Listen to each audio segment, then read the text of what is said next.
Dial *126# or download my Safaricom app and let's lift one another.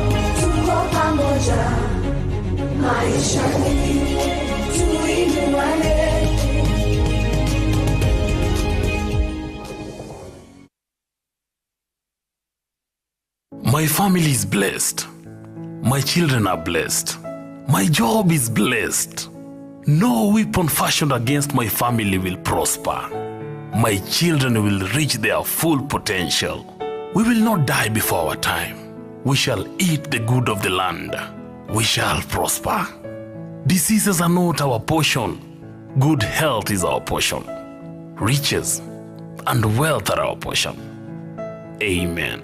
Dial *811*404# to get my family is blessed. Dial *126# or download my Safaricom app and let's lift one another.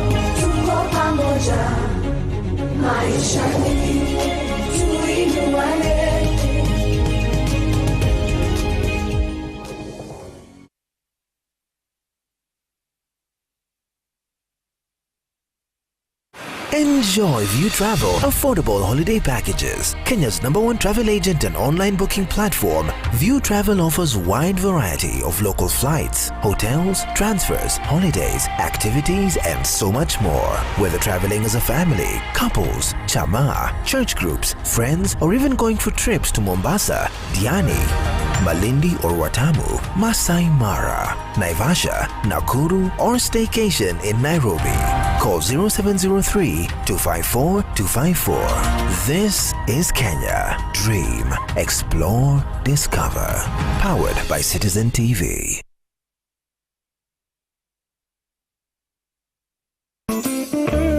To feel fresh and prevent odors, it's more important than ever to maintain good hygiene practice and change your pad frequently.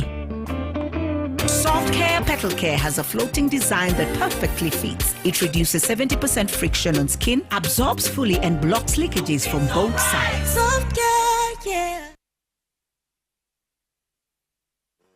Sasa, mimi ni Zuri kutoka Safaricom na niko hapa kukuchanua. Kaa macho. Safaricom upiga kutoka 0722 pekee. Ukipigiwa na namba nyingine, usipeane maelezo yako ya kibinafsi. Tuma namba ya mkora kwa 333 ili Safaricom ichukue hatua. Jichanue and take control.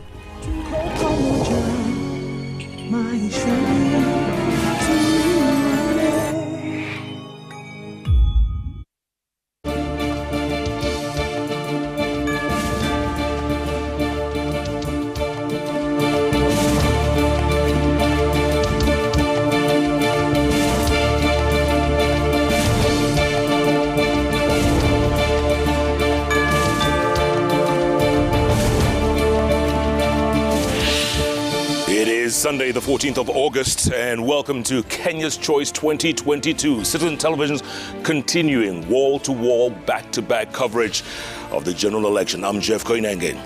And I am Ayub Abdikadir Abdi. Good morning. You're watching Kenya's Choice on Citizen Television. We thank you for your time and company ever since the 9th of August, when Kenyans headed to the ballot in giving the mandate to the next crop of leadership who will govern over them for a period of 5 years. All eyes are now on the Bomas of Kenya, where the National Tallying Center is of the IEBC and the National Returning Officer of the presidential election of Wafula Chebukati is based. And rather, the event, it has been an eventful week so far, and with one day before the deadline as enshrined in law, Kenyans are waiting with bated breath as to what will come forth from the Bomas of Kenya. And joining us to talk more about this and other issues, Ambassador Koki Muli. She's an electoral law expert. She'll be discussing what way forward for Kenya. In the meantime, you see live pictures right behind me. That's the nerve center of everything that's going on. The Bomas of Kenya. The counting continues, the tallying continues.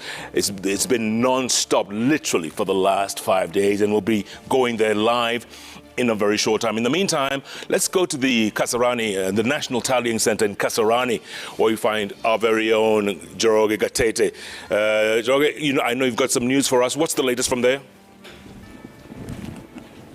Good morning, Jeff. As you have rightly put it, is that we are live from Kasarani Stadium. This is the main tallying center for Nairobi County. And Jeff, what I can tell you is that they have completed verification and tallying of results from all the 17 constituencies. And what is happening now is that in the next few hours, Jeff, Nairobi residents will be able to know who will be their next governor, who will be their next senator, and who will be their next woman representative. Just to share with you the numbers, Jeff, out in the 17 constituencies that have been tallied, Johnson Sakaja, who is the UDA candidate, is leading with 699,392 votes. He is followed by Polycarp Igathe of Jubilee with 573,516. That is in the gubernatorial race. In the senatorial race, we have Edwin Sifuna leading with 716,651, and Margaret Wanjiru of UDA is second with 524,091 votes. In the woman representative race, we have Esther Passares, who is leading with 698 votes, 929. We also have Millicent Omanga of UDA, who has garnered 586,246 votes. But Jeff, interestingly is that these votes is minus a number of votes from a number of polling stations, that is in Starehe and Mathare constituency. According to the returning officer, that is Albert Gogo, they received results from 253 polling stations out of 258 polling stations in Starehe, that is in the gubernatorial race. And in the senatorial race, according to the returning officer, they received results from 252 polling stations out of 258 polling stations. In the woman representative race, they received results from 253 polling stations out of 258 polling stations. And in Mathare constituency, Jeff, in the governor race, the returning officer says he received results from 183 polling stations out of 184 polling stations. And in the woman representative race, the returning officer received 182 results. He received results from 182 polling stations out of 184 polling stations. And so, according to the returning officer, is that the results were locked in the ballot boxes and they were not available for processing. But he says that the law provides that what will happen is that they have sat down together with the agents and the other IEBC officials, and what they are doing at the moment is that they are going through. They want to know that in the polling stations that did not submit their results, if those results will affect the outcome, and they'll have two options. If all the registered voters in those particular polling stations voted for their favorite candidate, will it affect the number of votes that each of the candidates received? And if it will not have an impact, Jeff, then they will go ahead and make a final declaration of the winners. And so what is happening at the moment, that is part of the work that they are doing. They're just basically comparing to see whether the missing polling stations results will affect the final outcome. And after the confirmation, Jeff, then they will prepare the forms 37C, form 38C, and form 39C, which are used to declare the final results and announce the winner. So, Jeff, we are camping here to basically hear what the returning officer will say, what will be the outcome, and whether the remaining polling stations which are yet to submit their results will affect the outcome. If they will not affect the outcome, Jeff, then those who are leading in the races, that is in the gubernatorial race, in the woman representative race, and in the senatorial race, they will be declared the winners. But for now, Jeff, they are yet to be declared because of that hitch, and the IEBC officials are here together with the agents, and they're basically perusing through the numbers and the results to see if it has an effect, and if not, Jeff, then in the next few hours we'll be able to know who have been selected to lead Nairobi County in the next 5 years. Gatete, and I can see you've literally been camped there for the last 5 days. Tell us, what's the mood like in there? What's the general mood? Are people really getting tense? Are they ready to, get this over and done with? Paint a picture for us, if you will. Yes, Jeff. Last night when we came in, the security was tight, and those supporters of the different candidates had camped outside the gate. But police officers have ensured that those who are not accredited to access the tallying center are not allowed in. We have seen the only ones that we have seen around are the agents, the observers, and members of the press who have been allowed in. But yesterday, with a number of the candidates came just to see how the process was ongoing, but so far, Jeff, no candidates has arrived, but a number of supporters here are camping outside the gate. They are waiting for that moment when the candidate they are supporting will be announced as the winner, and celebrations will begin. But at the moment, Jeff, only members of the press and the chief agents and the observers are the only ones that are being allowed at the tallying center. Security is tight, and so the situation here is calm, Jeff, as we wait for the returning officer and his team to finish their work, and then they'll give us the final results, Jeff. Na kwa lugha ya Kiswahili, Gatete, kunaendaje huko? Yes, sir. I know you want a chance to speak in the national language as well. Go ahead. Naam, Jeff, hali imetulia hapa, hakuna tatizo lolote.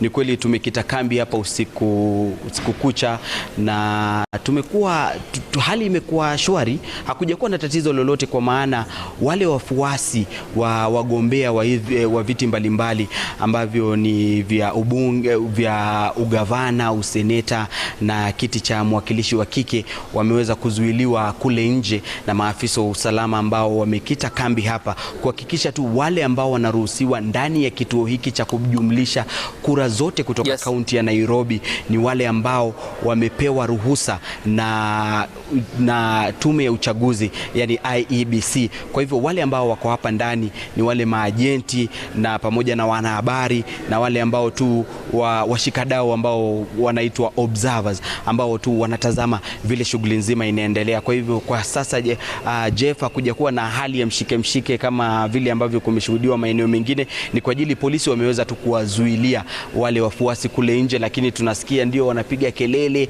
wanasubiri, wanasema wanataka wamjue ni nani atatangazwa kuwa gavana, ni nani atatangazwa kuwa seneta, na ni nani atatangazwa kuwa mwakilishi wa kike. Lakini Jeff, nimekueleza kuwa ya kwamba kuna vituo ambavyo havikuweza kuwasilisha matokeo yao, na yule ambaye ni msimamizi wa kituo hiki amesema kuwa ni wanakagua kuona iwapo matokeo haya ambayo hayajawasilishwa iwapo kama wanafanya hesabu kujua iwapo yangewasilishwa, je, yangebadilisha kura ambazo kila mwaniaji amepokea, au iwapo haitakuwa labda na ile effect kwa zile kura ambazo kila mgombea atakuwa amepata.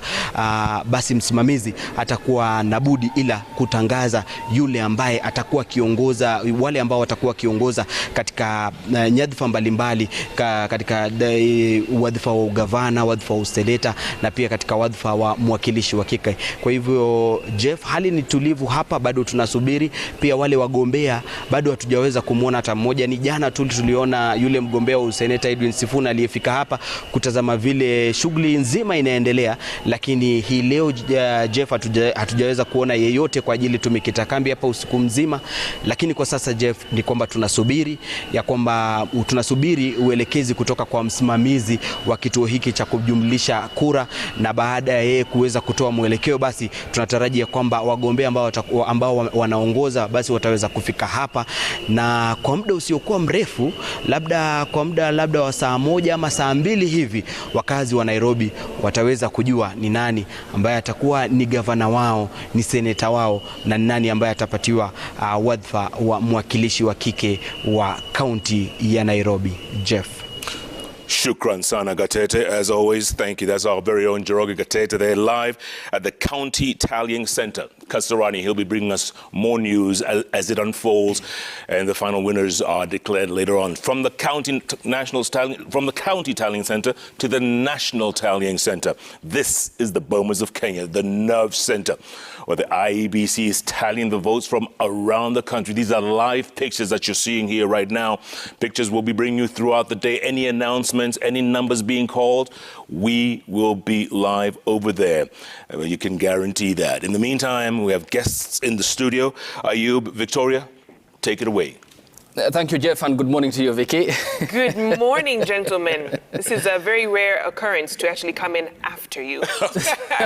I'm just so used to being in studio earlier. Nonetheless, we are here, excited to keep our coverage going and, of course, keep you updated on those numbers in that very important epicenter that is the Bomas of Kenya. And Gatete and Njoroge, they are highlighting on the numbers, and the United Democratic Alliance gubernatorial candidate, the Senator, Nairobi County, Johnson Sakaja, in the lead with 699,392, followed by Polycarp Igathe with 573,516. In the Senate race, Edwin Sifuna, the ODM party Secretary General, 716,651 against the former Starehe Member of Parliament, Margaret Wanjiru, with 524,091. In the woman MP race, Esther Passaris in the lead with 698,929, and then Millicent Omanga of the United Democratic Alliance Party, 586,246. A lot to talk about, ladies and gentlemen, including the outlook of Parliament and also the papers highlighting on some very important topical issues. We are the kingmaker, says the Daily Nation. Mount Kenya voters tell President Uhuru Kenyatta by voting for Ruto. And where is the ruling Jubilee Party headed? Whether it's a graveyard for once the dominant party in the National Assembly. That's right. And I think we can cross over to our conversation. And now our two guests are here. Vincent Kimosop, policy and governance expert, as well as Ambassador Kuyioni. Thank you so much for joining us. What do you make of the tallying process so far? I feel like we've been here before, especially compared to the last election cycle. The tension, the anxiety levels are no different from 5 years ago, I beg your pardon. But what do you make of it so far? With just, about a day before that constitutional window closes for Chebukati to announce the presidential results. But let me begin with you, Vincent. I think we have seen very clearly, if you look at the different reports, if you allow me to use history from the Kriegler report, coming to where we are in 2013 and 2017, one thing that has come out clearly is the importance and the place of tallying. All the report shows very clearly that Kenyans have never had a problem in terms of voting, in terms of counting, and the issue where we lose it is when it comes to the tallying of the votes. And one of the things that I really like out of this, which is very innovative, I don't know if we can use the Maradona, the hand of God example, is that Chebukati has been able to put everybody on the same pedestal by putting all these results on the portal. And if you have any question, you are told, hey, you could as well be tallying. We are doing the same. So it has really shown the primacy and the place of tallying. And just ensuring that everybody knows what is happening. So for me, what I see moving forward is a lot of investment, both by the parties, by the candidates, even including observers. More resources will be put on tallying, because this is where we lose it, or this is where we actually make it. And I believe with the transparency that we've seen from the IEBC, it also stabilized the country, because the results that will be finally announced, if there will be discrepancies, you will be told, bring your tallies, we compare with them. Even, I think I got from the chairperson that if there are those forms, or the tallies on Form 34A that have discrepancies, they can take them to the Supreme Court for some clarification, telling you clearly also the role of the different actors in the elections, because an election is not an event, an election is a process. Ambassador, you had an op-ed today in the Standard, and your clarion call was for the political class to restore hope, restore unity, and lead Kenyans to the path of prosperity. When you look at the Bomas of Kenya, where the National Tallying Center of the IEBC is that happening? Is that coming from the political class? Thank you very much, Ayub, and good morning. Good morning. Good morning. Good morning to you. When I wrote that article, I usually write before, I have this column, I write before Thursday. And I believed by today we would have results. Okay. So I was like, now moving to the next step, which is what do we do then? So, but going back, I want to go back a few steps before what I was hoping. And as I agree with Vincent, I would like to say that it is important that the process in Bomas be managed very well and very calmly. And I want to say that the returning officer for the presidential election is Mr. Chebukati, the chairman, and him, like all the people who are in charge of the polling station and the constituent tallying centers, should take charge personally, because he is the one in charge of Bomas. And therefore, if there is any communication that is required, he should be the one doing that communication. It's fine that he can be able to get support to read out, the results per constituency. However, when there are issues, and I've been in Bomas since when I live here, I go to Bomas. Okay. I live between Citizen and Bomas.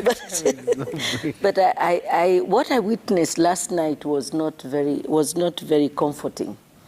Because, of course, because of the delays which he attributes to the interference by political agents and candidates elect, there is also the anxiety that is growing with every day. And I remember that a day or 2 days ago, he did say that this is not a forensic audit. It is a tallying process, whereby the physical forms that have been delivered to Bomas are being compared with what we received through online transmission.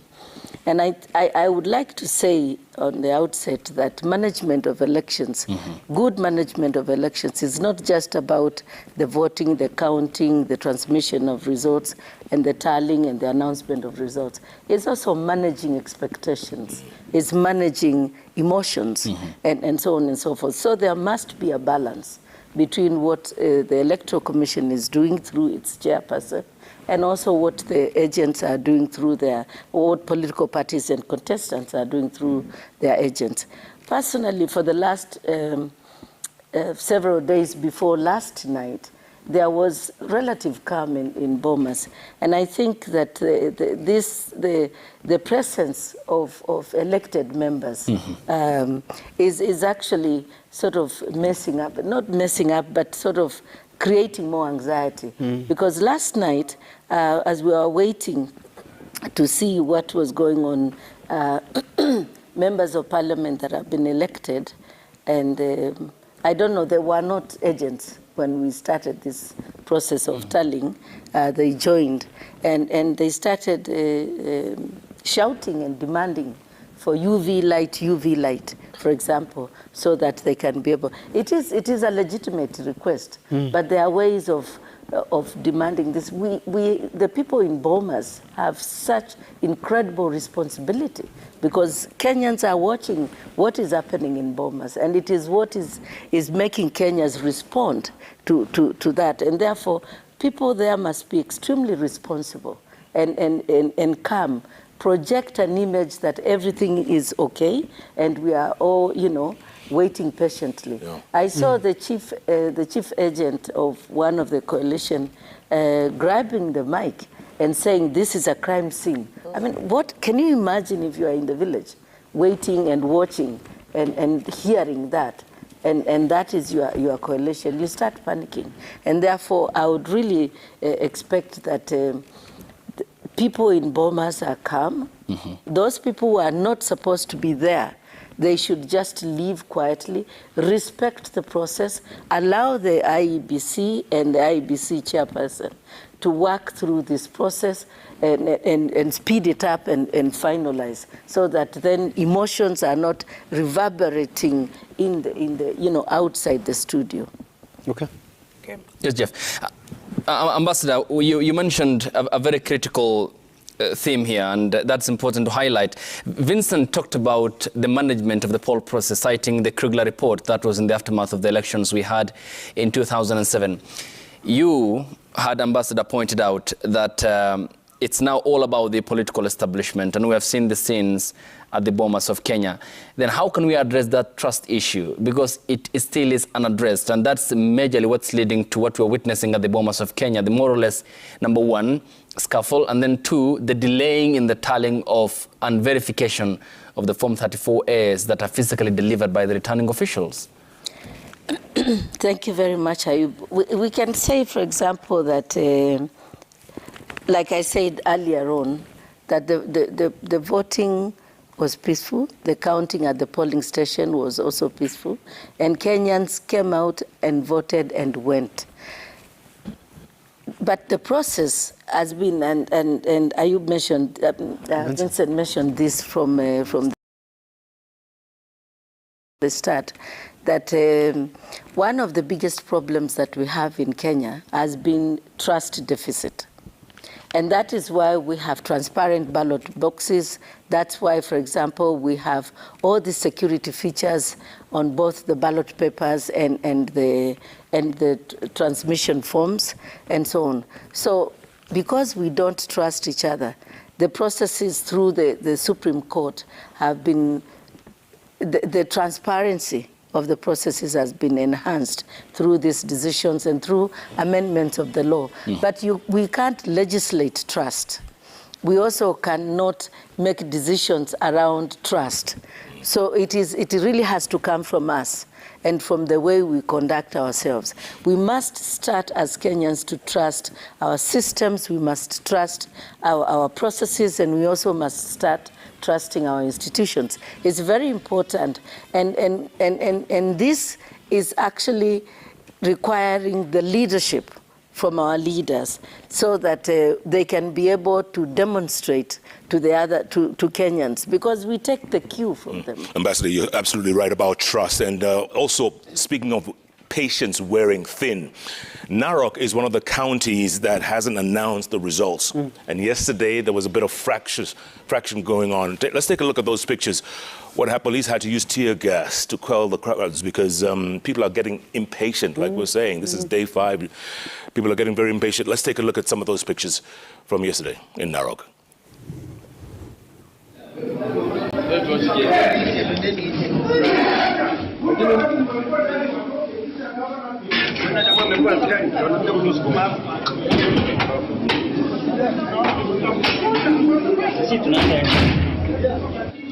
Under what section of the law do you have to be under what section of the law? Under what section of the law? There is no music. You can now disperse. You can disperse. There's no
Hakuna.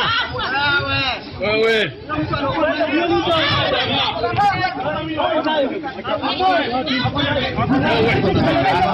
Ana wacha ende.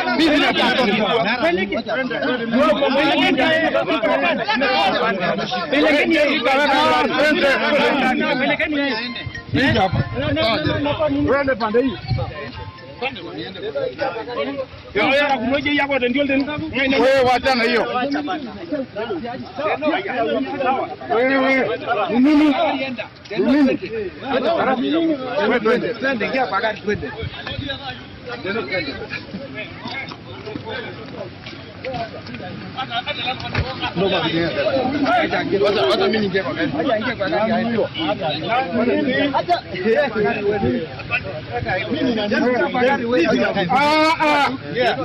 Ngoja sio hiyo gari tena.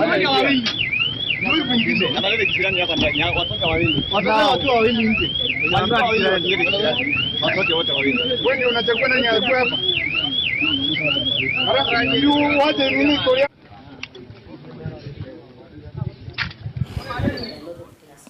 And you saw one of the candidates there, Moitalel Olekenta. He's one of the gubernatorial candidates for Azimio La Umoja. In scenes from Narok North there, police had to be called in. And you were saying, Vincent, the patience is really wearing thin. But on your side, you're also saying you can understand. I fully understand. In fact, I'm speaking, having actually and being involved in the process, you would understand. Jeff, when you look at the amount of financial investment in a campaign, you look at the emotional investment, when you look at the times and the sacrifice away from family, away from all the things that matter, and more time is being spent before an announcement, emotions boil over. And I think my message at this point is really to appeal to the stakeholders, reiterate what my colleague Ambassador Koki has said, that the call for wisdom. This is a Solomonic moment on the part of the IEBC, on the part of the security agencies. Even arresting a candidate at this point requires caution because remember, there are people who have emotionally invested. And there's something my ambassador said I want to say. We actually do not have a challenge as a people on the issue of trust. And I can demonstrate by this.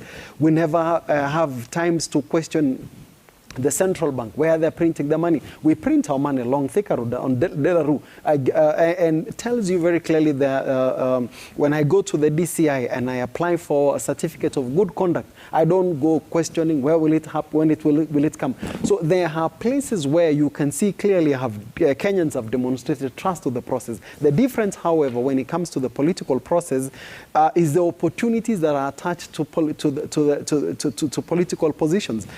I can tell you, the problem might not even be with the two candidates, leading candidates, either Raila or Ruto. The challenge usually are the people behind them, because Jeff, somebody has seen him or herself as an ambassador somewhere, as a cabinet secretary somewhere, as a PA somewhere. So those are the people who pile a lot of pressure behind the candidates, and you can see there are people who've invested in these candidates, particularly finances. And I can tell you, if you want if you want to know, irrespective of who is announced at the national, county level, who funded them, look at the first procurement and the first budgets at the national and at the county level.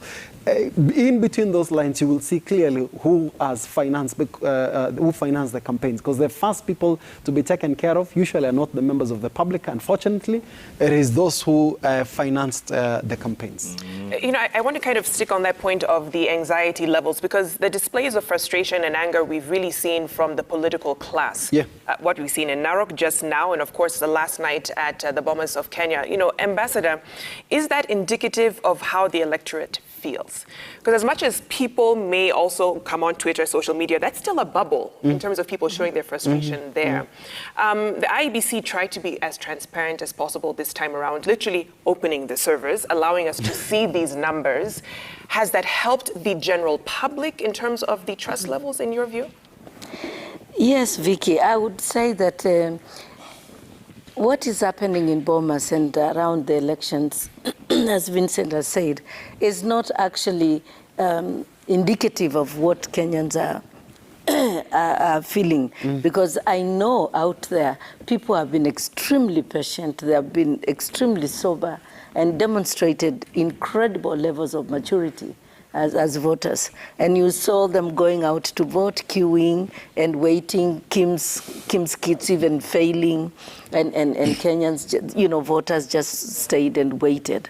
However, after they have retreated back home, it is their leadership that is demonstrating this anxiety. And of course, as much as we understand, as Vincent was saying, as much as we understand the investment and the high cost of campaigns, which makes elections in Kenya such high stakes.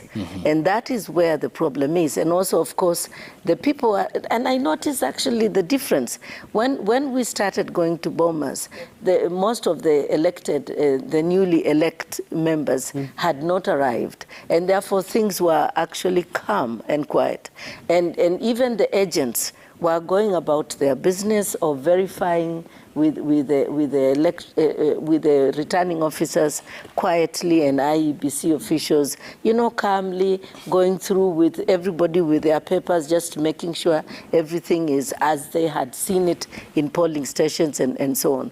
Because, you know, we can't verify very much transmission because it's electronic, and therefore we can trust. And that has actually indicated a level of trust that these documents can be transmitted electronically, and we believe they have been transmitted and have arrived safely, and we come back and verify.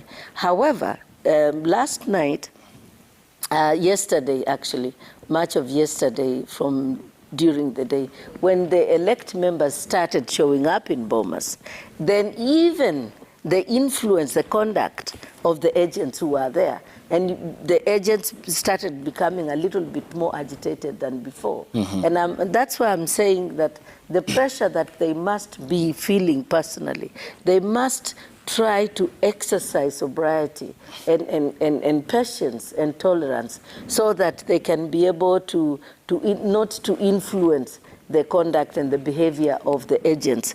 And where necessary, they should stay at home and watch like the rest of us.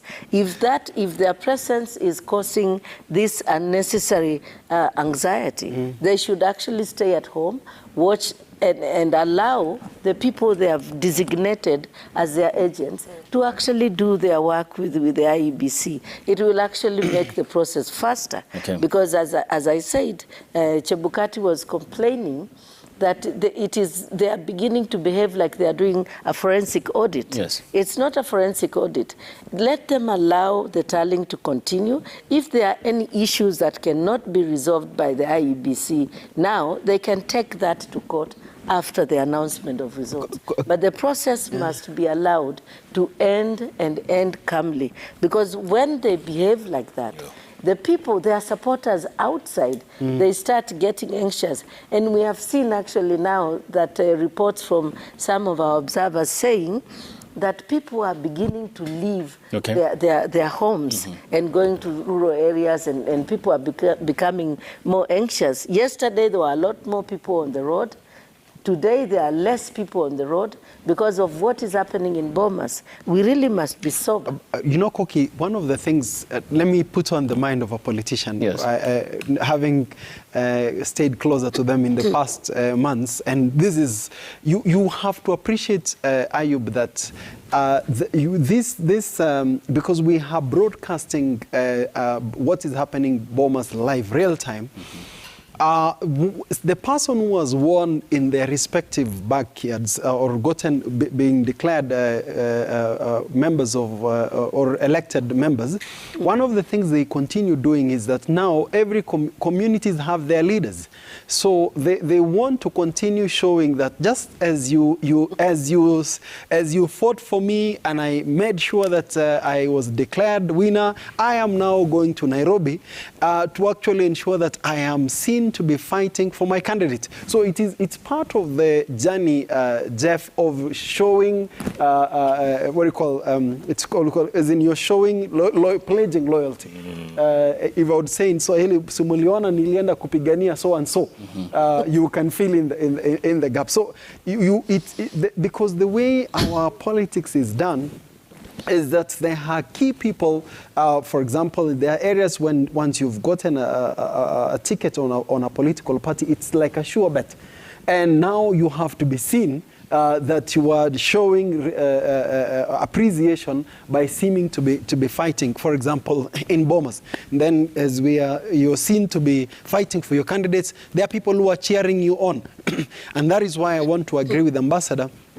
And it is important that what happens in Bomas is managed and managed very well. In fact, for me, I actually would recommend that we even don't have those elected leaders in Bomas. If possible, allow just the agents and the IEBC officers, the media, that's all that is required. Then we all watch so that the decision that comes out, the benefit of it is that if we have disputes, there is another dispute resolution mechanism through the Supreme Court.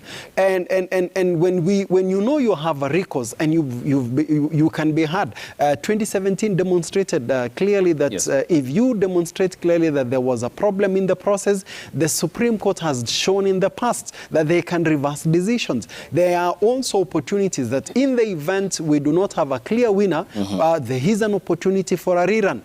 There is also another thing. The independence of the judiciary. Look at a recent ruling, BBI, for example, all the way to the Supreme Court. So I think for me at this point, I would really put squarely the responsibility on the chairperson of the IEBC together with their commissioners. That, as John Maxwell says, everything rises and falls on leadership.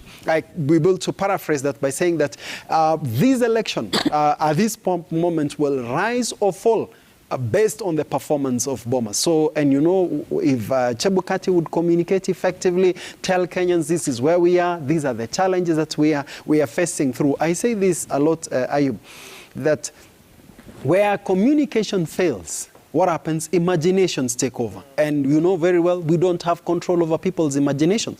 So I would say that I would appeal using this platform to the IEBC, that IEBC together with your commissioners rise up to the next level. The way you have done very well by putting information out there in public, demonstrating transparency and accountability, provide a higher level of leadership at this point by actually managing this process, telling Kenyans what is happening. And even when they take the decision to say that we do not want those elected leaders there, come out clearly why we are making that decision, because we also would understand. If this country, and God forbid, if people suffer as a result of a tallying process alone, having done very well in terms of before the election, during the election, the counting, the transmission, then it's painful because we want to see them succeed. I'll say this. The Africa, the global community is actually rooting for the success of Kenya, because let me tell you, when Kenya succeeds, Africa succeeds. We have look at even the way the media did a good job by coming together, organize the debates. There is so much that we have made progress as a country through this election that we cannot allow it to be lost just at the point of tallying. Okay, thank you, Vincent. And we'll talk about the place of independent institutions, and this again coming at a time when we witnessed what transpired in 2017, and going forward how we can better the process. For now, though, we cross over live to the Bomas of Kenya. Jeff is ready to get hold of Stephen Leto, who is at the National Tallying Center. That's right. Vincent was talking about how everything is in the hands of the IEBC right now, and that's where our very own Stephen Leto has been literally camped at the nerve center of the IEBC at the Bomas. Leto, what's the latest? What can you tell us? Good morning, Jeff. The latest is the hands of the IEBC are full, and there has been a lot of drama that this morning, and there has been a drama on encounter accusations and counter-accusations as each side, stages what we will call protecting their vote and protecting their tally. And what we saw there, nonetheless, is the tallying and the verification process went on.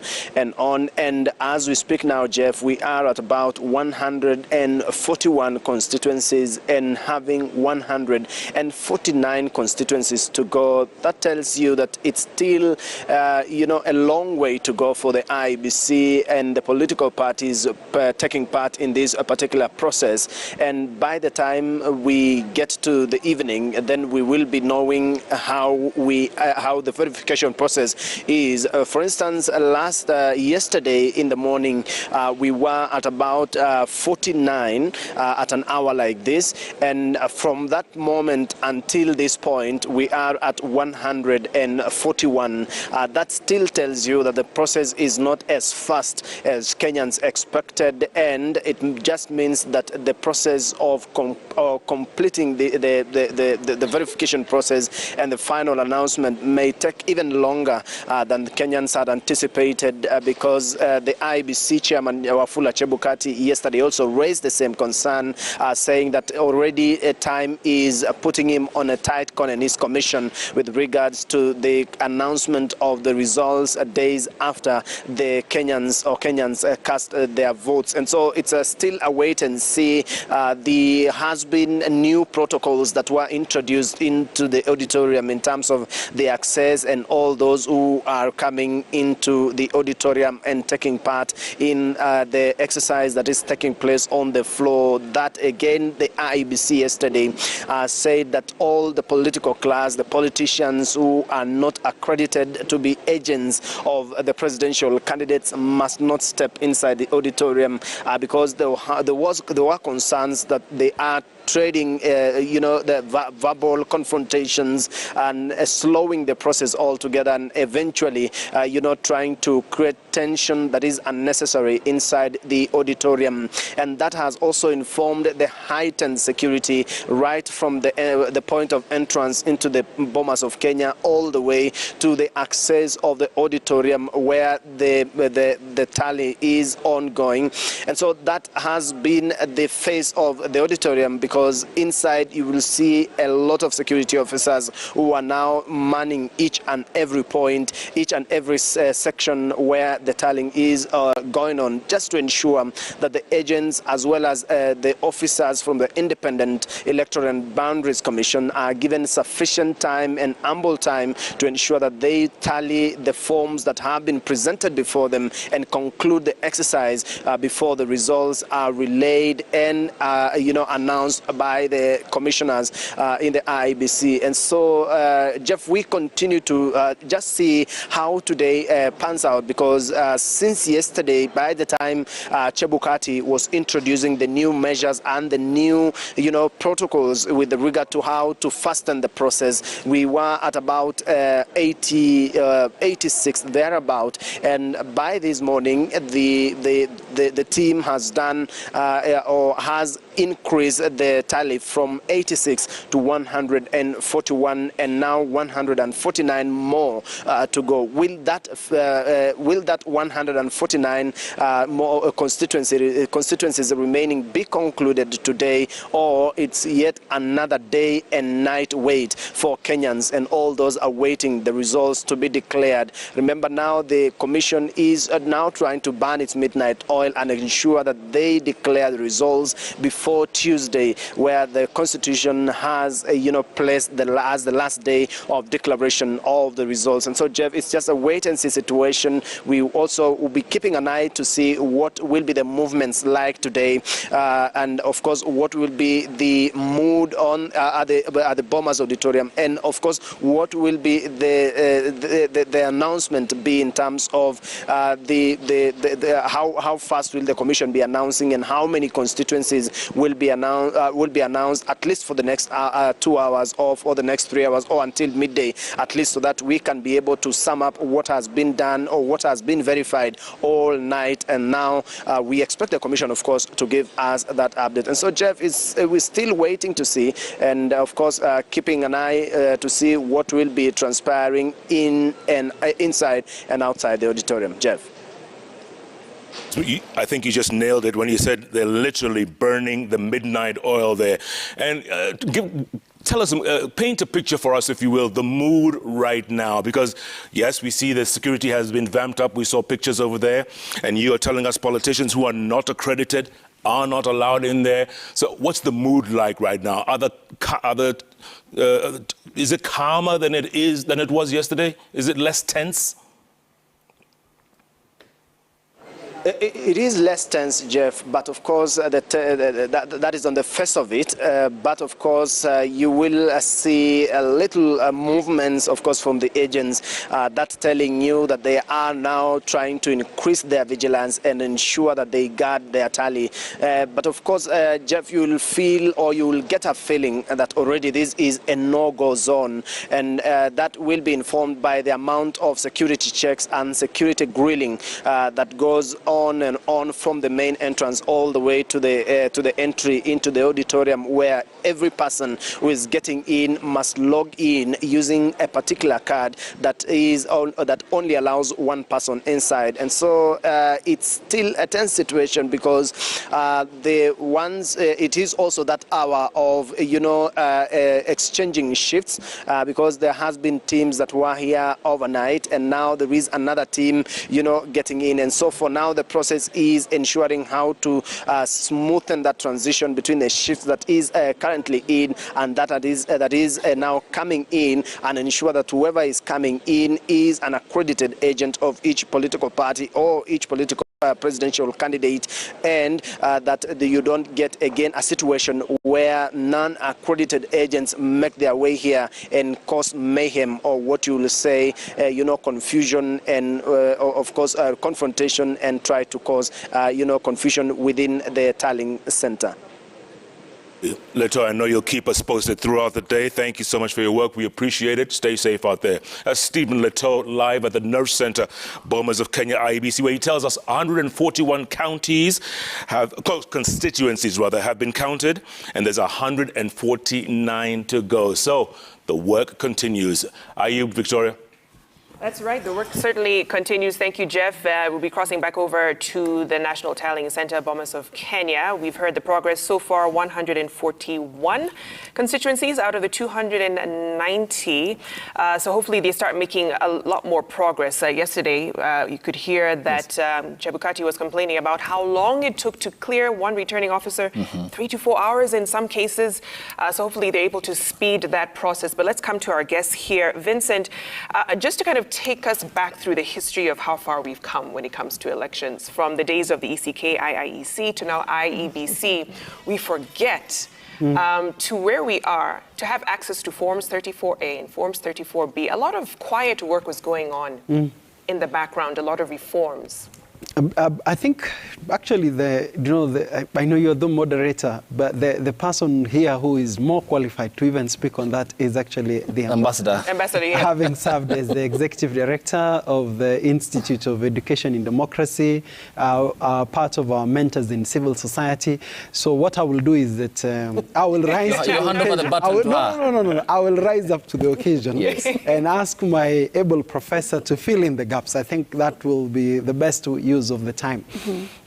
Actually, before the ECK, the elections were held by the provincial administration. So you are looking at 92 ECK. That's an electoral transition from the provincial administration to the electoral commission. Then remember in 92 you had the agitation for the repeal of Section 2A, telling you very clearly the political agitation and the push for reforms. And then from 1992 we went to 97. 97 is when we had what you call the minimum reform to the constitution, which is popularly known as the IPPG. And then that time giving the opposition an opportunity to appoint some of the commissioners, borrowing really experience from the past, again reiterating the place of confidence in the electoral body, because at that time was that if we are going to an election, allow some of the commissioners to be also appointed by the opposition so as to strengthen confidence. Then from 97 we went to the 2002. And interestingly, in the 2002 elections, there was a lot of confidence in the outcome. And at that time, it's celebrated as one of the elections that even there was no dispute. And I think credit partly goes to the commission, but also the political environment that culminated into the NACA government. Then from there, we had 2005 referendum.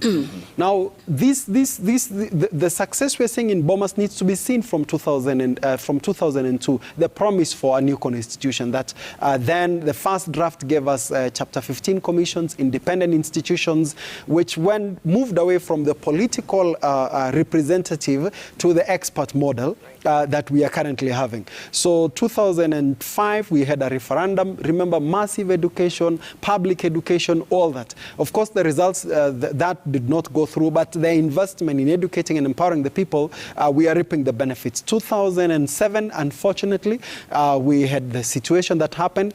And the 2007 happened because the then outcome, the way it was announced, and I'm happy that we are discussing this at this point, is that we were having a tally like this, Kenyans were watching, and then immediately what happened, we started seeing KICC. In fact, even before the developments by the security players at KICC, the then chairman announced that I am trying to reach to some of my presiding officers. Some of them are not available. I don't know if they are cooking results.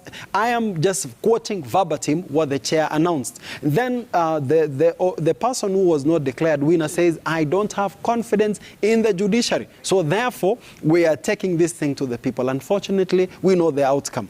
Now, that moved us into the Grand Coalition government, and then the new constitution in 2010 that then brought that before the constitution we had the interim independent electoral, and we also had interim independent electoral and boundaries commission. That then morphed into one commission now, the Independent Electoral and Boundaries Commission. That is what brought the Isaac Hassan team on board. From the Isaac Hassan team, 2016 happened when we had the opposition saying that we do not trust the IEBC. IEBC must go. I was part of the technical team brought together by interreligious team, and we said we require a mediated outcome. Out of that, we then had a negotiated exit of the commissioners, because they, according to the constitution, the commissioners had have a security of tenure, but they said pay us out. Then now that is what brought the Chebukati commission, the committee we have by Chebukati. And then we had the 2017, where an election was nullified, a presidential election was nullified. Now, interestingly, we did not change the commissioners this time. So this Chebukati team is the one that took us into the 2017 election, and as the one that's taken us into the 2017. Why am I saying this? Is that they have done something that has been a game changer in this election. They have opened the server. They have put the information outside there. So all this has brought us to where we are. Why I'm saying this, and Vicky, I hope my teacher can agree that I am doing well so far. We'll wait for a review. Just allow me to say this. Why I'm saying this is that I am building a context for something that, therefore, the benefit of that journey in history should not go down the drain by the mismanagement of the current tallying process where we are. So we are rooting for the success of the IEBC, so that then this story will be completed of how going into an election, that's the campaign period, the conduct of the masses during the elections, the relaying of the elections, and then finally the tallying of the election. Because we have come to the place whereby a baby has been born. We want to see this child coming out strongly in terms of an electoral process that we will be proud to talk about. I think, Mwalimu, yes, Ambassador. Please take it away. now the scorecard moment. I think you can take it up. Vincent, you've done fantastically well. I appreciate it. She will now verify the results. I appreciate it. No, I had the privilege and the opportunity to be at the right place at the right time, I guess. I'm celebrating 30 years of doing this work since my first election observation in 1992. And before that, I was involved in training of election administrators and also on civic education and voter education. But what I can say is that there has been phenomenal transformation of both the electoral legal framework, the laws that govern the elections, and the people that conduct the elections. We started with the ECK has actually always been there since independence, except that its function used to be to draw boundaries. And the elections were conducted by a person who was sitting at the office of the Attorney General, aided by provincial administration, as you said. And subsequently, fast forward to 1992, when the ECK was reconstituted. In fact, a lot of members of ECK were actually appointees of the late Jaramogi Oginga Odinga, because I asked Voito, and he told me that in fact quite a number of them, he's the one who was asked by Moi, surprise, surprise, to actually submit some of the names and to reconstitute in 1992, because he was now beginning to enjoy his first term of the two-term. After he changed, we also fixed the term limit. And if you recall, the business of conducting elections was we actually trusted. We trusted the process. We didn't, and we always blamed, of course, we blamed the government for rigging the elections. You remember in 1992, the case of Matiba after the election in 1992, and then 97, the cases of Odinga and Mwai Kibaki. But you can imagine... 2007. No. Nope. 97. Oh, yes. You remember elections used to be, the ballot boxes were those black, big opaque things. Yes. And did you know where the ballot papers were printed? Nobody cared where they were printed. In fact, nobody knew. By the government printer. Yes, I mean they were printed here locally. There were no features. The information, security features. The information I have from the former CEO of the government printer is that they used to print them in the UK, the same place where they printed the KCP certificates. Actually, remember, just point of information. I know this is her time. They would travel. They would travel to the. Oh, I see. Okay. Let's see. Get me a cup of water. So I was saying. I remember they would actually travel to the UK a month to the elections, so as to ensure that the printing, just the way we print, the same way they printed the KCP examinations. Right. So just a point of information. Continue. So, as I was saying before, and thank you for highlighting that. You're welcome. The issue is really not. A lot of people didn't even know where the ballot papers were printed. And I can assure you, they didn't have security features. They had some security features for them to distinguish, but it was only the electoral officials and the people conducted elections who actually were able to identify them. When we went to observe elections, then we were not looking at the ballot papers. We were looking at the process, because at the time there was multiplicity of legislation, many laws and regulations. There was also the people who conducted elections were not. They were not trained in the business of managing elections. They were, political appointees, and some of them were retirees or politicians who have lost elections, and therefore we didn't pay attention to the business of conducting election as a profession, and therefore we have come really a long way. And in fact, the more sophisticated and the more professional the business of election has become, the more lack of trust has actually risen. Really interesting. Yeah. And which is where we are at the moment. Yes, and you can tell, like for example, I've watched these elections, each one of them in turns, and looking at who is to blame for being rigged out. It used to be the government machinery, abuse of government resources and mismanagement of this and that, and we didn't really pay a lot of attention to the managers, the election management body, and also the systems that they had in place. But now, after 97, 2002, there was a taste of something transforming. Would you believe that actually registration of voters was not continuous? This became continuous in 97. The voter education was not a function of the Electoral Commission. It was introduced in 1997. So all these functions and mandate of the Electoral Commission have been growing exponentially and also being clarified and so on and so forth. And then, of course, there was no qualification to be a member of the Electoral Commission. Yes. This is a new development. And so, and there were also no expectations from the people who manage elections generally.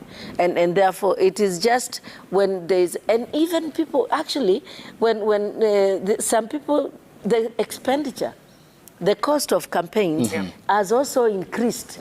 The more untrustworthy we become, the more expensive election becomes. Okay. And then we are putting all the security features, we are putting all these systems in place to focus, and then we have shifted the focus. The focus used to be local government elections, which were conducted under Local Government Act separately, and then presidential and parliamentary, which was conducted under Presidential and Parliamentary Elections Act. And then, if you look, I look at this myself, and I'm really surprised at I'm happy and also amazed at how we have transformed this process, the legal and the institutional framework, and yet we haven't changed much in terms of the trust, and it has actually become worse. Some things have become better, and some things have become worse. But what I can say with authority is that the business of conducting elections has exponentially become much better. Really transformative, if you say. Vincent, may I pick up this point? Because it's very important. You have both highlighted the evolution of the electoral agency in the country. Because I'm looking at the 1998 Mulolongo elections, and Mwai Kibaki, then Vice President, said that 88, and Mwai Kibaki, then Vice President, said even rigging requires some level of intelligence. He pointed to Mulolongo. I mean, and then we had the 1992 elections, 97, to where we are today. Clearly, then I can point out that the poll commission has evolved over time to where we are at the moment. And then the Kenyan people, it's the first elections in the history of this country. The tribal loyalties no longer hover around our electoral process. Kenyans want to feel the value of the shilling in their pocket. Whether there is bread and butter, they're concerned about infrastructure, they're concerned about education, they're concerned about healthcare. Then we have one pillar of this process, the political class. Kenyans have evolved, so is the poll commission. Then why is it that the political establishment still is underpinned by mistrust? And is that the point? Is that what we are seeing at the Bomas of Kenya, really? Allow me to correct you, with your permission. Our elections are still tribal. Let's not... Tribal loyalties, right? Tribal loyalty is not... The first entry to the door is organizing yourself and ensuring that you are actually a kingpin of a political base, a tribal base. And I think since we've all gone to school, by the way, Jeff, both of us were candidates at some point to become commissioners at the IEBC. So we have some authority to speak on these issues. We would be on the other side. So confessions are important, and they're allowed in such a forum because we are having a dialogue. Tom Mboya said that if you want to win an election in this country, you require 2 tribes and 1, and a small one. Because if you look at the demographics of the country, 70 to 75% of the population come from 5 tribes. Right. Then the other 40 plus come from the others. So the reality of it is, if you even look at the leading candidates, everybody has their base first. which they call their stronghold. In fact, we should actually, if we were courageous enough, we should tell what is the meaning of this stronghold. It is you begin from where you are, because we are a people who are made up of communities. I come from the Rift Valley. The way leadership is first exercised is it's a collegiate system. There are those who are in the spiritual, there are those who are in the economic, there are also those who go and fight and defend the community. So those who are allowed to go to elections are those who are able to go and fight and defend. And people used to fight for three things. I don't know if I might be misquoted elsewhere, but I'll tell you those three things in another space, and you would understand what elections mean. So I'm just pointing out that the cost of living, the issue of economics, manifestos which we draft, those ones come in second after you've secured a base. Because if these elections was first about issues, I believe some of the candidates would be doing better than what we are seeing, based on, because the four candidates had their issues they were articulating, but first they had to secure their strongholds, then have the platform to talk about those things. I want to build on what Ambassador said about that. We have invested so much in technology, we have evolved, we have the laws, we have the policies, we have the institutions, but our trust in economics, it says that the level of correlation is that as this one is rising, as we are improving in terms of the system, the structures, the policies, the people, the knowledge, the expertise, then the trust is actually going lower and lower to the south. You have to appreciate of what politics means to our country. Politics means control for the CDF, even though the Supreme Court has said that it is unconstitutional. But I can tell you for a fact, since, as I said, we are close to them, a formula is currently being developed. And CDF is on its way coming. The only issue is how it will come through. What is going to happen is that CDF will go through the county government, which will empower governors. So they'll still have the access to CDF, but now through the county government. It means access to resources. Getting a political power ensures that you appoint people to positions. So that the undisputed quality that those who have been in the political power, and I can tell you, look at the number of tarmac roads in this country, the kilometers of tarmac roads across this country, there is a direct correlation to those who have had a control of political power at the highest, the presidents. If you look at the appointments to senior positions, let's even give an example. We have had a central bank for over 50 years. A number of governors who have served as the governors of central bank, there is a direct correlation to the communities where the president came from. And these are facts we cannot run away from. Go to the issue of the police, go to the issue of these opportunities. So it is not far-fetched when you see communities rallying and seeing that we will actually access these opportunities if we actually line up behind so-and-so. Or we will access these opportunities. So when you appreciate all those facts, I would understand the emotions that this politics mean. And what's happening at Bomas? And that's why we need to take, allow me to say this. Just hang on, Jeff needs to pick up a story and then you'll proceed. We'll get back to you in a moment. Francis Kimemia, who was governor of Nyandarua, right? He's rejecting the outcome of the results. And we get a soundbite right there where he spoke about it yesterday, where he rejected. He said he will contest. Let's take a listen.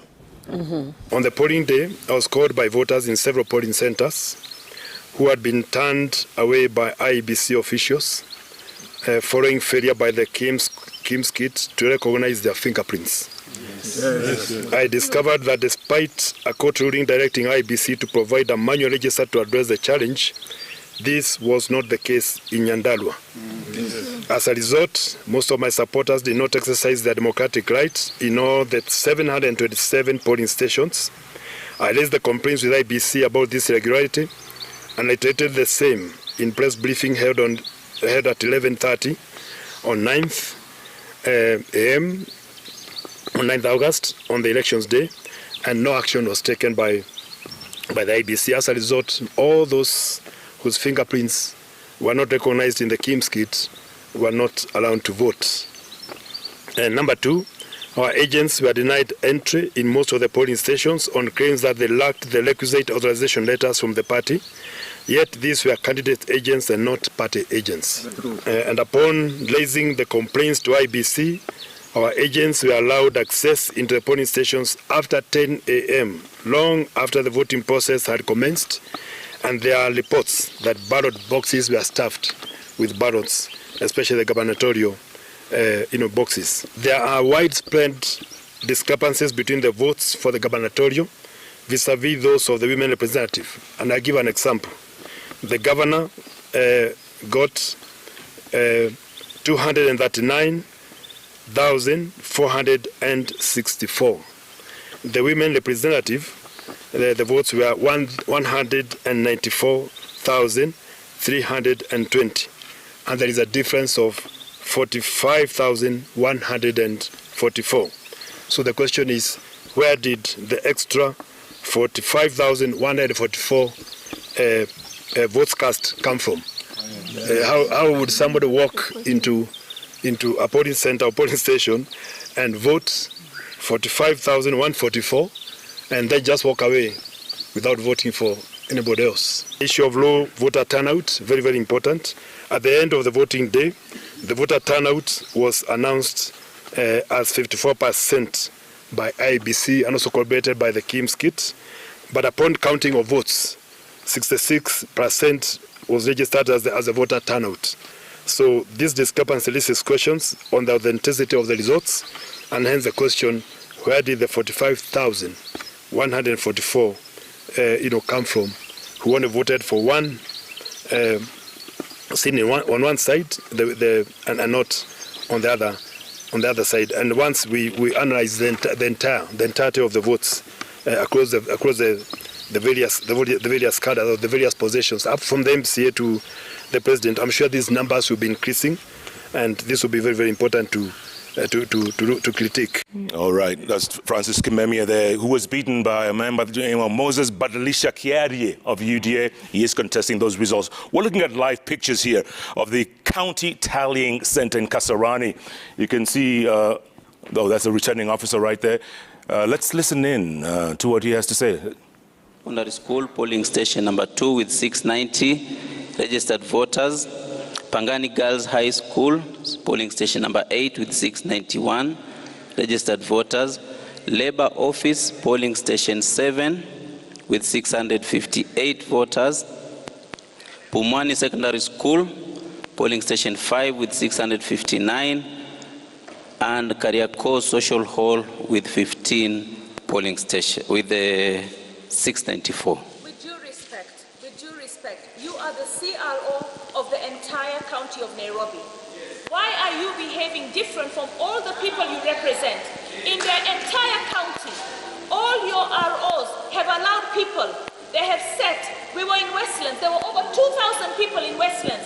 The winners were announced and everybody walked out peacefully. There was no problem.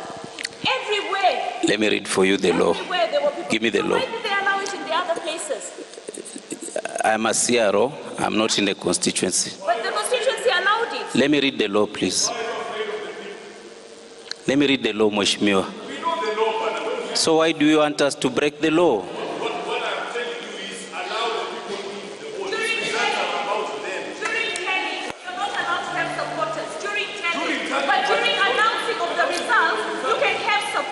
Regulation 85, persons allowed into tallying centers.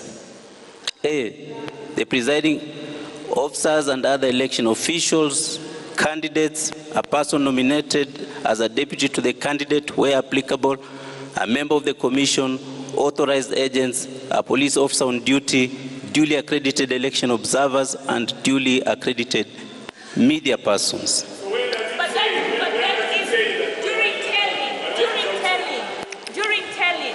This is a tallying. You completed the tallying. I asked elections 4 times. It's not the first time. This is an announcement. Please take your positions. I conclude this exercise. You know the law. You are a lawyer, Mheshimiwa.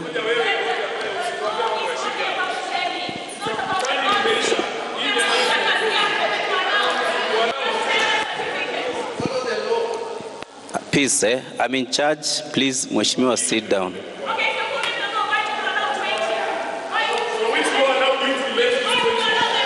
We agreed on a concession.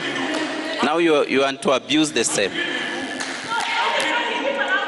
Please, allow me to do my job. Now, those 6 polling stations have a total of 4,048 registered voters. Now, the highest number of votes garnered by a candidate for the Senate election is 716,876. The second highest number of votes is 524,091. If we were to add the 4,048 for the 6 polling stations, the total for the highest number of votes would be 528,139, still way short of the votes garnered by the candidate with the highest number of votes, and therefore we can be able to declare this election and will not disenfranchise any of the candidates. And therefore, as the county returning officer, I wish to declare the results as follows.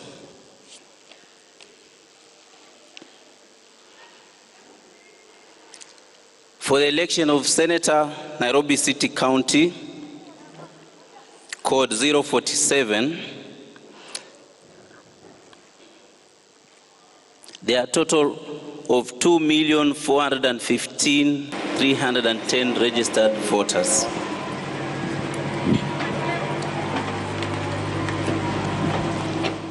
Now, votes in favor of each candidate are as follows. Silas Brilliance Anthony Owiti Angira, 9,562. David Mwangi Gishuru, 11,803. Abdikadir Ahmed Jama, 8,236. William Wahome Kabera, 5,674. Julie Wanjiru Kabogo, 8,165. Jacinta Wambui Kamau, 6,302. Bernard Macau, 5,881. Justin Nyangwono Misoka, 2,085. Pamela Teka Mukolwe, 4,691. John Onsomo Choti, 5,562. Daniel Ogwoka Ochweri, 6,454. Edwin Watenya Sifuna, 716,876. Margaret Wanjiru, 524 and 91.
And the pictures on your screens are from the county tallying center in Nairobi at the Kasarani Stadium, where the IEBC officials are ready to announce the final county leadership, and here including the governor, woman MP, the Senate, that will be awaiting the final communication from the Kasarani Stadium. And let's cross over and listen into the live proceedings. Returning officer was adamant that he could only allow 10 supporters of each of the candidates inside the hall. The candidates who are here are the senatorial candidate, that is Edwin Sifuna, who has won the seat, and also Esther Passaris, who is leading in the woman representative seat. Johnson Sakaja, who is leading in the gubernatorial race, is yet to arrive here, but the process will go on, and until he arrives, then he'll be issued with his certificate. But for now, Edwin Sifuna is just about to be issued with his certificate, because he is the winner in the race after garnering 716,876 votes. So what we are waiting for is for the returning officer to officially declare Edwin Sifuna as the winner and also issue him with the certificate, Jeff.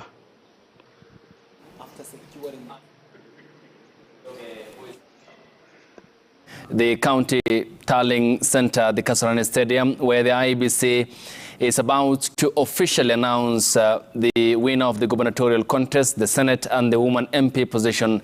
And we saw a displeased Nairobi County woman MP, that is Esther Passaris and Edwin Sifuna, who are questioning the county returning officer, Albert Gogo, who is now speaking. Let's cross over and listen in.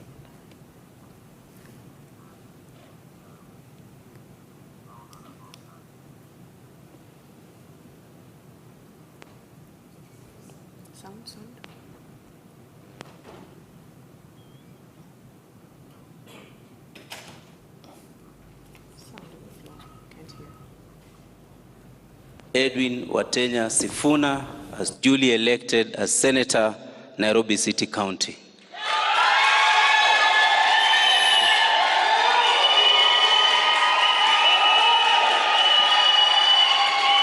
It is the certificate.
Okay. Order. Order.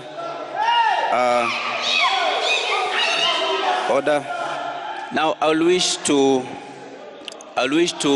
issue the certificate of the elected senator. This is what makes Mheshimiwa the senator-elect for Nairobi City County. It says, certificate of the elected senator. The county returning officer hereby declares that Edwin Watenya Sifunya of ID number 225666239 has been duly elected as the senator for Nairobi City County in the election held on 9th day of August 2022. Name, the county returning officer, the signature dated this 14th day of August 2022. Congratulations.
The chief agents for the woman, please.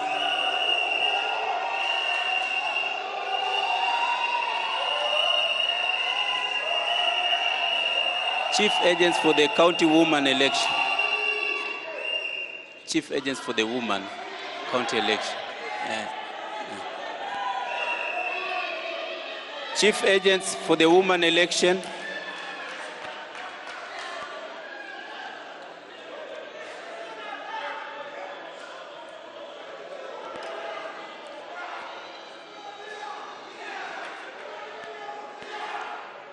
Please, media, murudi ile station yenu tupate nafasi ya hapa. Chief agents to the county woman election.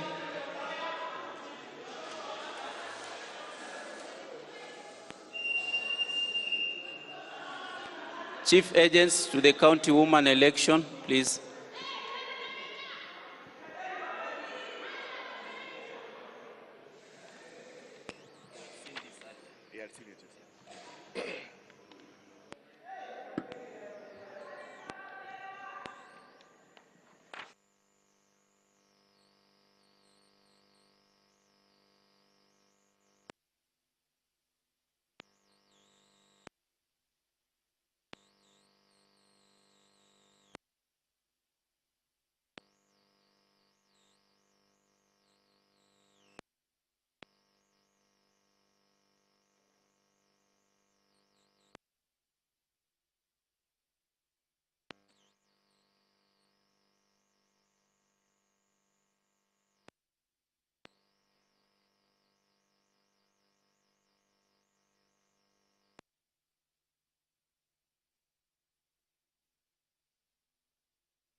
And that is the county tallying center, Nairobi County 047, where the ODM Party Secretary General Edwin Sifuna has been duly announced officially by the county returning officer Albert Gogo at the county tallying center in Kasarani, and we are waiting for the other final communication from the IEBC and the county returning official, who appears at the moment to be in charge at the county tallying center, where that final communication will be coming forth from. Albert Gogo is the name of the county tallying returning officer, Nairobi County, which has 17 constituencies, and now we have Edwin Sifuna, who has been duly elected senator of the county of Nairobi. He will be taking over from Johnson Sakaja, who is the United Democratic Alliance gubernatorial candidate, Nairobi County, and we are shortly expecting him at the county tallying center. Sifuna there in the company of the current woman MP, Esther Passaris, and we are waiting for the communication from Albert Gogo, and who is flanked by other IEBC staff in the final communication, unofficial for that matter, of the elections in the county of Nairobi. He is now again announcing. Let's now cross over shortly over to the county tallying center and listen to the live proceedings, where we also have our reporter Gatete Njoroge, who will later be giving us an assessment.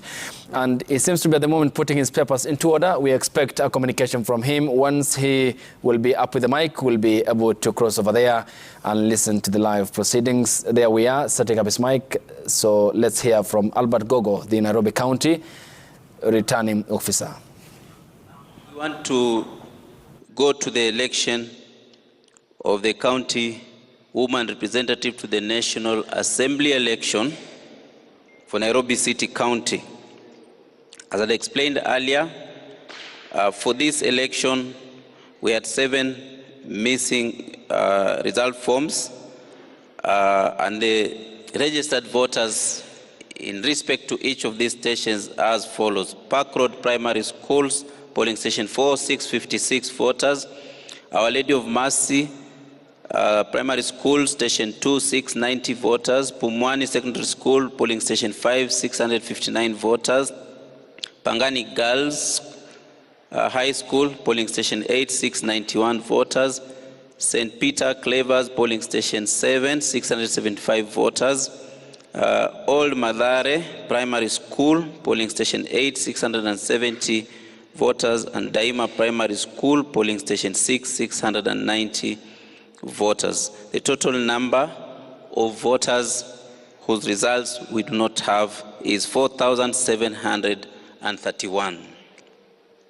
The difference in the votes cast between the candidate with the highest number of votes and the candidate with the second highest number of votes is 112,683. So even if all the votes in the polling stations whose results are not here were to be added to the candidate with the second highest number of votes, it will still not change the outcome of this election. And therefore, as the county returning officer, I'm able to declare the result for this election as follows.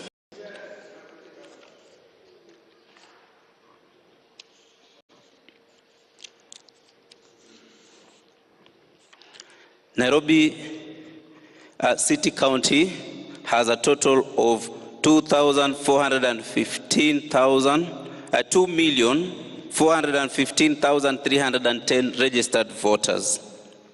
Now, the votes in favor of each candidate are as follows. Monica Wamaitha Gitau, 17,811. Delvin Mora John, 7,832. Mary Musuki Mudachi, 5,383. Brenda Kangai Ntwiga, 7,018. Millicent Nyaboke Omanga, 586,246. Teresia Anthony Omolo, 5,351. Esther Mudoni Passaris, 698,929.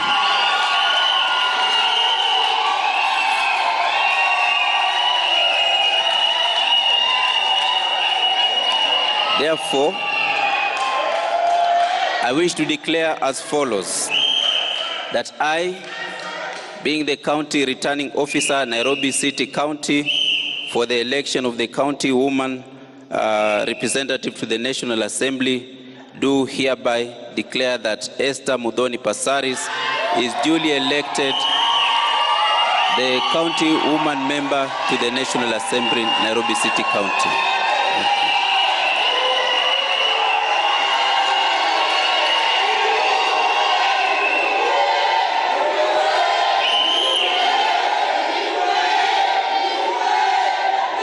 Congratulations. Congratulations. Please take a seat.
Okay. Now, may you please rise up?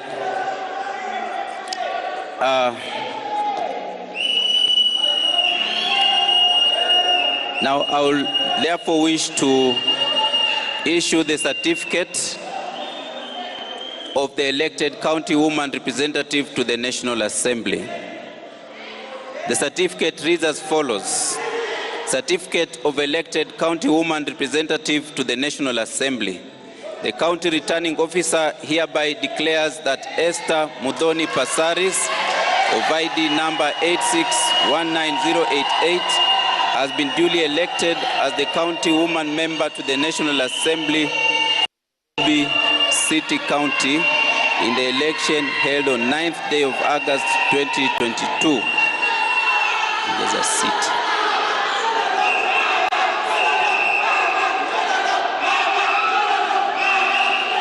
Make a copy.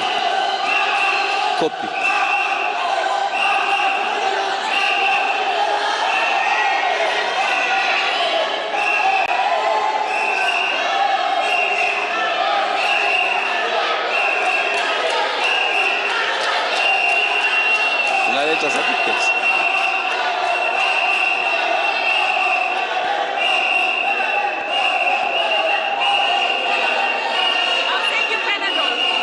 It's okay.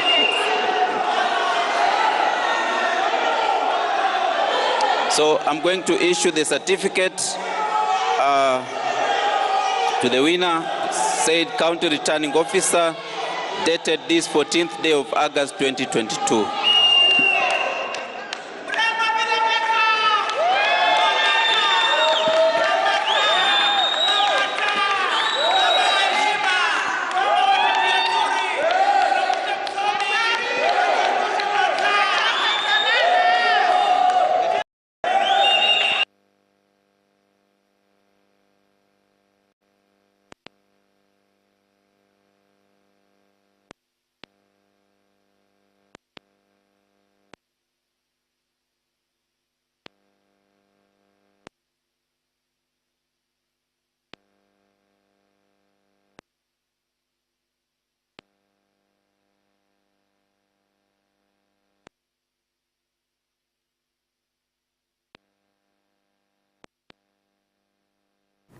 All right, live pictures there coming in from the Nairobi City County Tallying Center at Kasarani.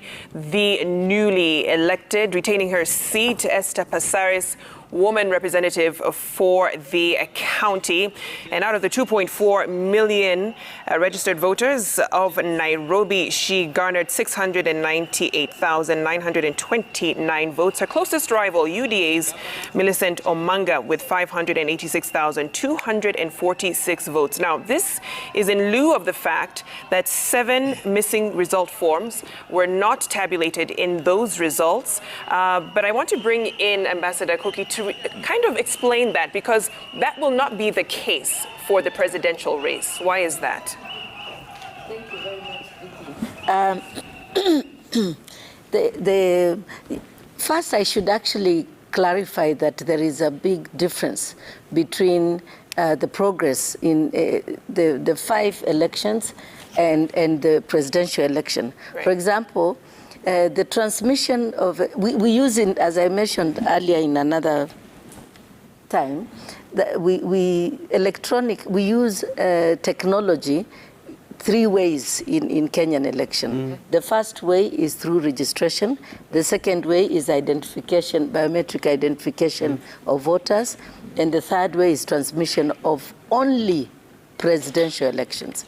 So while we have made tremendous progress with regard to presidential elections, we haven't done equally as much with regard to the other 5 elections. Okay. So, in fact, like all the, and this is important, the decisions, the Mainakai decision and Justice Maraga's decision requires that the transmission of the results of the presidential election, that is 34, forms 34A, are transmitted from the polling stations to the constituency level and directly to the National Tallying Center, and simultaneously to a portal that was specifically created to allow access by public in real time of the forms 34A and forms 34B. Right. And therefore, once they are transmitted to the constituency level, then at the constituency level, the returning officer at the constituency level then tallies the 34As into 34B and creates 34B forms. And then he transmits those 34Bs to the National Tallying Center directly. That's why when you see the portal that you have access to has forms 34As, forms 34Bs, and forms 34Cs, which is what Chebukati, now the returning officer for presidential election, will tally all these constituency results into a form 34C, which now he will use to declare, like Mr. Albert Gogo, to declare the candidate who has won the presidential election.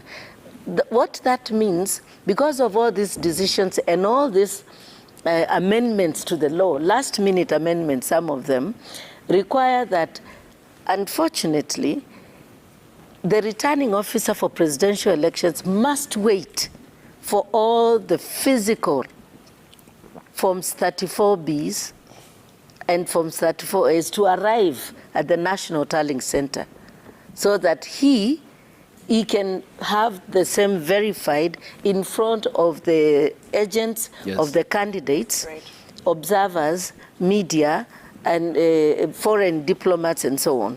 And that's why he's saying that the process is taking so long. And because we have been allowed by the law and the decisions to actually scrutinize this, instead of tallying, we are doing this, what is calling forensic audit, which is delaying now the problem. So when you look at the five other elections, everything is manual. The counting, yes, is at the polling station, and then they carry the results to the constituency level, where the returning officer receives those results, and then he turns into the different forms Bs, that then are filled manually and delivered manually to the county returning officer, who also has to receive them and then prepare the form C for in respect to the 3 elections that the county announced at county. So at the constituency level, there are 2 elections: the MCA and the parliamentary MP. The one for constituency, the geographic constituency. Constituency and ward. And ward. And then at national, that now is presidential. That is major difference. The second thing you will see is that, as he says, and this is very important, the person in charge, and Mr. Gogos has said that, he is a returning officer, he is therefore in charge of that room, that center, the tallying center, and he has authority and the law backs him And that's what he has demonstrated. Firm, decisive, and authoritative. That is what we also need at Bomas. And that's why, because Bomas, it is Chairman Chebukati who is in charge, and nobody else can go to the Supreme Court if they are dissatisfied. So it is important, and I know, as Vincent was saying, and all of you were saying, he's trying to balance and manage expectations, manage emotions, and manage all that. But I think there will come a time when he needs to be firm and decisive and say, okay, enough. Yeah. And I think he's done that, because now at least the agents have left the place. But just one point before I make one entertaining comment. You see, what I can say is that the problem in Kenya is the elections leads us to a winner takes it all. And the system of elections that we have, this first past the post, even though we have sort of mauad it a little bit to make it more transparent, we have not transformed our electoral system. And that's why we've been saying, if we have mixed member proportional representation, you would not have this kerfuffle here. Because every person participating in the election will have a share of votes that translates to seats, and therefore that translates to budgetary allocation at national level. Okay. And that, let me just finish, and then before I lose the thought. Kindly proceed. I'm old now. Lots of perspective. So it is actually very important that we bear all this in mind. And it is also important to remember that if we had a system that allows everybody to feel like a winner, because our system does not recognize number two, irrespective of how many votes you have received. Even if you receive 10 million and the other person receives 11 million, it means that all those 10 million people who voted for you have nothing.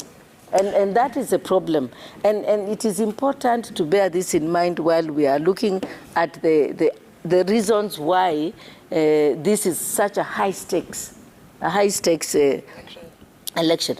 And then the other thing is also the management of national resources, which is associated with the leadership.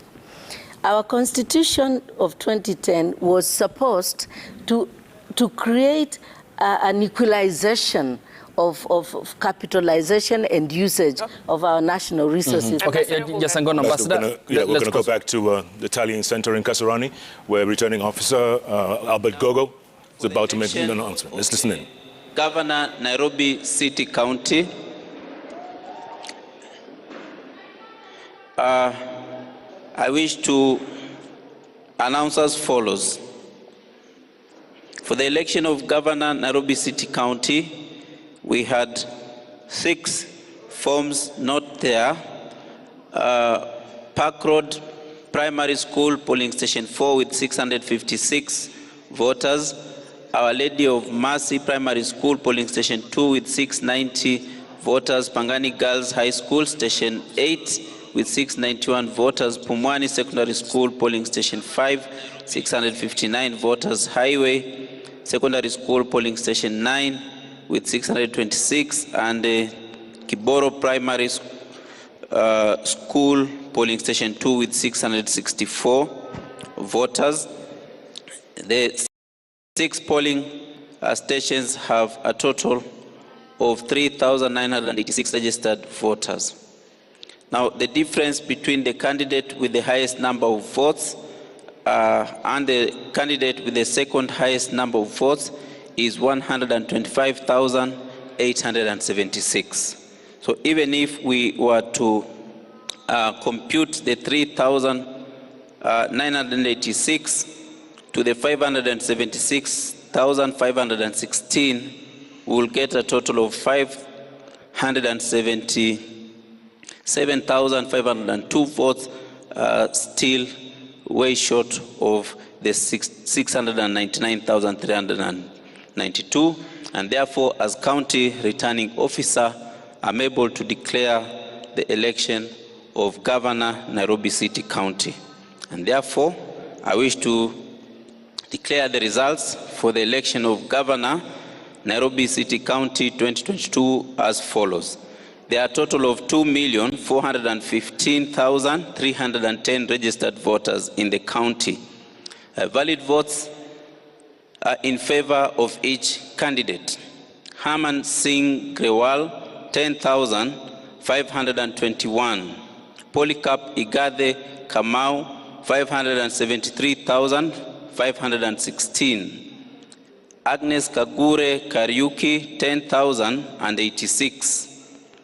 Cleophas Mutua Kiyo, 6,485. Dennis Arua Ochieng Kode, 5,557. Nancy Wambui Mwadime, 5,531. Kenneth Kinara Nyamwamu, 7,377. Johnson Arthur Sakaja, 699,392. Esther Waringa Thairu, 5,944. And therefore, as the county returning officer for the Nairobi City County Governor Elections 2022, do hereby declare that Johnson Arthur Sakaja is duly elected the Governor for Nairobi City County 2022. Thank you very much.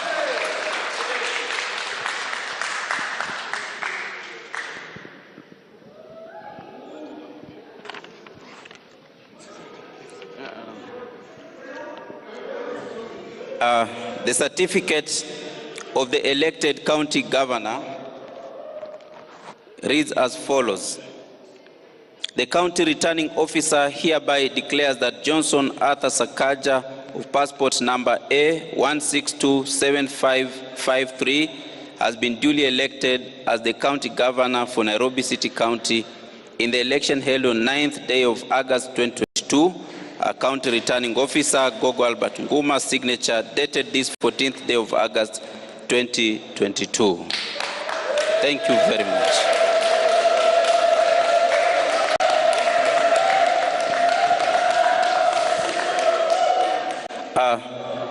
We have elected members of parliament. I would like to honor them with a few moments to address those of us who are here for 1 minute. We'll start with the Senator-elect Nairobi City County, Honorable Sifuna. Please come.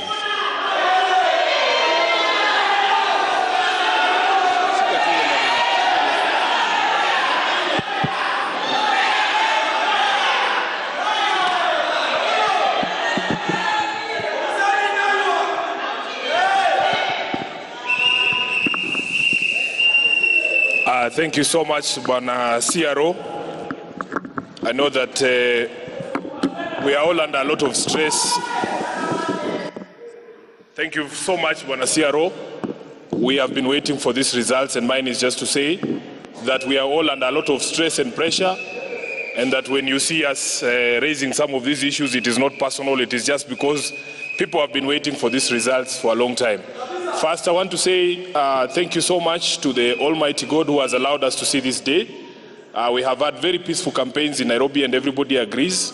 I am very proud that we have been able to complete this exercise without much incident. I want to take this opportunity as well to thank all of you, the people of Nairobi, for honoring me with this particular position, and I want to assure you that you know my capacity, you know my work, my ability. I will serve you diligently every day. I will wake up to work for the people of the county of Nairobi. I want to also thank Team Sifuna, who is here, led by my chief agent, Collins. Collins, just stand up and wave. Asante sana. You have done a fantastic job. And I just want to say that sitawaangusha. Asante sana. I also want to take this opportunity to thank my family. My wife is here, Didi. Thank you so much for allowing us to go through this process and for the support that you have given me, even my family back home in Bungoma. I know that we are going through a difficult phase, but now we will have an opportunity to go home and bury my kuhu, who passed away just 2 days before the election. She was not able to see me as senator, but I will be taking my certificate to her at home. I also want to thank everyone, all our competitors. I think we have had a very good campaign. I am proud to say that I have gone through this entire campaign without mentioning any of my opponents, but I consider them worthy opponents, and I just want to say that they're welcome to work with us in order to deliver for the people of Nairobi. I want to thank my party, ODM. It is simply the best political party in this country, the most organized political party. And Mama Pasaris and all the team, Nairobi Azimio, the members of parliament who have supported us. Thank you so much. Nairobi is blue, and we are very proud to say that Nairobi is blue. Asante sana. Thank you, sir.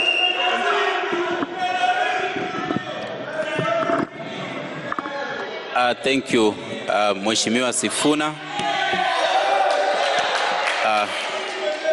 Aya, sasa tuache mama naye akuje. Honorable Esther Pasaris.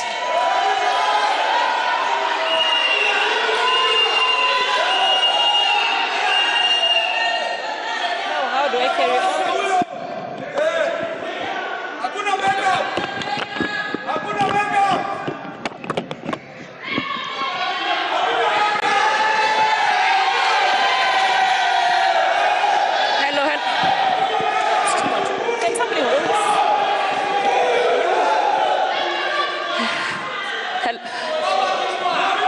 Okay,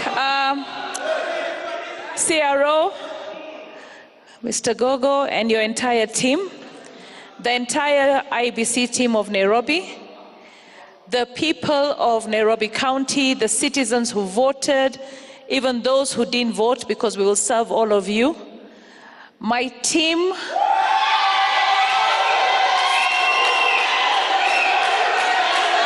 okay.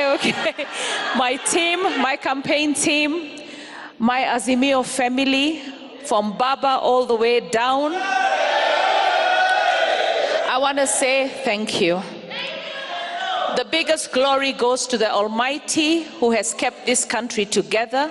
And in the spirit of God is love, we under Baba are preaching the Azimio la Umoja message. I want to say thank you to all the voters in the county of Nairobi. We will work tirelessly to serve all of you.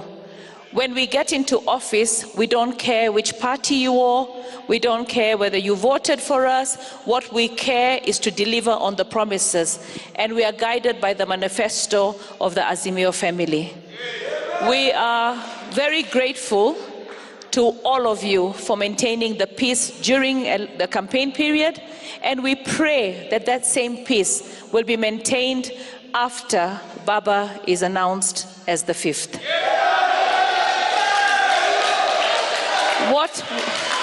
What I want to say here is I'm very grateful to my entire family, and as I dedicate myself to serve this great county of Nairobi and Kenya at large, because Nairobi is the capital city, I want to dedicate this win to my father, who passed away in January and is not here to see me win this. And because he loved this country so much, I want to say, Daddy, as I dedicate this win to you, I will do everything that you taught me to serve with integrity, to serve with compassion, to serve with the Spirit of God in everything that I do. I will do all that in your honor for the great people of the county of Nairobi. Thank you.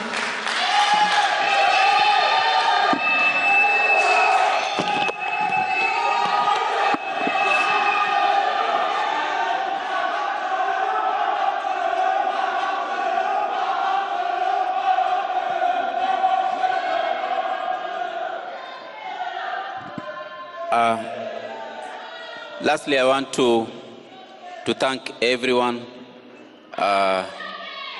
We've walked a long journey. Since the last general election, we've been preparing for this election. The people of Nairobi, all the candidates, the media personnel that have covered these elections from end to end, families of the political elite, our own families as staff of the commission. We've gotten support from everyone. We've basically had these elections without much incident, and we thank God and we thank the people of Nairobi for the maturity in our democracy. Let us continue like this. This is the way to go. We are residents of Nairobi, and we will be together even after this election is done and dusted. Thank you very much. God bless us all. The words of Albert Gogo there. He's the returning officer at the County Tallying Center in Kasarani. And before that, you heard a very emotional speech by Nairobi woman Rep-elect Esther Pasari. She's retained her seat, dedicating her win to her late father, who passed away in January. Before that, you heard from the Senator-elect Edwin Sifuna. There you see them walking out, literally walking out of the Tallying Center, having both won their respective seats. And also, Governor-elect Johnson Sakaja, who was noticeably absent, Victoria, yes. and Yes, absent, but his certificate was handed over to his chief agent. I mean, he got 699,392 against his closest competitor, that is Polycarp Igathe, 573,516,000. And clearly pointing to what has been a very hotly contested race in the capital 047, and the people of Nairobi have finally handed over that mandate to their outgoing senator, who will be their governor. But a lot away, it's at City Hall. There's a big hole in the hall. And a very politically mixed political makeup there for Nairobi County. So very interesting in terms of the dynamics and how they play out in the next 5 years. On that note, let's take a short break here on Kenya's Choice 2022. We'll be back with much more.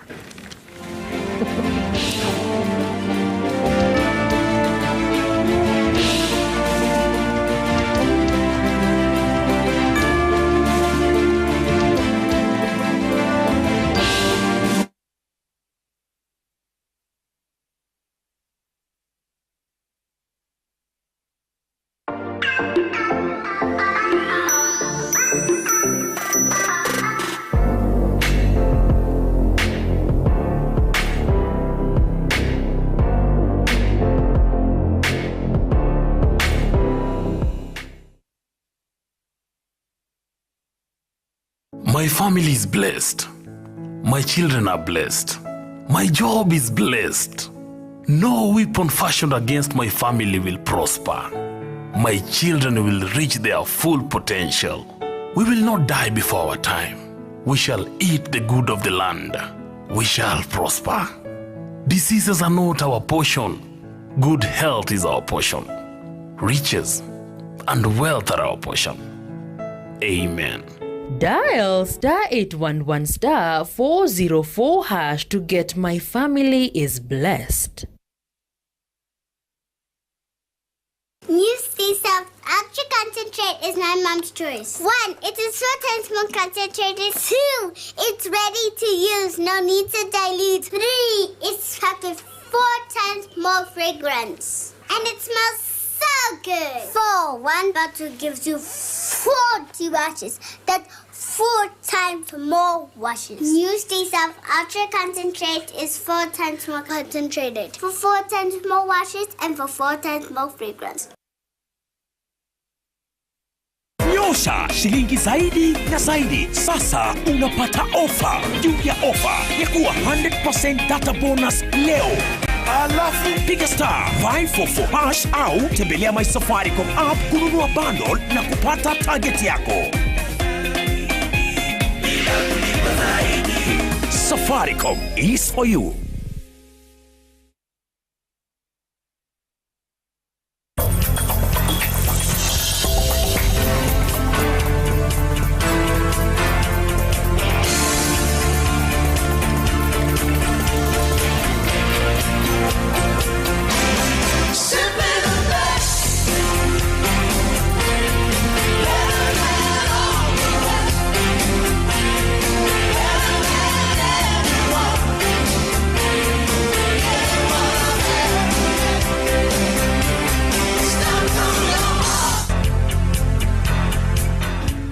Finish this meal. Okay, I'll have one.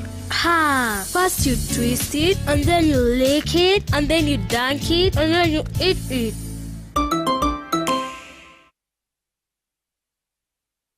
Piga star 544 star 5 hash kuona kama unafaulu kujiunga na mpango wa lipa mdogo mdogo kutoka Safaricom. Wacha hata nikupewe mwenyewe ujione. Wow! Mwelekeo ni internet na Neon Ray Pro.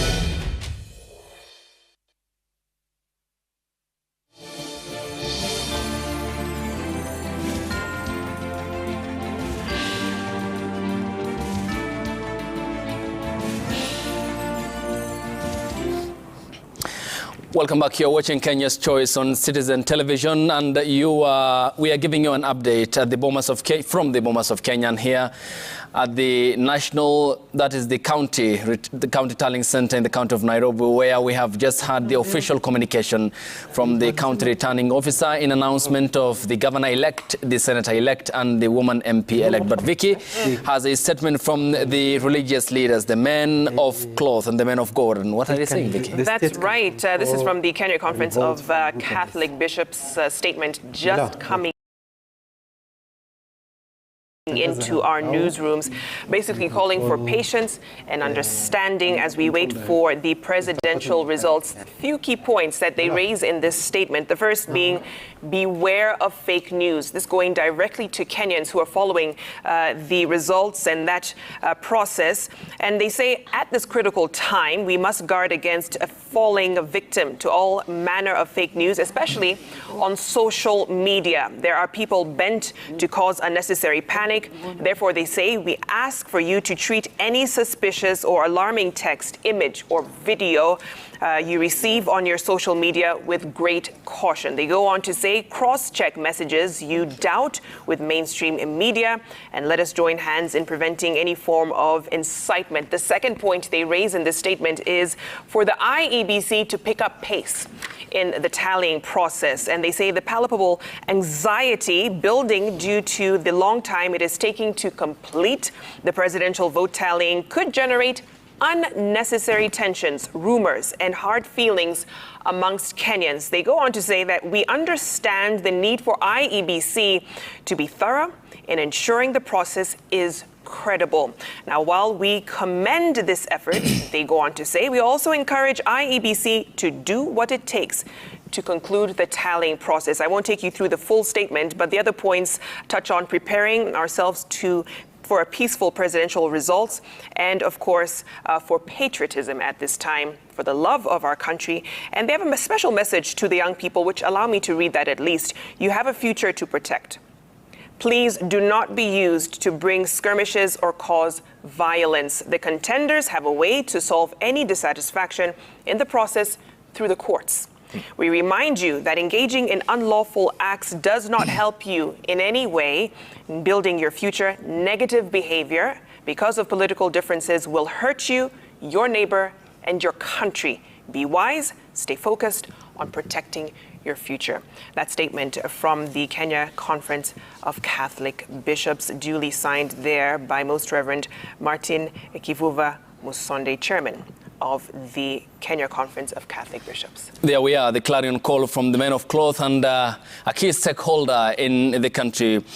Vincent and Ambassador, we do all recall, and Jeff, the critical role that the men of cloth did play, the crescendo towards multipartyism in 1992. And recently we have seen how the Catholic Church in the Democratic Republic of the Congo also ended the deadlock politically after a standoff between the opposition and the former Congolese President Joseph Kabila, ending up with the coming on board of President Felix Tshisekedi. How timely is this statement, Vincent, from the men of God? So I welcome the statement. I laud the church for speaking up in this time. This is actually before we went to a break when you said we are going for a break. So thanks for keeping the tradition and ensuring that what I wanted to say that time I am able to say. This is the time to appeal for calm. So listening to what Victoria has quoted and knowing that it's coming from the KCCB is encouraging, because I can tell you, even in 2007, in the thick of things, if you're in this country, opinion poll showed that even the spiritual leaders, the church leaders, still had a higher level of confidence, even higher than the Kofi Annan mediated process. This is backed up by data. So when they speak in such a time, what happens? There are people who listen to them. Remember, these are the people, we go to them when people are born, when people are celebrating transitions, marriages, and also when people are exiting this earth. So speaking that will bring calm into the nation. So I commend them, but I also appeal to them. They go beyond the statements. They go beyond press conference, and they reach out to the politicians, reach out to the candidates to send a message of calm, a message of tranquility, and also to ask the political class to continue speaking and affirming confidence to the IEBC. We've just seen, we've seen what has just happened in Nairobi. I think we were watching live, if I'm not mistaken. You've seen what the election officer has done. As just shown, I am in charge here, I am doing my job, and it has ended in a celebration.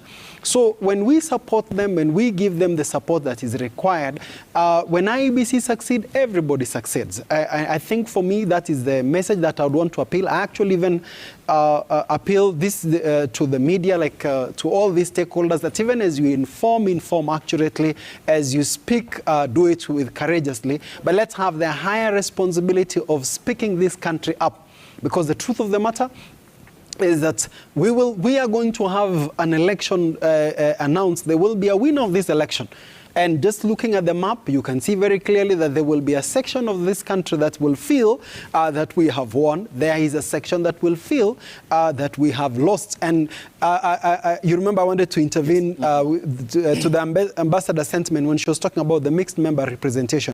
I am a firm believer, and I have actually written even on this, that our current political system is not sustainable, because it is a system with a majoritarian system. Where if you have a good turnout in the mountain and you have a good turnout in the Rift Valley, you are president.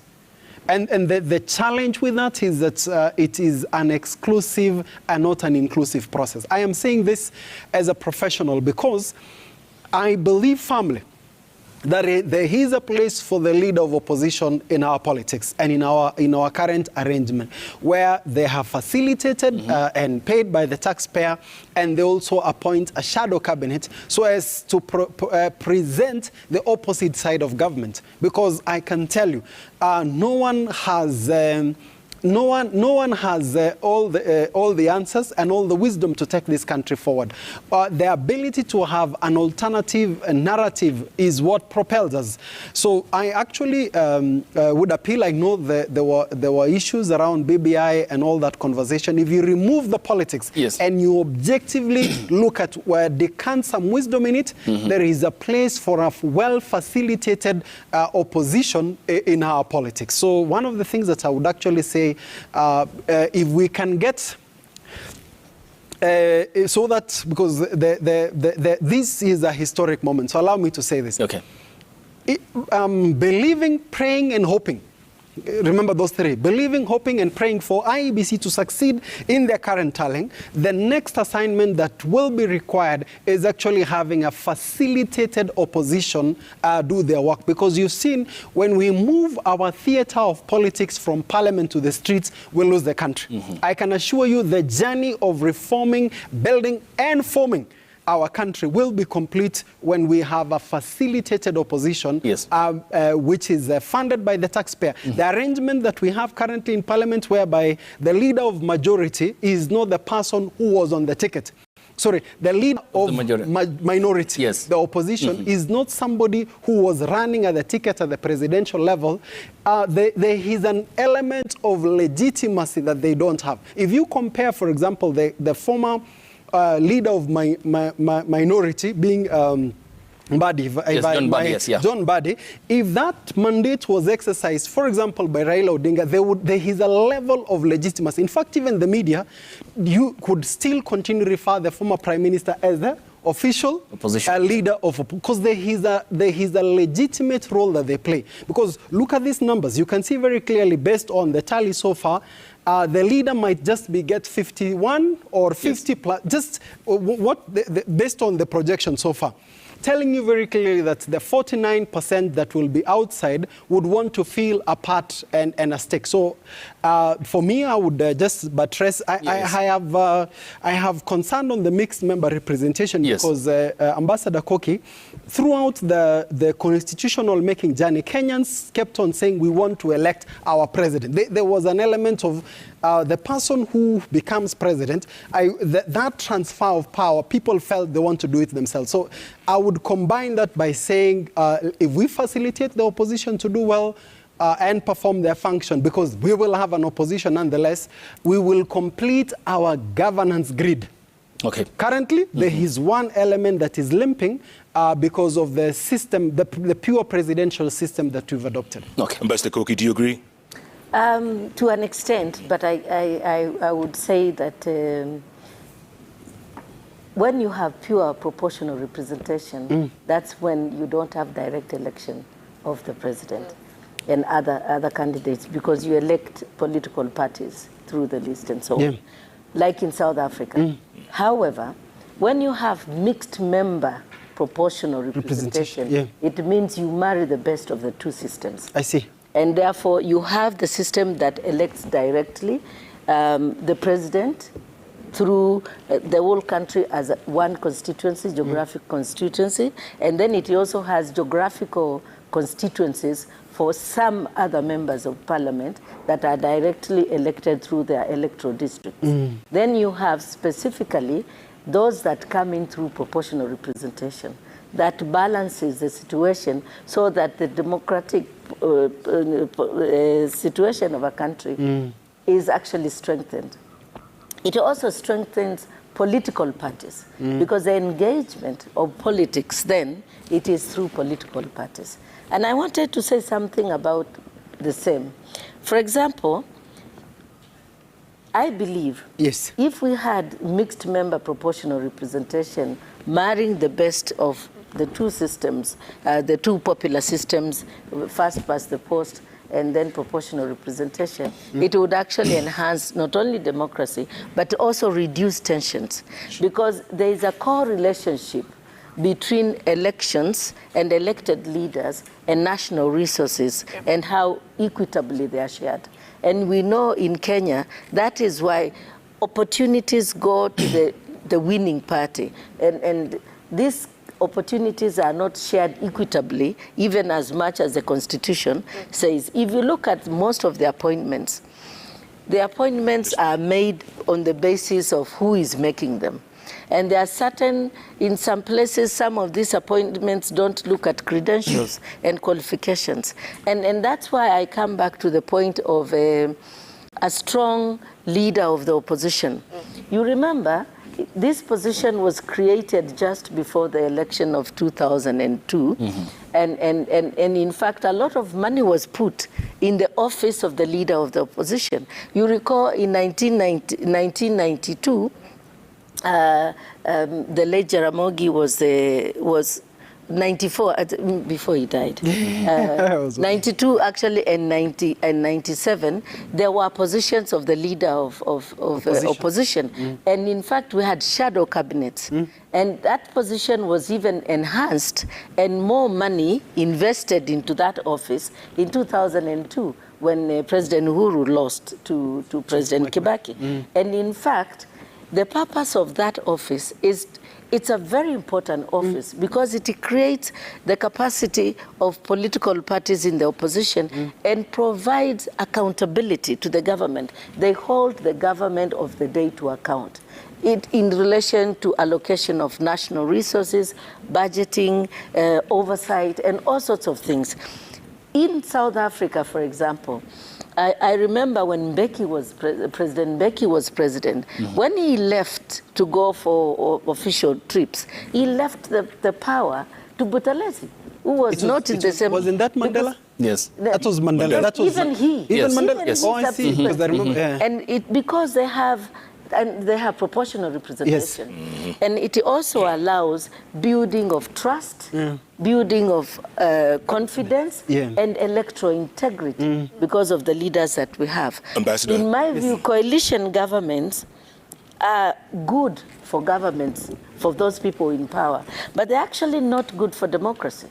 And the coalitions? Coalition governments are a convenience, a marriage of convenience, because you need. But in Kenya, the way we approach coalitions, we approach them with a view to winning, so that we have these voting blocks based on ethnicity, and you put people in coalitions, not because of the things that you share together, and also not because you are interested in serving the interest of Kenyans together, but because you want to win. And that's the wrong approach to coalition government. Ambassador, speaking of the government of the day, President Uhuru Kenyatta on Saturday met a team of AU and COMESA election observers at State House who briefed him on their observations about the election process. Now, the team, led by former Sierra Leone President Ernest Bai Koroma, said the electoral process has been relatively transparent and all the observers have issued positive reports. Now, the election observers emphasized that they have learned a lot from the elections in Kenya and will share the good example of real democracy, institutional credibility, and upholding the rule of law to build, quote unquote, the Africa we want. Jeff, do you know when we have the opportunity to participate in international conferences and events, particularly all the way to the UN level, the ambassador is here. I would want to hear a side of this, but let me say this. Kenya is held with very high respect. In fact, when you're in the bilateral talk in the UN meetings, when it comes to Africa, they look at three things. They look at what is the position of Nigeria, what is the position of Kenya, and what is the position of South Africa. When the three countries take a position, Africa moves ahead. So at times, I wish we would give more attention to some of these developments because they move our country up.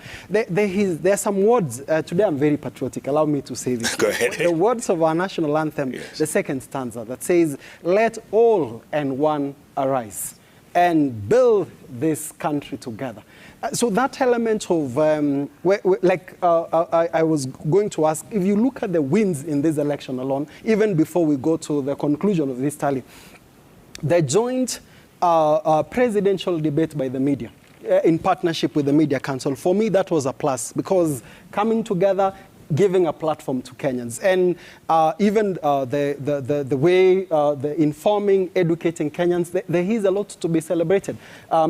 Just connecting to the statement from the Joint Monitoring Committee or Observation Committee by the African Union and COMESA, is that you can see that they're looking up to the country. And here you have a situation whereby even the sitting president, His Excellency Uhuru Muigai Kenyatta, is as the commander-in-chief of the armed forces, he is waiting, like everybody else, for the results from the media. I think that, for me, is something to be celebrated, and just showing you the integrity and bringing it home, because all elections is local. We've seen from Nairobi, when the IEBC county returning officer just read the law. We are following through the process and restored calm, gave order, and that process well concluded. So as we still continue rooting for the IEBC, for commending them for an incredible job that they have done, and just praying that this process really is concluded well.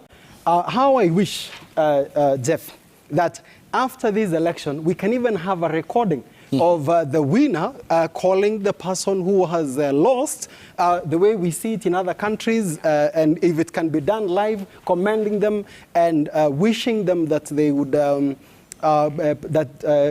congratulations, it was a good race, and that we wish you well, take Kenya forward, and we will have all our support. And even if they are not happy, be able to say that I am not happy with the results, I'm happy Kenya has a good dispute resolution framework, we will be heading to the Supreme Court. That in itself strengthens our institutions. There is a story you ran. Since I worked in the media in the past, we did not respond to it. Allow me to respond to this at this point. Sure. The speech by the speech by the governor, Kimemia, You remember Yes. that we did not speak to it. Yes. I think I want to commend Kimemia by coming out by saying that he will go to the dispute resolution framework. I'm going to go to court. That for me is something that should be commended, because the reason why these frameworks exist is that so that everybody is heard. Democracy is normally having the minority to have their say, even as the majority has their way, and that can go all the way to the Supreme Court. So I think we need to encourage that. We need to see the growth of that. And just to really, again, bring this back to the IEBC, that the exercise they're undertaking is not a Kenyan thing. This is an African thing. This is a global thing. Yeah. So give it the integrity, the attention, the commitment, the professionalism, the transparency that is required to take this thing forward. While we were speaking here and you took a break, we're getting also comments. People are actually saying we would actually want to see this process not only concluded fast, but also concluded well, so that we can go back to doing business, yes. Even as we leave you guys with your business of broadcasting. Ambassador, you talked about inclusion and the mixed proportion style, and Vincent also touched about the place of official opposition leader, more or less what we have in the Westminster system in the UK, though it's a parliamentary system of governance where the official opposition leader is in parliament. There's a shadow cabinet that checks over or checkmates the opposite end of the ruling party. Now, given that you have mentioned the aspect about political coalitions in Kenya as being convenience vehicles, like we have seen many aspects from an observation perspective as to what transpired in 2013 between the TNA and the URP parties and the Jubilee party in 2016. Now, a party that fell short by 62 members to have an absolute majority in parliament then, now has only 26 members. Where is the place of institutionalizing politics in the country? Thank you very much. That's actually one of the biggest problems we have in Kenya, because we don't grow these public institutions of governance like political parties. If you look at political parties, they are all patronized by individuals, and they carry them for purposes of winning an election. Most political parties come together, zinakarabatiwa, so that the people who are behind them win that election. And you see this, the only exception of a serious political party was KANU. And KANU has continued in its own, well, it has lost its original glory, but I can tell you, all the political parties, if you look at from 1992 when the opposition, when Section 2A of the Constitution was repealed, was added to allow for multi-party elections, most political parties that came to that election, through that election, are not the ones that we are seeing today. And one of the reasons why I am a big supporter of mixed member proportional representation is because it grows political parties. Because political parties are very powerful. They can actually recall a president, like you saw in South Africa, how President Mbeki was recalled by ANC. And that's, we are not asking only for proportional representation, but for both, so that then we can grow political parties. Look at the question you're asking me about Jubilee. Yes. You remember Jubilee was TNA, then it morphed into TNA URP coalition, then a political party. So it actually was only used as a vehicle for one election. And in fact, I am impressed that it has survived in another election, and that it has actually got members of parliament.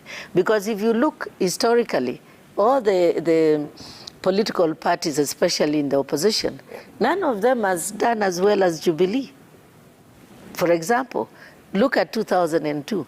The political parties that brought in, the coalition that brought in President Kibaki. Yes. In 2007, it wasn't the one.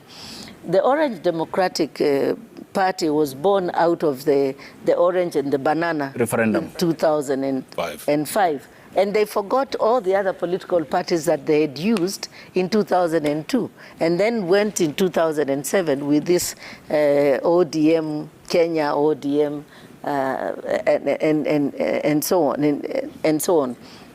Then in 2012, they also 2013, they used another grouping of political parties, and then in 2017, then you saw now Jubilee, as you recall, and now in this period of time, we have changed a little bit, whereby these coalitions of political parties are coming together, not necessarily for ideology or for what they believe in or to serve the interest of Kenyans, but to bring the political players to the table with numbers so that they can win an election.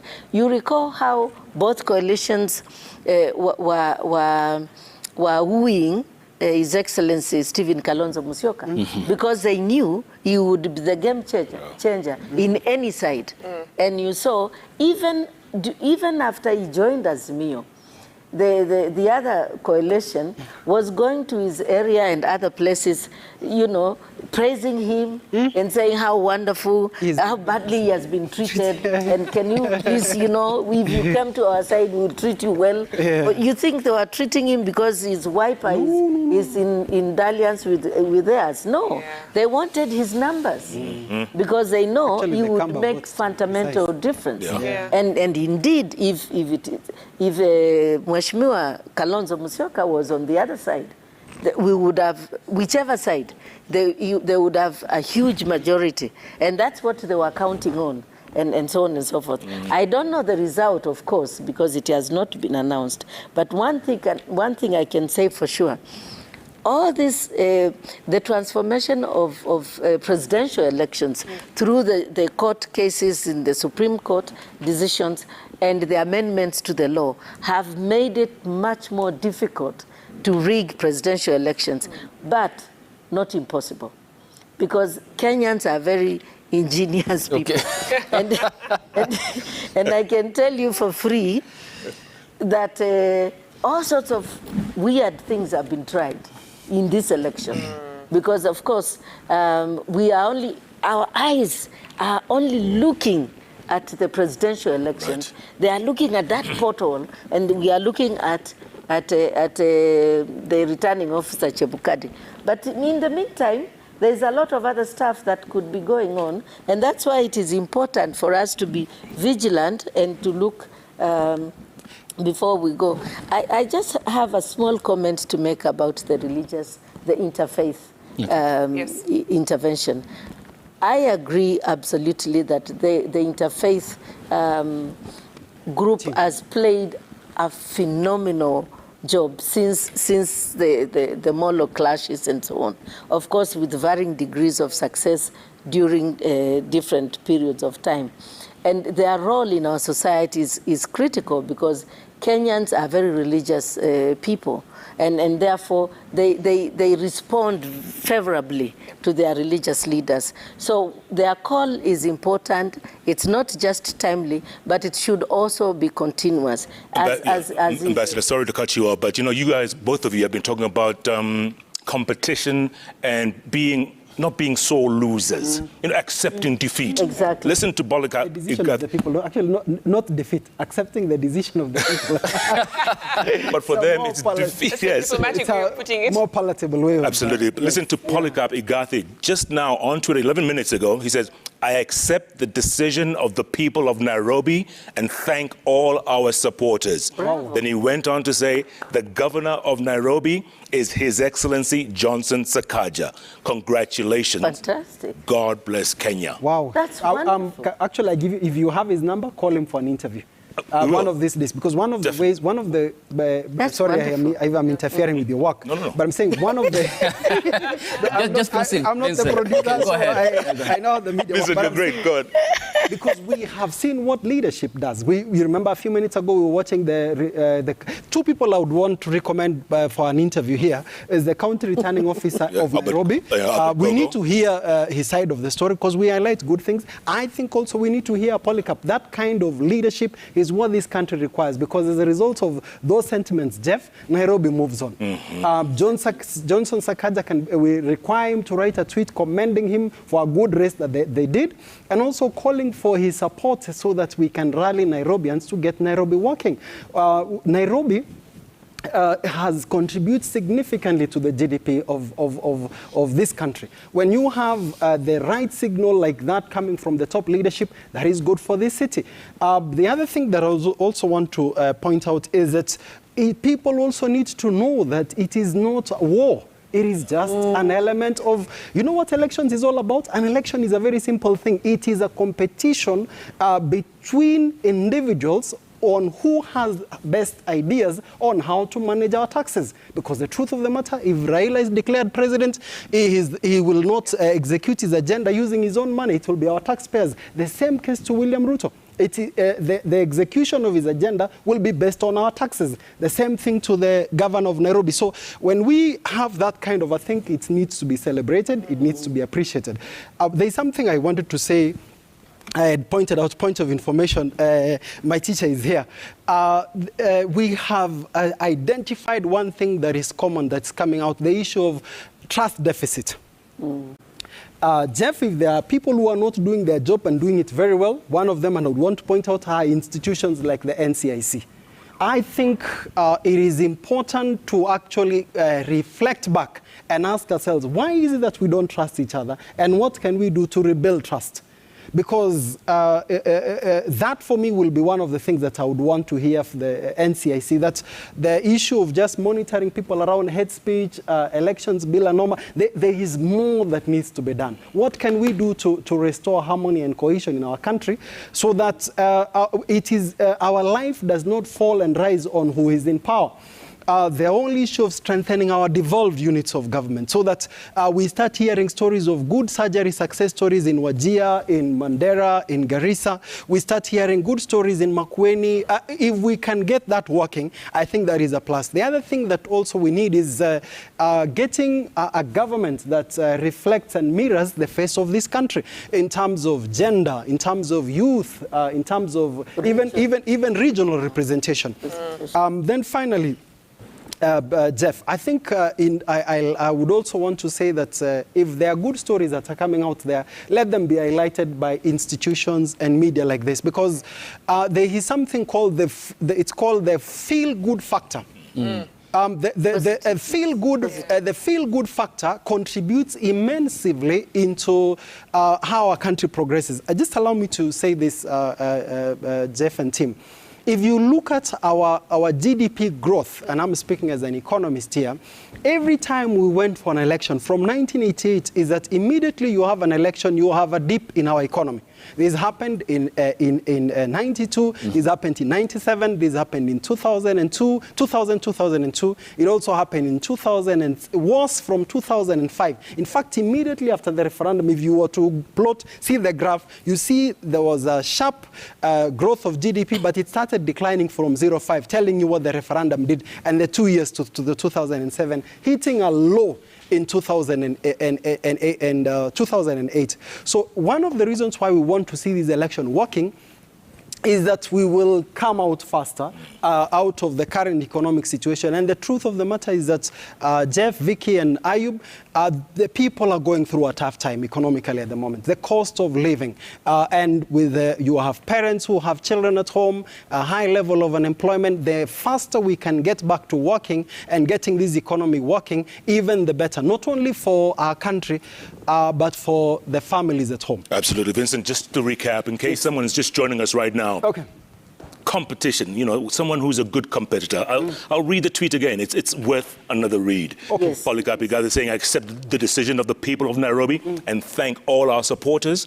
He says the governor of Nairobi is His Excellency Johnson Sakaja. Congratulations. Oh, there it is. You can see it on the screen. It says, God bless Kenya. And by the way, Sakaja is on his way to Kasarani. Oh, I see. Yeah, to accept or to receive his certificate. I'm sure we'll see him. Oh, we'll get him live, definitely. That's your responsibility as the media. Make sure we don't miss it. Anyway, we don't give him I wanted to say something. Yes, go ahead. I wanted to say something that will lighten the mood in this room. Please make sure it does. During Kanu times, we had so much peace, love, and unity. And the reason why we had this peace, love, and unity during elections was because that KANU was so powerful that if you got a KANU nomination, of course it was the only political party since '82, but if you got a KANU nomination, you are assured of elections. That's why, in fact, people confused national elections with KANU elections. The nomination. With the KANU nominations, Primaries. Because elections ended at KANU nominations. Okay. Yeah. And in fact, if at some stage when the president liked you and thought you are going to lose an election, he created a constituency. You recall, this gerrymandering was a common thing. Yeah. You recall JJ. Yeah. Kamotho. Yes. Kamotho actually got Mathioya. Yeah. When John Mishuki was a threat in Kangema for JJ, the late President Moi said to JJ, don't worry, usiwe na shaka. He created Mathioya and told him, there you go, and he was elected. He did the same in Ijara. For the late Yusuf Haji. Said, watu wasikupatie maneno mingi, nitakupatia yako pia. He created Ijara, and therefore it created peace. I mean, there was gerrymandering. I told you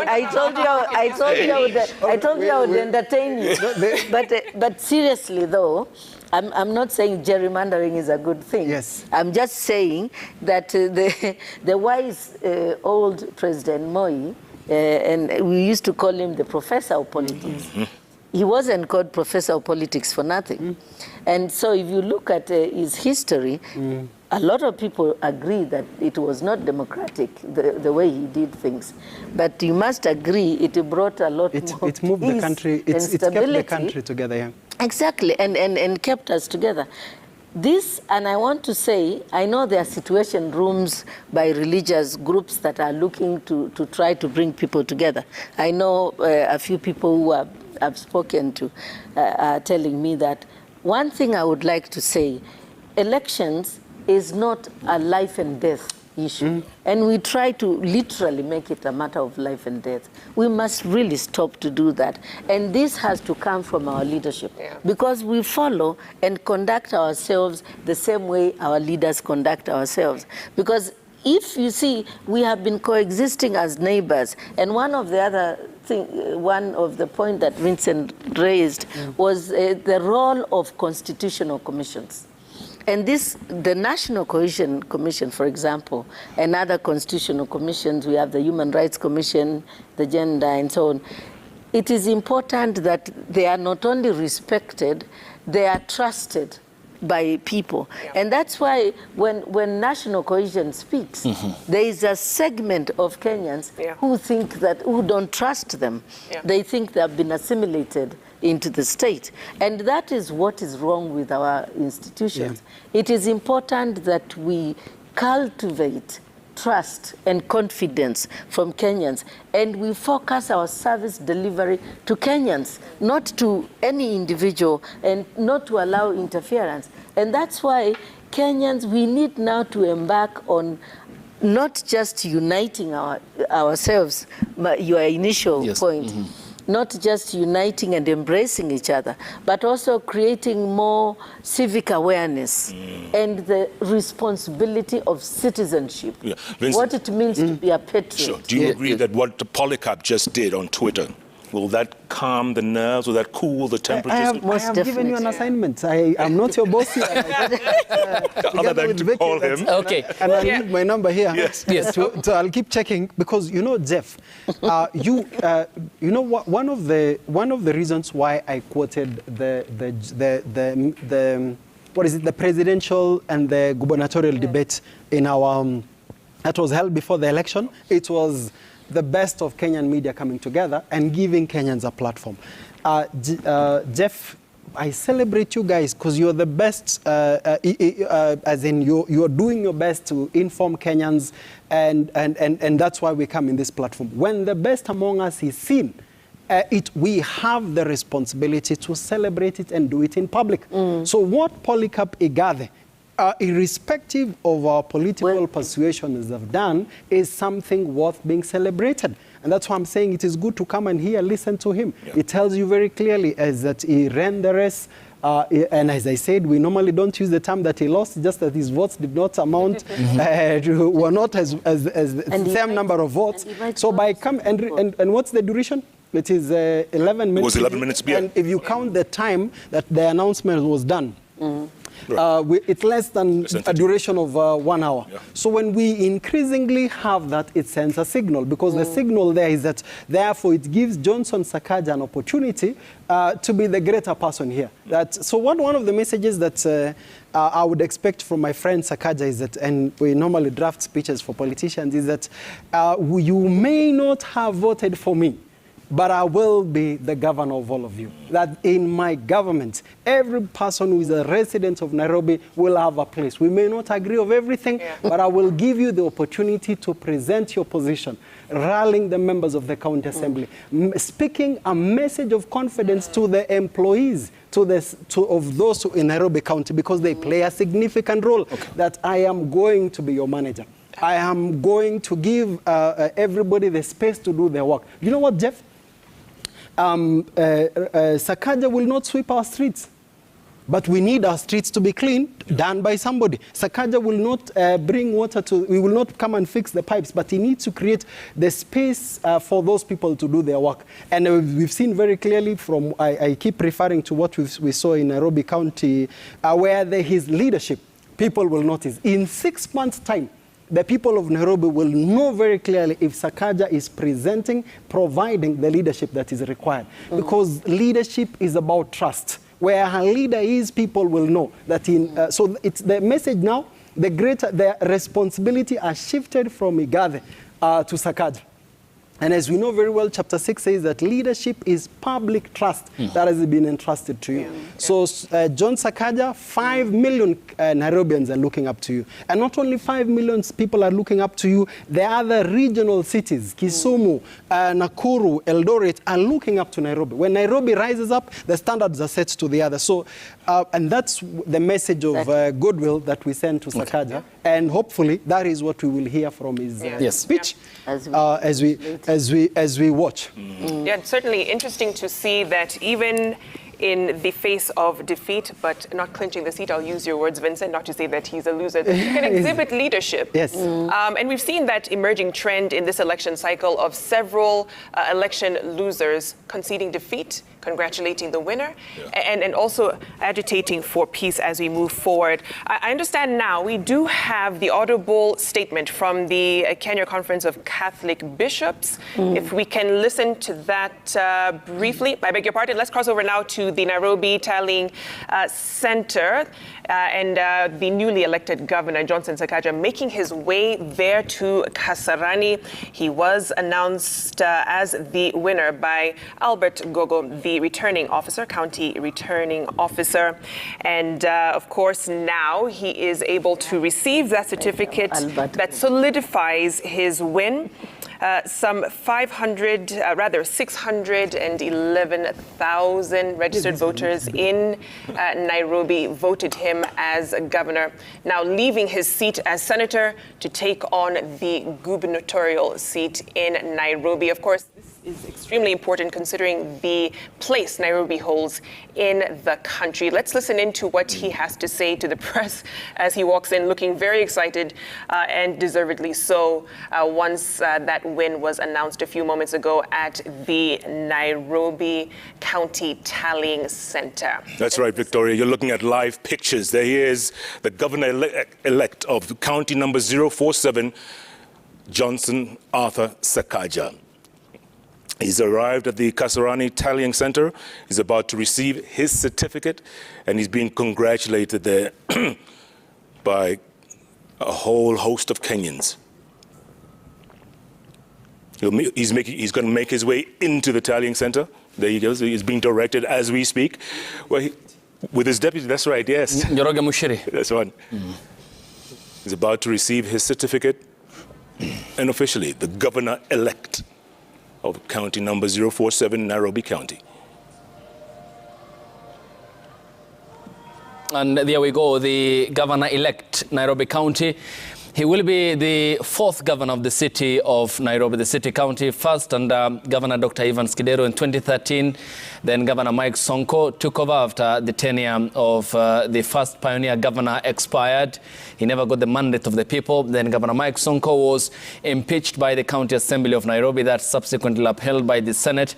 And then Anne Kananu Mwenda, who took over the reins of power at City Hall. And now Governor Johnson Sakaja is the fourth governor and becomes the fourth governor, for that matter, of the city county of Nairobi. Walking into the county tallying center at the Kasarani Stadium, where the IEBC officials led by the county returning officer Albert Gogo are seated awaiting for him. He is in the company of his supporters, amongst them some notable members of parliament who lost their seats after going for the same, including in Kamukunji. There we go.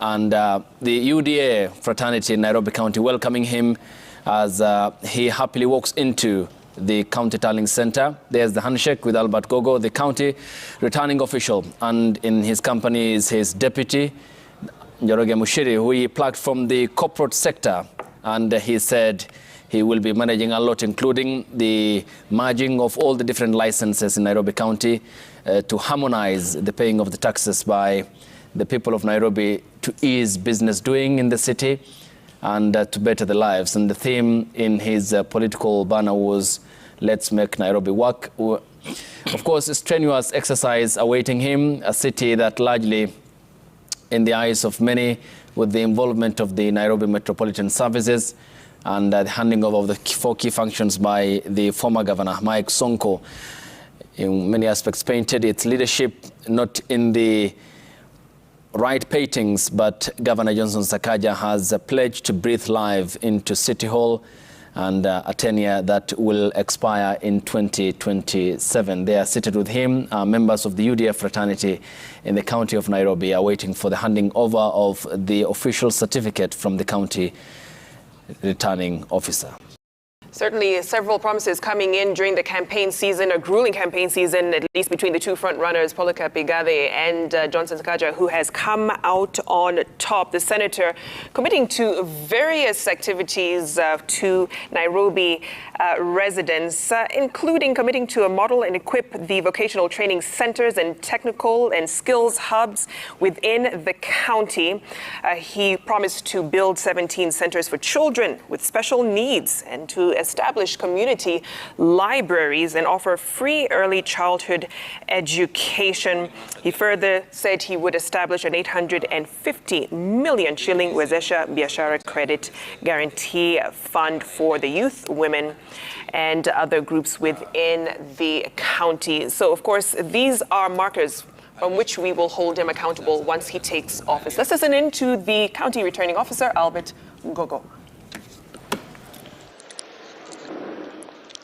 Now, as the county returning officer, we have tallied the results for the election of county governor, Nairobi County 2022 general election. We completed this exercise, and I will wish to declare the results as follows. Nairobi City County has 2,415,310 registered voters.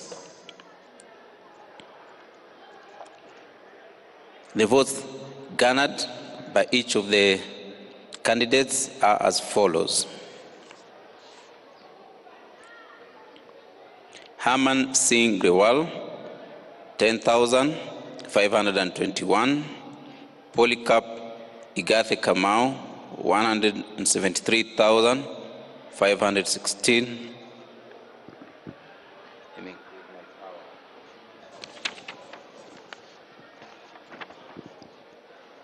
Agnes Kagure Kariuki, 10,086. Cleophas Mutua Kiyo, 6,485. Dennis Arua Ochieng Kode, 5,557. Nancy Wambui Mwadime, 5,531. Kenneth Kinara Nyamwamu, 7,377. Johnson Arthur Sakaja, 699,392. and Esther Waringa Thairu 5,944. And therefore, by the figures that I've just read, the winner for the election of county governor for Nairobi City County 2022 is Johnson Arthur Sakaja.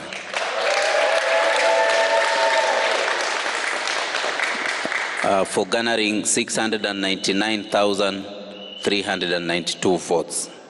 Now I wish to, we didn't issue the certificate, so I wish to call the governor-elect and his running mate, because it was a joint ticket, to come forward to receive their certificates.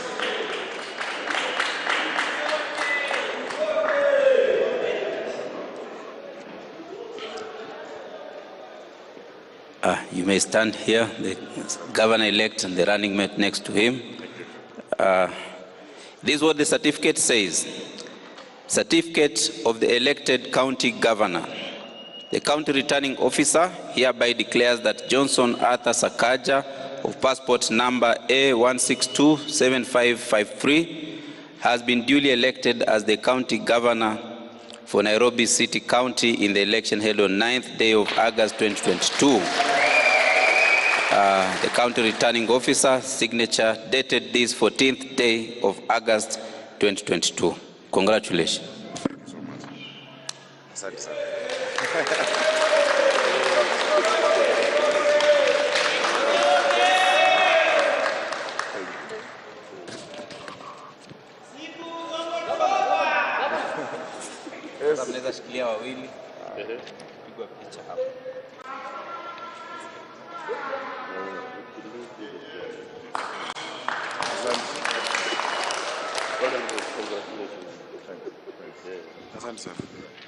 Before you resume your seat, I would like to grant you a moment to speak a word or two to the team that is here, your supporters and everyone present. Karibu. Thank you. Thank you very much, CRO.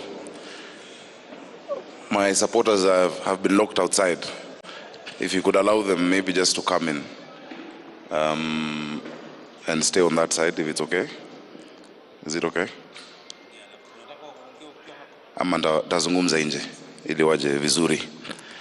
I want to thank God for this day and for this journey. I want to thank the people of Nairobi for believing in me and giving me this mandate and this task of serving them as governor of Nairobi. I want to thank my family for allowing me to go through this process.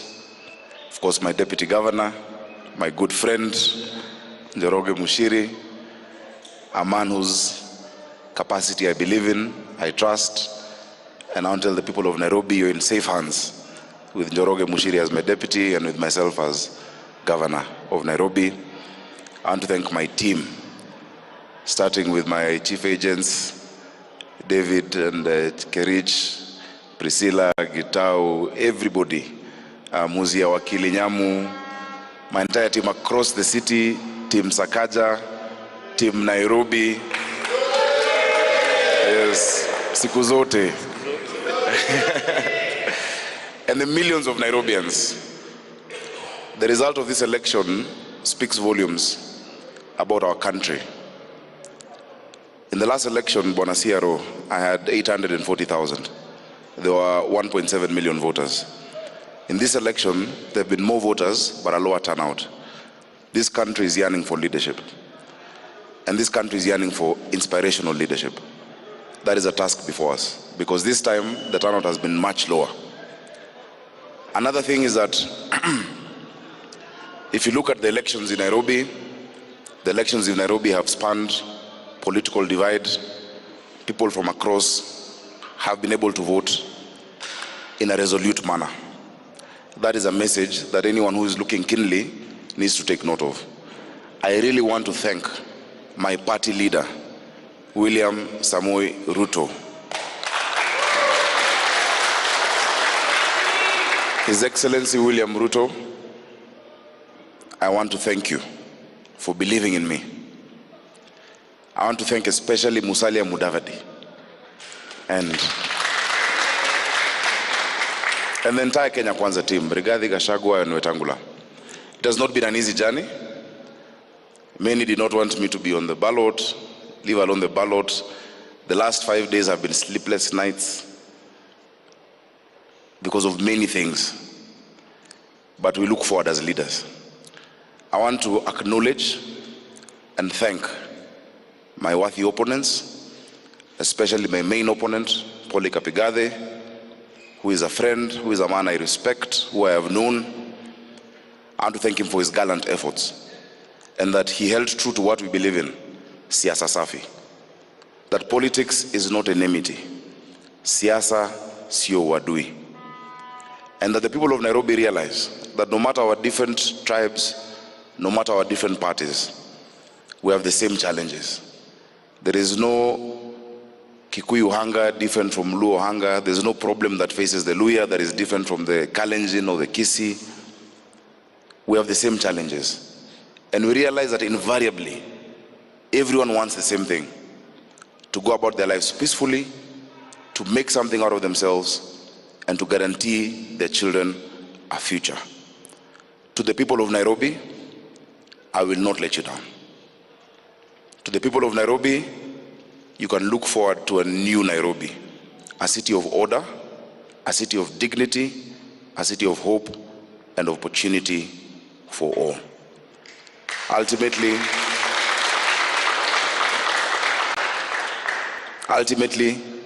we will make this city what it deserves to be. And so I'm very grateful. I want to acknowledge those who've been there before me. I want to thank His Excellency Evans Kidero, who was our first governor in Nairobi. He set the foundation for devolution in our county. He didn't have an easy time. I've learned from his strengths and from his weaknesses. I want to thank my friend Mike Mbuvi Sonko, our second governor of Nairobi, and I acknowledge the challenges he went through, his successes and his weaknesses. I want to thank Anne Kananu, the current governor, for what she has been able to go through. These are all people I speak to and I acknowledge them. And I also want to thank the outgoing NMS led by General Badi. I thank them for the work they have done for this city. I acknowledge it's not been easy. I have learned from them. But I want to affirm that from the day we were sworn in, all the functions of county governments under the 4th schedule, all the 14 functions shall revert to the county government immediately. Finally, I really want to honor the people of Nairobi for being peaceful, for seeing each other as their brother and their sister. We've not had violence in the city. We've interacted. We've met people campaigning on different parties and different platforms and saying hi to each other. We've joked around. There are those who have called me names. I want to thank them all. Those who voted for me, asanteni.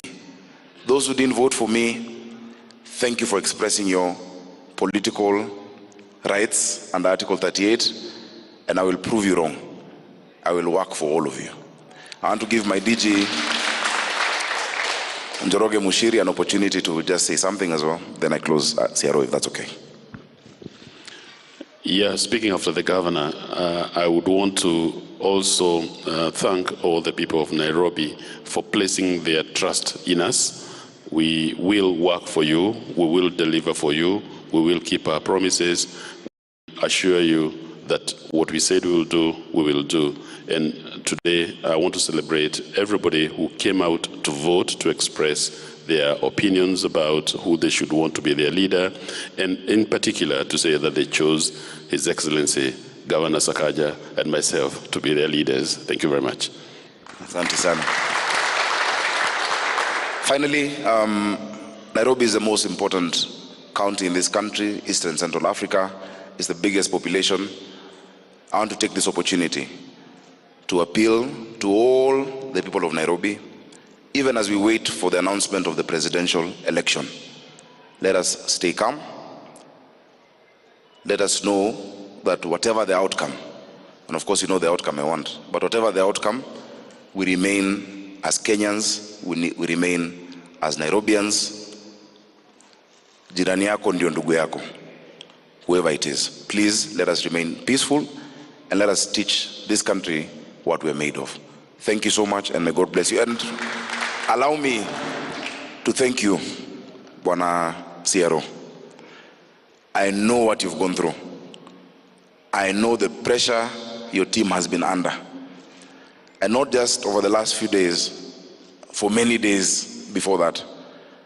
Thank you for giving us faith in the law, for standing in true fidelity to the Constitution. Thank you for being honest, forthright. Your entire team, your returning officers from the constituencies, I know we had challenges. I want to thank all of them. Thank them for me, all the 17. The presiding officers, I thank all of them.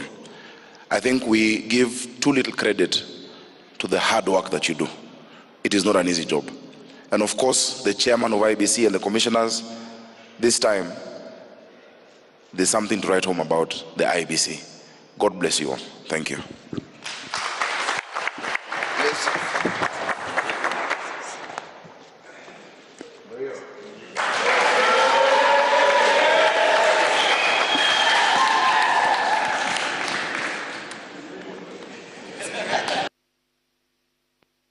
Looking at live pictures there from the Kasarani Tallying Center, Governor-elect of Nairobi County, Johnson Arthur Sakaja, just received his certificate, and then he made a speech, a glowing speech. There's nobody, I doubt there's anybody he left out when it came to thanking. He thanked his worthy opponent, Polycarp Igathe. He thanked his party leader. He thanked the people of Nairobi. He even thanked the returning officer of this Kasarani Tallying Center. It's very, very grateful. He says, I'm going to thank the people of Nairobi as well. Says the country is yearning for leadership, referring to a low voter turnout because he got more last time as senator. But he thanked all the former governors of Nairobi, from Kidero to Sonko to Kanau. And he says he was not going to let the people of Nairobi down. He also thanked the NMS. He says outgoing Nairobi Metropolitan Services, he thanked them as well. Johnson Arthur Sakaja walking out as governor-elect with his deputy, Njoroge Mushiri, as now they get the mandate to run the county of Nairobi. Victoria, Ayub? And they are about to address their supporters who are outside because they are not allowed to be at the county tallying center. And he underscored the importance of the 4 key functions that were under NMS since February 2020, after they were handed over by Governor Mike Sonko at State House in Nairobi, following the standoff at City Hall between the governor and members of the county assembly over political affiliation. And that apparently made very clear by the governor-elect, Johnson Sakaja, that they will be returned under the control of the county government of Nairobi 047. He alluded to the role played by NMS and the 4 previous governors before him, and that lessons have been learned in terms of the weak areas, and that he will be serving the people of Nairobi, those who voted for him, those who voted against him, saying this is the time for leadership and that the county needs to move forward. No, certainly a conciliatory tone that he took when giving his acceptance speech there, shortly after his closest rival, Polycarp Igathe, who ran on a Jubilee ticket, conceded defeat. Very interesting trend we're seeing emerging amongst the poll losers this election cycle, but speaks to the fact that leadership is not void, especially at this time that the country awaits for the top seat results to be announced. But Johnson Sakaja there, the emphatic winner of the Nairobi City County Gubernatorial elections 2022. 5 years of hard work for him and his Absolutely. team. And Vincent, exactly what you were saying right before Sakaja showed up, is that if he was to make a speech, he'd say exactly what he said. It's like you wrote the speech for him. Okay. Some confession. Go on. Some confession. I happen to have been privileged to have chaired a gubernatorial team that actually delivered victory to one of the governors. So I was not rehearsing. It is what I can almost tell you this. What will be said during the swearing-in ceremony. So when we are in these processes, one of the things that I have come to appreciate that leadership is not just Sakaja. Even me as a technical person, the posturing, the way we position the candidate is all that contributes to the final tap at the end of the day. So, and leadership is not just about position. Leadership is also about function. Even what we are doing here, Jeff, it's possible based on the discussion we have here on Citizen that we spread venom to the country. And it's also possible out of this conversation that we lift this country up. Because the election, we are on the tail end of the election, now moving to governing and moving towards getting things. So I commend him. I really, as again, to the same magnitude that I commended Polycarp Igathe, I do the same to Sakaja. Why am I saying this? Is that Sakaja is of our generation. So we also have a responsibility to actually do it well. For a long time, we've been saying young people need to be involved in leadership. Lo and behold, Sakaja, you represent a generation that needs to demonstrate that what Tom Mboya, Mwai Kibaki, Daniel Moi did in the 60s, Matiba, they were in their in their late 20s and early 30s when they took over governorship in the 60s. So here we have a responsibility to the next generation. What does a youthful leadership that Johnson Arthur Sakaja mean, not only to the people of Nairobi, not only to his party, but also to the generation he represents? I can assure you, the generation that Sakaja represents has the opportunity to even take over presidency in future after 10 years. If he succeeds, and he does very well, in Nairobi governor, he actually has an opportunity to ascend to higher levels of leadership. So looking at all that together, and remember that the benefit that he also has is the information age, the technology. We are interlinked. You are able to see what works in the city of Sao Paulo to London. We can borrow ideas. You no longer need to travel nowadays. So there is a lot that can be done towards, as he said in his slogan, let's make Nairobi work. Lo and behold, John, you normally interview him a lot. We want that in 4 years down the line, we want to see a better Nairobi. The truth of the matter is that he will also not do everything. So let's also manage our expectations. He will make his contribution. Let his contribution be substantial, noticeable. The way he has said, and I'm quoting him, that in this election there is something to write home about the IEBC. Johnson Arthur Sakaja, may something be there to write home about your governorship come 5 years down the line. Yes, Ambassador. I am actually very impressed by both Igathe and Mheshimiwa Sakaja, because I mean the inspiration in leadership is not in winning. It is in losing. You don't have enough votes and so on. But I would say the way Igathe has considered with integrity, it's very inspirational. And the way Sakaja has won with humility is very inspirational.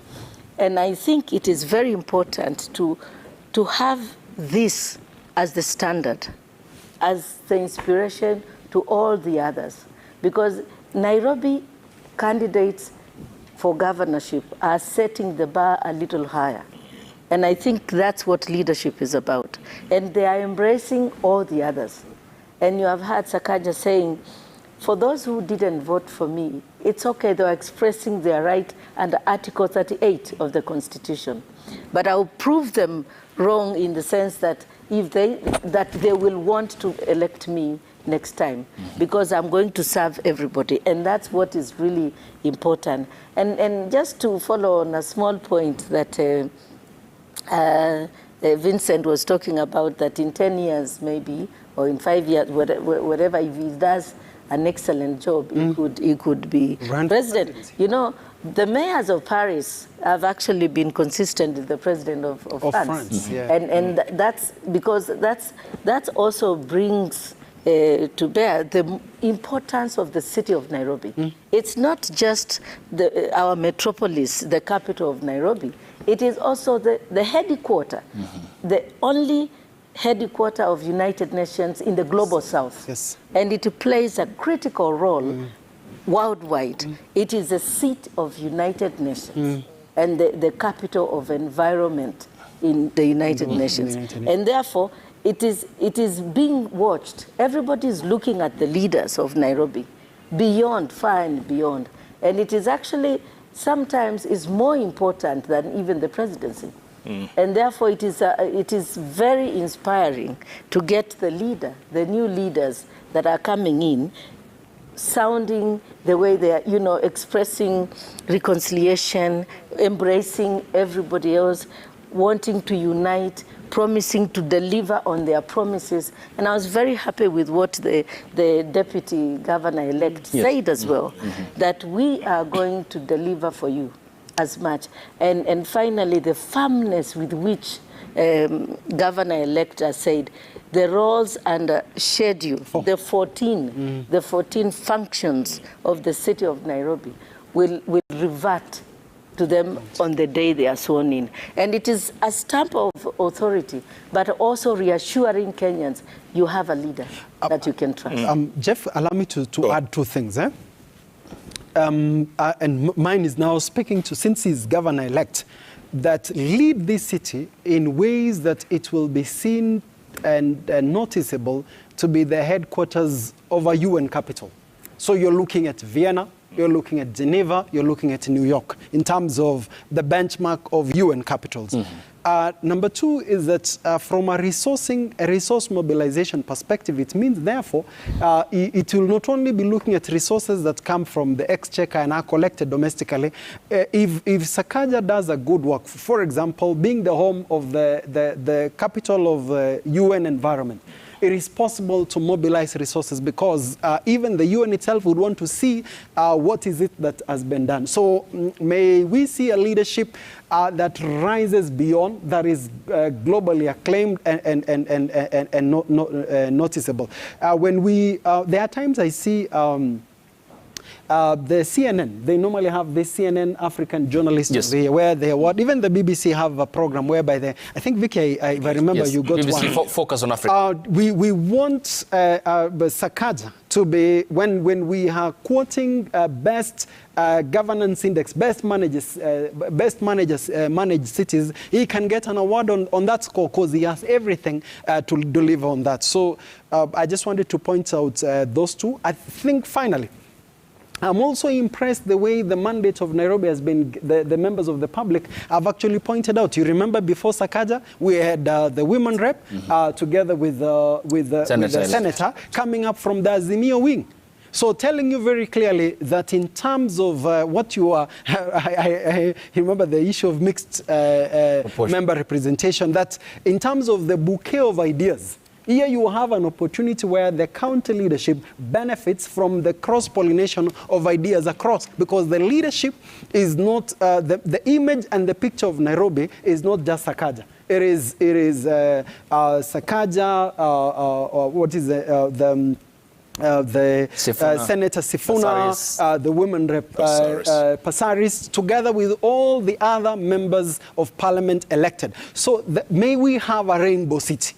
And the person to lead that from the front, to send the signal from day one, is none other than Sakaja, so that we rally Nairobi. Because I would want to quote something that says that ultimately when we remove the shades, the yellow and the blue, we are all facing the same challenges, and we all have the same aspiration, desires, and an envisaged future to make a prosper in the city. That is a fortune, but also to promise and bequeath our children to a better future. Jeff, if we can combine that, I will say that everything rises and falls on leadership. Okay. So the leadership that Sakaja does provide will then elevate this city to the next level. Thank you. Which brings us back to the presidential, which brings us back to what we have been waiting for, Kamli.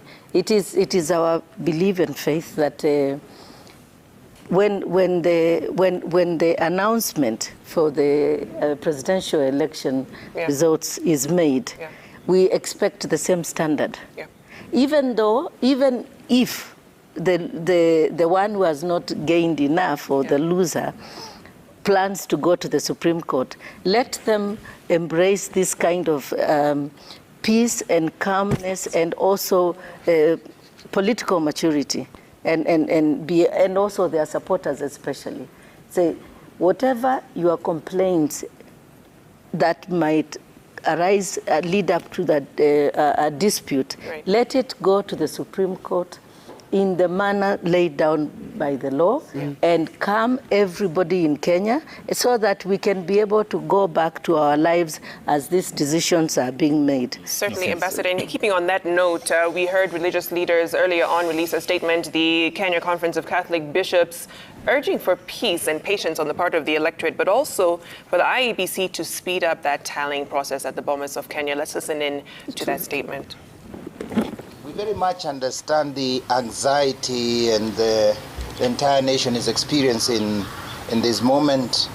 Above all, we also understand the tremendous stress all the major players, the IEBC officials, the presidential candidates and their agents, and we also, citizens, all of us are going through due to the tiredness, the long waits, the unwelcome remarks at times that we have experienced. However, this Sunday morning, we are calling for patience and civility. Kenyans, please, let us exercise utmost patience. Let us pray for this gift of patience that we need. This is our moment to show the world our resilience, self-control, and our civility. And all this depends on us, on me, on you as a citizen, but particularly it behoves on the front runners in this presidential election to show great restraint and civility, great patience, and especially statesmanship. They have shown so far that they are worth, but now we want to see their worth as they await and receive the results. The final call, we all know, will come from the IEBC. It is only they who will announce the results, and any contestation or grievances must be addressed civilly through avenues of justice. And therefore, we are still calling, especially to the presidential candidates, don't be anxious about anything. Rather, bring up all of your requests to God in your prayers and petitions, along with giving thanks. Dear Kenyans, this Sunday, we are saying, let us pray for this nation. Let us pray for the gift of patience and peace. Let us commit this country to a peaceful transition. Dear Kenyans, we are following words of hope and encouraging. We have the following words of hope and encouragement to share with you. First, beware of fake news. At this critical time, we must guard against falling victim of all manner of fake news, especially on social media.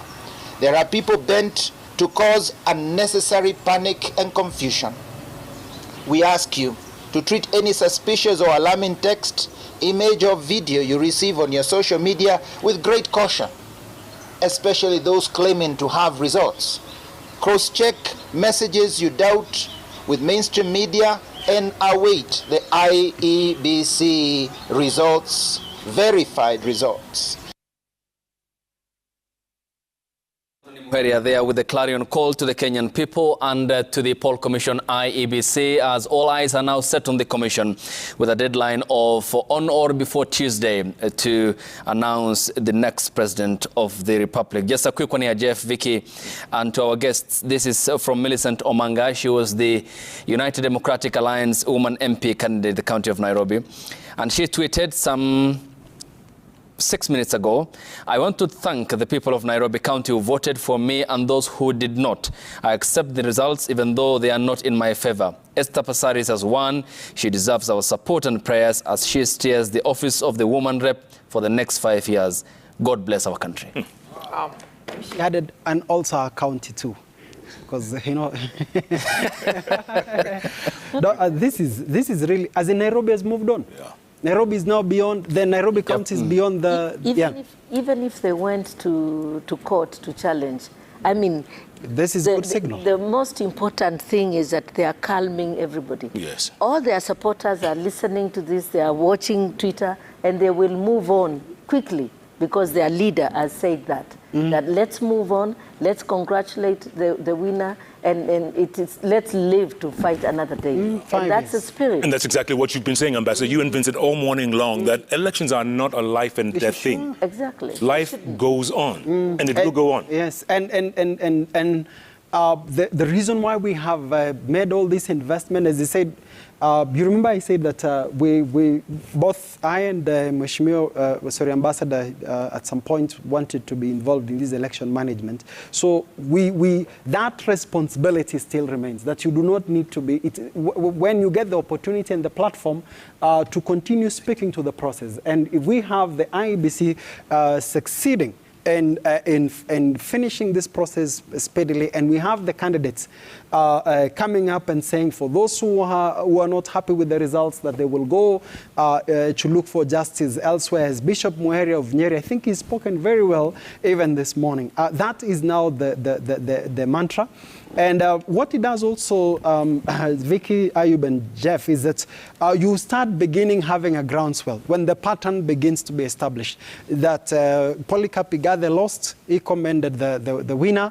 Omanga lost, she commended the winner. We've not heard from the senator, but I think based on the numbers, your guess is as good as mine. That is the direction that we would want to see. I want to also say that in this process, we don't also want to commend the judiciary. I think I remember reading this week, the Speaker, the Chief Justice, Martha Koome, has already gazetted even the judges who are going to swear in the we're going to swear in the governors. We also had the assumption of office of the President Committee, headed by the head of public service, speaking this week, pointing out to us that they have already started meeting. That is what happens. When the system works, everybody benefits. And I remember in 2002, the people were not used to how will Kenya look like beyond Moi.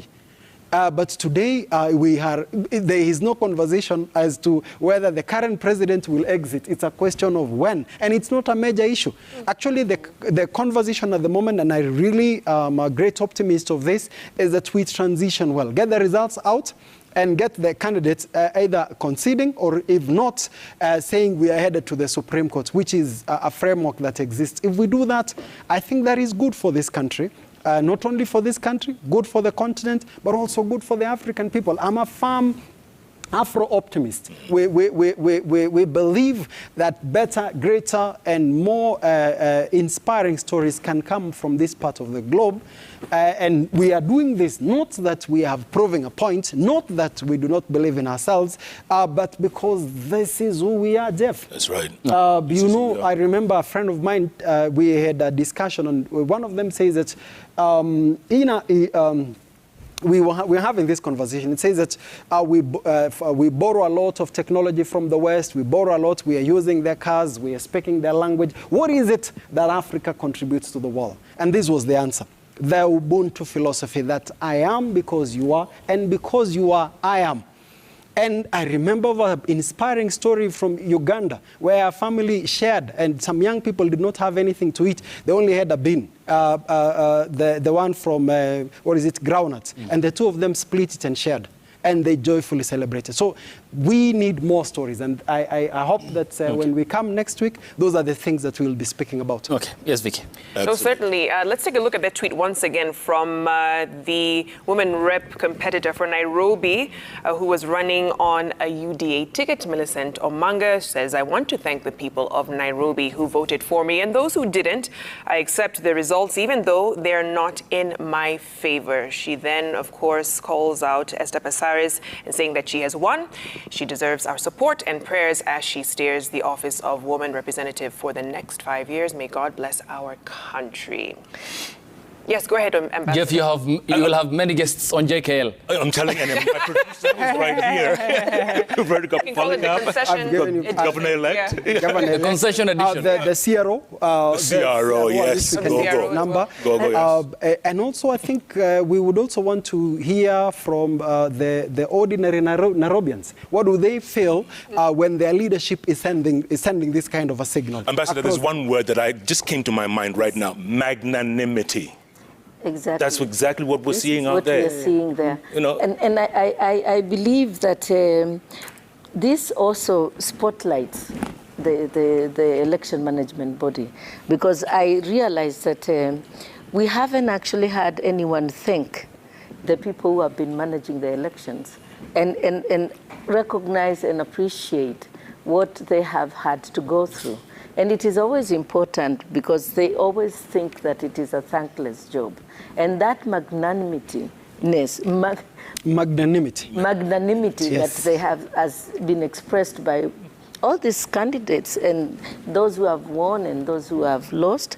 And they have said, you know, in a way that we accept the will of the people.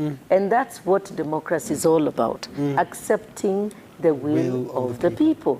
If your votes are not enough, it's because the people have decided that today you are not our leader, but we might consider you next time if you apply. And that's what is important, because politicians tend to forget, and candidates and contestants tend to forget the reason why they lost is not because the Electoral Commission rigged them out or the government rigged them out. Is simply because Kenyans have decided that today you are not our winner. And that's an important lesson to learn.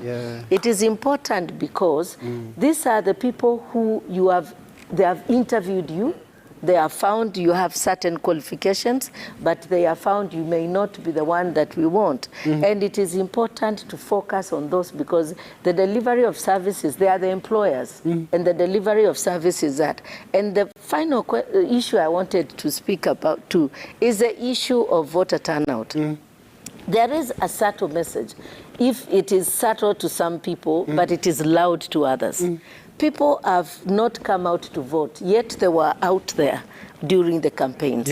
And that is why it is important for us to interrogate and have the conversation about why people didn't come out to vote. A lot of people are saying they didn't vote because it will not make a difference. They didn't vote because the politicians have forgotten, will forget about us, and also there is no fundamental change, or that they couldn't afford to go and vote. Period. And it is important, the issues we are saying that all these winning candidates are saying they will address. Vicky, you have read a list of what the Sakaja team promised they would do for Nairobi. It is expected that they should do that. And all politicians everywhere.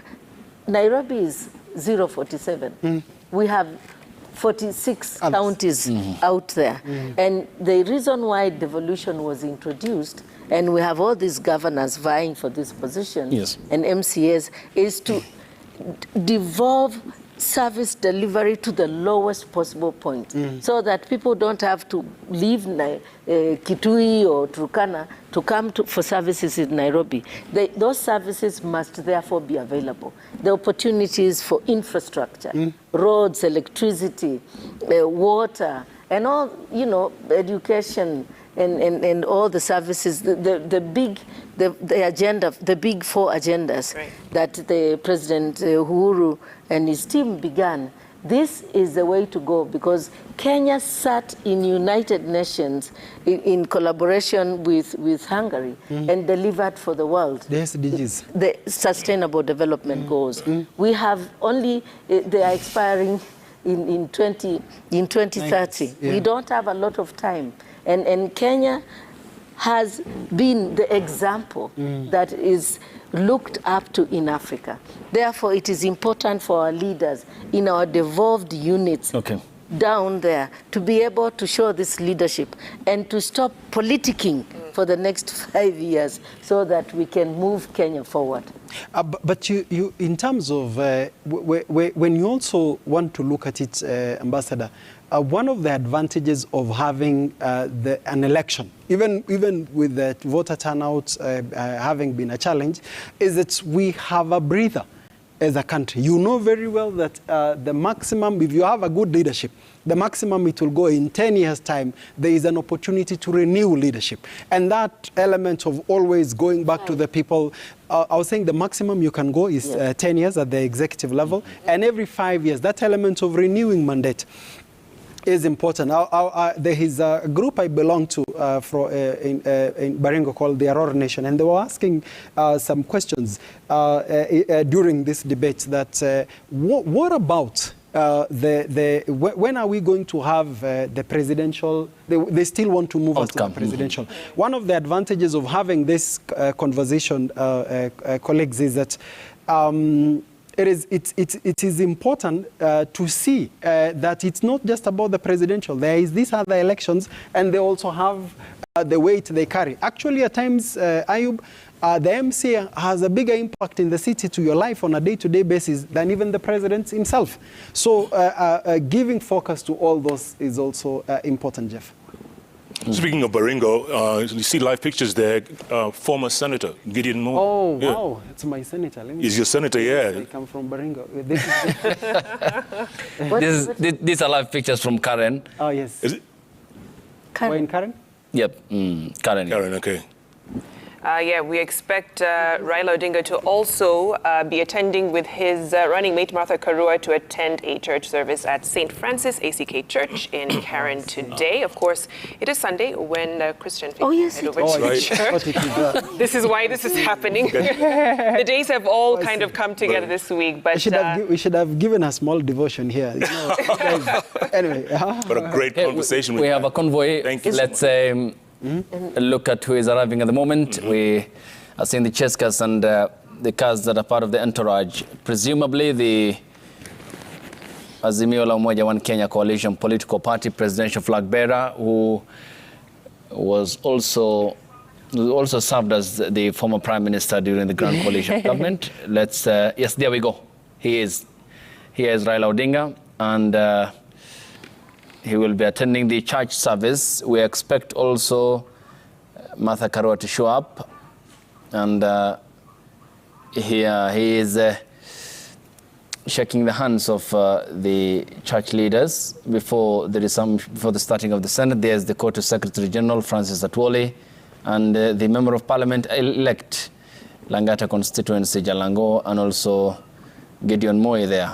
So you can see on your screens live pictures from Karen here in Nairobi, where the former Prime Minister is attending a church service. He is also the Azimio la Umoja One Kenya coalition political party presidential flag bearer. We are waiting the outcome of the presidential results that should be out on or before Tuesday, the deadline as provided for in the Constitution. And they're having a word with the leadership of the church before the starting of the service. Today being Sunday, that is off the minds of many Kenyans because of the tight schedule and days we had since voting day on Tuesday last week on the 9th, and continuing with the engagement outside the church. And we expect other leaders to be in his company and his running mate Martha Karua during the church service. Certainly, and if I'm not mistaken, this is the first time we're getting eyes on the presidential candidate since he cast his vote in Kibra on voting day. And of course, he's been quite quiet during this time. Yesterday, there was a meeting that his running mate addressed at the KICC with elected leaders, giving a way forward on that. But this being the first time that we see Raila Odinga as he makes his fifth stab at the highest seat in the land of a president.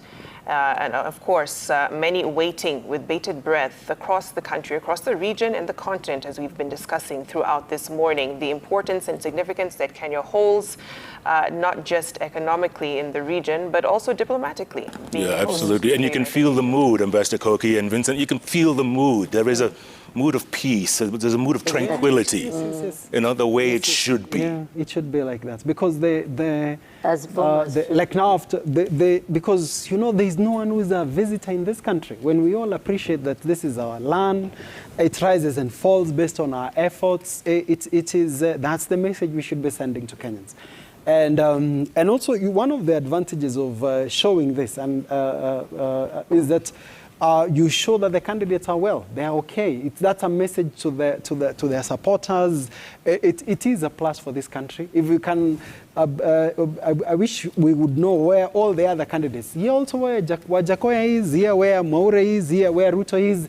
That is also part of the journey of inspiring the rest of the country. Absolutely. I'm not sure about Wajakoya, but I don't want to pass judgment or everything, but I think if I heard about his faith, persuasion, absolutely, that is important. Ambassador, some closing thoughts, if you will, because the conversation we've had this morning has been very uplifting. A lot of people there's been a lot of great feedback about the great conversation. Thank you, Ambassador, why don't you wind it up? It's always a great pleasure to be here in Citizen to share this kind of conversation. All I can say is that from here I'm going to Bomas, and I hope they will pray. Those who have had the opportunity to go to church will pray for us.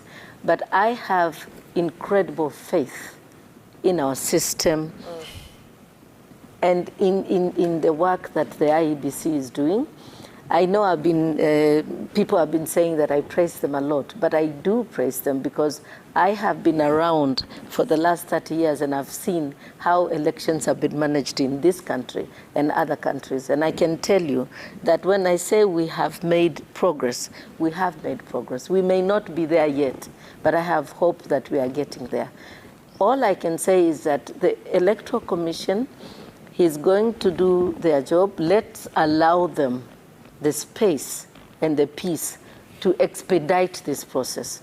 And to the Electoral Commission, no matter what people will whether they agree or not, please deliver this and deliver it faster than because they made promises that it will be finished by Saturday. It has not been finished. We need to be able to move on and for people to be able to decide whether they want to go to Supreme Court or not. Irrespective of what happens, we are all one country. And peace and stability is critical for us to move forward. People have been complaining about the cost of living and so on and so forth. So let's really focus on building Kenya. I wish everybody who participated in this all the best, and let's embrace each other, winners and losers, and let's put the citizens of Kenya first. Absolutely. Ambassador Koki Muli there, Vincent Kimosop, thank you so much for the only way to describe this conversation, a rich conversation. Yes, there we go. Go ahead. Am I producing? Yes, go ahead. Okay, I allowed my teacher to go. I think mine is I'll go to the words in our national anthem that says, "O God of all creation." This being a Sunday, we also look up to him, O God of all creation, thanking him for a great country, thanking him for every voter, that it's blessed is our land and nation. We are praying for blessings even during this duration, and that justice be our shield and defender, that those who will have issues to do with electoral issues, may they find justice in our courts of justice, even as enshrined in the words of our national anthem.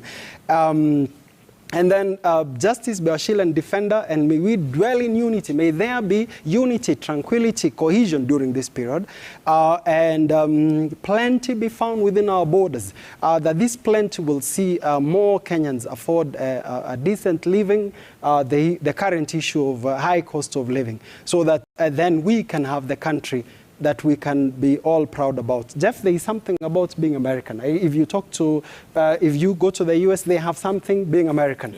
May we, through this process, grow that there is something about being a Kenyan, there is something about being an African. And it's such moments that we make not only ourselves proud, but the continent proud, but more so the world proud.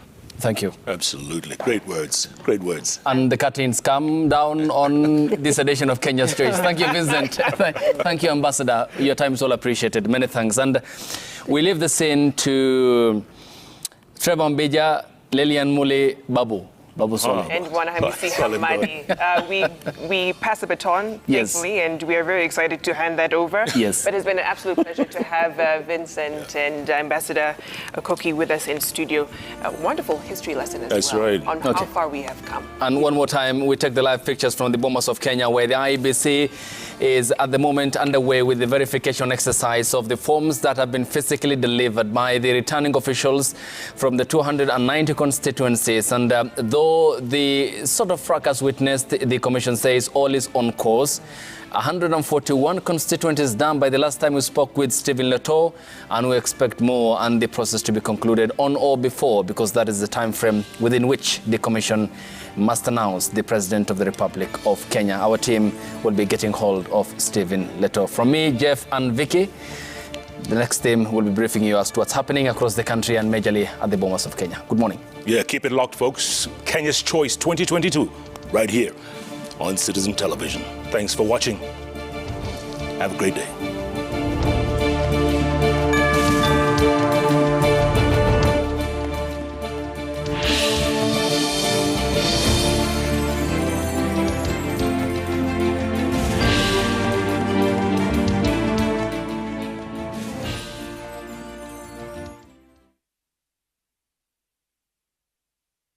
Follow the 2022 general election live on Viusasa. Get instant results on the go and on any device. Whether it's the president, governor, senator, or any other race, be the first to know. Simply go to Viusasa and tap Elections 2022 tab. Live results straight to your phone with Viusasa. Sasa, mimi ni Zuri kutoka Safaricom na niko hapa kukuchanua. Kaa macho. Safaricom upiga kutoka 0722 000 pekee. Ukipigiwa na namba nyingine, usipeane maelezo yako ya kibinafsi. Tuma namba ya mkora kwa 333 ili Safaricom ichukue hatua. Jichanue and take control.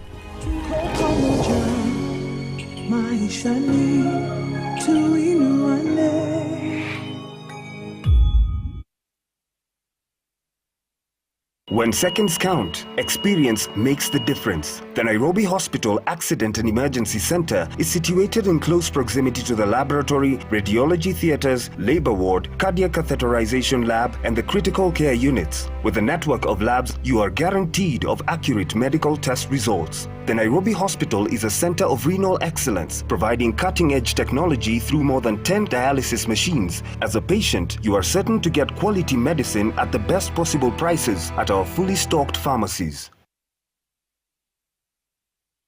Nyosha shilingi zaidi na zaidi. Sasa unapata ofa juu ya ofa ya kuwa 100% data bonus leo. Alafu piga star 544# au tembelea my Safaricom app kununua bundle na kupata target yako. Safaricom is for you.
fair decision because of the malpractices that occurred during the counting and during the voting.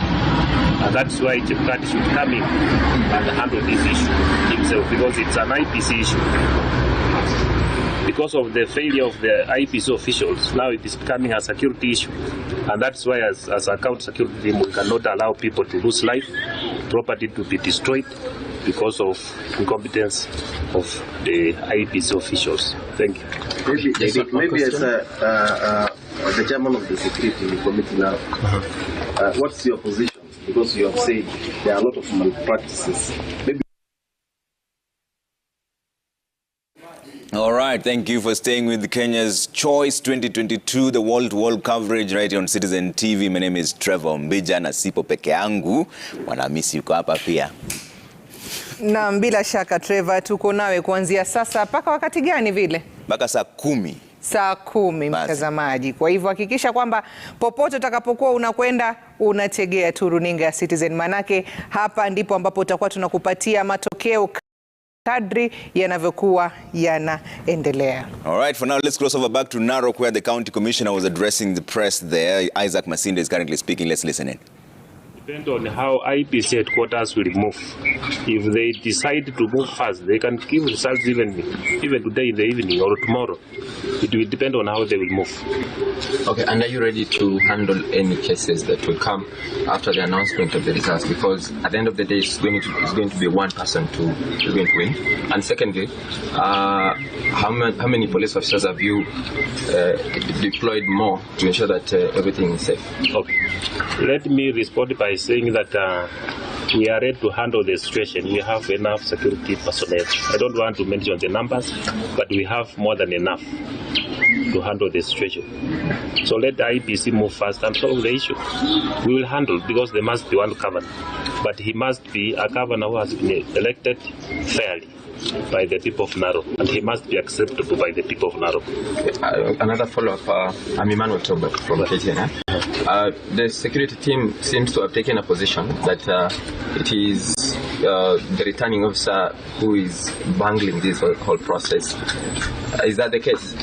What we are saying is the two candidates have not agreed with the results, and that's why they have mobilized people to come and defend their positions. They are accusing the county returning officer of being biased. He's not listening to them. Thank you. Okay, my name is Ruben Motochi from CitizenTV. The returning officer seems to have an attitude not only to the journalists but also to the returning to other officials of the IEBC who are charged with reporting to him. Perhaps as a security team, are you trying to talk to him so that he can change his attitude? Personally, I've tried to talk to him several times, but he has said he's independent. The county commissioner has got no role in all these matters. That's what he has said all along. Okay, something else. Journalists were told not to access the tallying center for actually almost the better part of yesterday and days before that. Are we getting confirmation that will be cleared to be part of that process so that we can see it as transparent as it should be? We want to be in the tallying center, but the arrow has been saying that we cannot be. I'm hoping that all the people, the journalists, will be allowed to be in the tallying center to witness the truth. That is my hope. But I cannot force him, because as he says, he's independent and he's working under IEBC Act. We hear he was admitted in hospital. Is it true? No, I'm not aware. I'm not aware. Did you make any arrests yesterday? No, we didn't make an arrest. There's no arrest so far. Including the guy who brandished a gun inside the tallying center? I'm not aware. There was somebody we captured on video. I'm not aware, my friend. All right. Thank you. If we captured him and it is true that he brandished a gun, then he will be arrested with time. We need that evidence. Thank you. Thank you. Thank you. I think that is all. Members, let us maintain peace. Let us ask Wananchi to maintain peace. Okay. Addition will be found over the dispute. Thank you. Thank you. Thank you, sir. Now, anything else? I think. All right, live pictures there from Narok County Commissioner was speaking to the press, Isaac Masinde, saying that there are no arrests that have been made so far. We know that the announcement of the results of the governor's race in Narok County was postponed on a known date due to tension in the county tallying center, the Masai Mara University, after supporters of two candidates threatened to storm in, and that announcement was not made. And Isaac Masinde there, the Narok County Commissioner, just making it clear that he's not aware of any arrests that have been made so far, but also saying that this is an IEBC issue, unless now it becomes a security threat, that's when they will now intervene. But at this particular point, the announcements have not been made there just yet. We're keeping an eye on all the announcements that are coming through from all the county tallying centers as well, the latest one having been Nairobi County. And hapo ndio tunaenda sasa hivi mwanama vipi?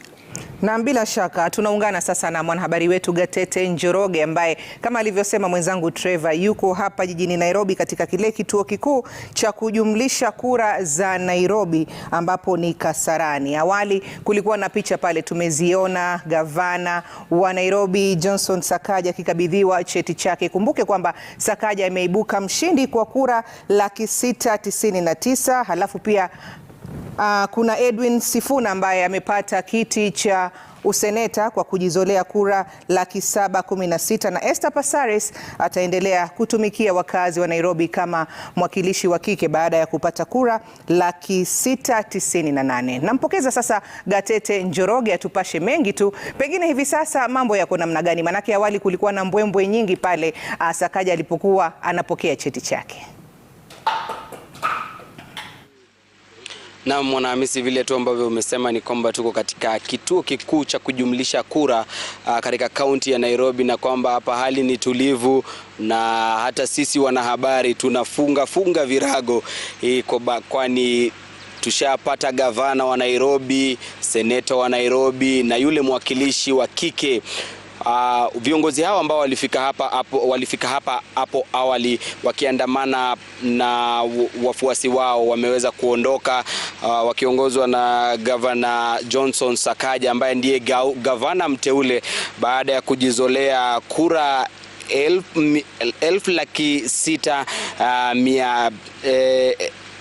1,699,392.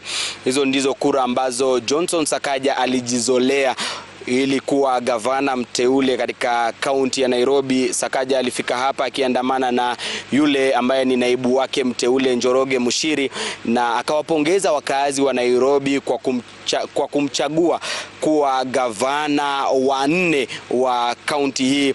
Na gavana Sakaja amesema kuwa atafanya kazi pamoja na kila mtu ambaye yuko katika jiji kuu la Nairobi, akisema kuwa hata wale ambao hawakumpigia kura pia ataweza kushirikiana nao, na pia akielezea tu safari yake katika kinyang'anyiro hiki, akikumbuka wakati ambapo walikuwa na kesi ambazo zilimkumba, lakini anasema kwamba hayo yote ameweka nyuma na kwamba wakati huu ni wakati wa kuwafanyia wakazi wa Nairobi kazi. Na kando na hilo pia amewarai tu wakazi wa Nairobi kuwa watulivu wakati ambapo wanasubiri matokeo ya ni nani ambaye ametwikwa jukumu la kuongoza taifa hili kama rais wa 5, kwani tume ya uchaguzi bado inasubiriwa kutoa tangazo hilo. Katika uchaguzi wa seneta, Edwin Sifuna ndiye aliyeibuka mshindi kwa kura 716,651, na katika kinyang'anyiro cha mwakilishi wa kike Esther Passaris ataendelea kuwakilisha kaunti ya Nairobi kama mwakilishi wa kike. Ndipo kulikuwepo na tatizo hapo awali, kwani kuna maeneo bunge mawili ambayo hayakuweza kuwakilisha matokeo kutoka vituo vyote vya kupigia kura. Katika eneo bunge la Starehe kuna vituo 5 katika kinyang'anyiro cha ugavana ambacho hakikuwakilisha matokeo. Katika kinyang'anyiro cha useneta kuna vituo 6 havikuwakilisha matokeo yao. Katika kinyang'anyiro cha mwakilishi wa kike pia kuna vituo 5 havikuwakilisha matokeo yao. Katika eneo bunge la Mathare, katika kinyang'anyiro cha ugavana kuna kituo moja cha kupiga kura hakikuwakilisha matokeo, na katika katika wadhifa wa mwakilishi wa kike kuna vituo mbili ambavyo havikuwasilisha matokeo yao, na kile ambacho msimamizi wa kituo hiki Albert Gogo alisema ni kuwa baada ya kutangaza matokeo yote kutoka maeneo bunge 17 ni kwamba waliketi kando na kuweza tu kufanya hesabu ya kwamba vituo hivi ambavyo havijaweza kuwasilisha matokeo yao, je, matokeo yao yataathiri hesabu ya yule ambaye aliibuka mshindi na yule ambaye alikuwa wa pili. Lakini vile ambavyo walifanya hesabu, basi yule msimamizi alisema kwamba kulingana na hesabu, basi iwapo matokeo hayo yangejumlishwa, basi hayangeweza kuathiri matokeo ya wale ambao wameshinda na wale ambao wameshindwa. Kwa hivyo baada ya kuweza kudhibitisha kwamba vituo ambavyo havikuweza kuleta matokeo yake hapa haingeweza leta utata katika matokeo ya mwisho ya wale ambao wangeshinda, basi akafanya uamuzi ya kuwatangaza wale ambao ni washindi, na ndipo akamtangaza Johnson Sakaja kama gavana mteule wa kaunti ya Nairobi, akiwa amewania kwa tiketi ya chama cha UDA na Edwin Sifuna na Esther Passaris ambao ni wa chama cha ODM. Kwa sasa Mwanahamisi ni kwamba kaunti ya Nairobi viongozi wamechaguliwa na ni wao tu kuapishwa na kazi kuanza. Kwa sasa wameelekea kwa maombi ya kumshukuru Mola, huku wakisubiri kuapishwa na kazi kuanza kuwahudumia wakazi wa kaunti ya Nairobi. Mwanahamisi. Na asante sana, ni mwanahabari wetu huyo Gatete Njoroge akitujia moja kwa moja kutoka Kasarani, ambacho kilikuwa ni kituo kikuu cha kujumlisha kura za Nairobi. Na kama alivyotueleza na nilivyokudokezea awali ni kwamba Johnson Sakaja sasa amethibitishwa rasmi kuwa gavana wa Nairobi baada ya kumshinda mshindani wake wa karibu Polycarp Igathe, ambaye pia alionekana kumpongeza na kukubali kwamba asiyeshindwa si mshindani, asiyekubali kushindwa si mshindani. Na pia Millicent Omanga wa UDA naye amekubali ushindi wa Esther Passaris na kumpongeza kwa kupata kiti hicho. Kwa sasa hebu tuende moja kwa moja hadi katika eneo la Bomas ambako mwanahabari wetu Stephen Leto yuko atupatie tu taswira kamili ya namna mambo yalivyo. Leto, habari za saa hizi, na naomba utujulishe, manake usiku pale watu walipokuwa wengine pengine hawako katika runinga zao, kuna mambo ambayo yalikuwa yanajiri katika ukumbi huo. Kulikuwa na rabsha zimetokea hapa na pale, sijui kwa hivi sasa utulivu huko kwa kiasi gani. Na pia tulikuwa tumearifiwa kwamba wale maafisa ambao walikuwa wanasimamia vituo vya maeneo bunge vya kuhesabu kura walikuwa hawajafika wote. Mara ya mwisho tulikuwa tumesikia kwamba ni 265 kati ya 299 ambao walikuwa wanatarajiwa kuwasilisha matokeo ya kura zao. Je, hivi sasa ni wangapi ambao wamefika na hali ikoje? Na Mwanahamisi, unavyotizama ni kwamba koti limetoa ishara kwamba usiku umekuwa ndefu na hata siku pia huenda ikakuwa ndefu zaidi, manake shughuli zima ya kutathmini ama kupiga msasa fomu zote ambazo zimefikishwa hapa na wasimamizi wa uchaguzi katika maeneo bunge basi inaendelea. Na kufikia asubuhi ya leo, kwa maafisa wa IEBC walikuwa tayari wametangaza maeneo bunge 141 kati ya maeneo bunge yote 290. Hivyo kumaanisha hesabu rahisi, Mwanahamisi, ni kwamba imesalia maeneo bunge 149 ndio shughuli hii iweze kukamilika, na itakapokamilika basi mshindi atatangazwa. Lakini kwa sasa tunasubiri makamishna wa tume ya uchaguzi nchini IEBC kufika hapa mbele, manake kuanzia asubuhi bado hawajatangaza ama hawajatoa idadi ya maeneo bunge zaidi ambayo wameweza kukamilisha. Na tayari nimeona nyuso za baadhi ya makamishna wakitizama tu ama wakitupia macho yale yanayoendelea katika ukumbi huu, ishara tosha kwamba wakati wowote kuanzia sasa huenda wakafika hapa na kutangaza maeneo bunge zaidi, kuashiria kwamba tunazidi kusonga na kukaribia ule wakati ambapo mshindi wa uchaguzi huu wa urais atatangazwa rasmi. Lakini jinsi ulivyosema ni kwamba usiku wa kuamkia leo ni usiku uliojaa rapsha, usiku uliojaa mivutano ya hapa na pale, baada ya kuona kwamba nje na ndani ya ukumbi huu wa Bomas kumekuwa na purukushani moja, vuta ni kuvute baina ya maajenti wa mirengo tofauti, lakini la mno zaidi ni kwamba usalama umeimarishwa zaidi, na hata kufikia sasa usalama umeweza kwenye lango la kuingia, si kila mmoja ambaye anaruhusiwa kuingia, na hata kwa wanahabari sasa tume ama maafisa wa usalama wanataka tu si ile idhinisho ya tume ya uchaguzi nchini ya IEBC, bali pia wanataka idhinisho kutoka kwa Media Council ili uweze kufika ama ili uweze kuhudhuria vikao hivi ama shughuli hii ambayo inaendelea hapa ndani. Kwa hivyo hali ya usalama imeimarishwa vilivyo, na maafisa wa kila kitengo wanashika doria kuanzia kwenye sehemu ya ama kwenye stesheni ukumbini Bomas hadi nje kwenye lango, ambapo wanahakikisha kwamba si kila mmoja ambaye anaingia hapa. Ikumbuka kwamba hapo jana usiku, baada ya mwenyekiti wa IEBC Wafula Chebukati kugundua kwamba shughuli hii inachukua mwelekeo ama unachukua kasi ya kinyonga, basi alisema kwamba ama alitoa taratibu mpya na kusema kwamba lazima kuwe na mpangilio mwafaka ambao utawaruhusu ama ambao utawezesha shughuli hii iweze kukamilika mapema. Manake Chebukati analalama kwamba kuna shughuli hii pia inafaa kuzingatia sheria ama katiba, manake siku 7 zinazidi kuyoyoma, na huenda iwapo shughuli hii ingeendelea jinsi ilivyokuwa ikiendelea hapo jana, basi Chebukati na timu yake wangepatikana kwa mataa ukipenda. Kwa hivyo kwa sasa kinachoendelea ni kwamba tathmini ama upigaji msasa unaendelea, na baadaye tutapata kupata taarifa kutoka kwa makamishna wa IEBC watuelezee tu ama wapate kutangaza ni wapi tumefikia na ni vipi ama ni maeneo bunge yapi yamesalia. Kulikuwa pia na tetesi kwamba bado kuna baadhi ya wasimamizi wa uchaguzi ama returning officers ambao bado hawajafika kwenye ukumbi wa Bomas. Hilo ndilo swala pia tunatarajia maafisa ama makamishna wa IEBC waweze kutuwekea paruanja na kutuelezea, je, wasimamizi wote wa uchaguzi 290 wapo ukumbini Bomas au la. Mwanamisi.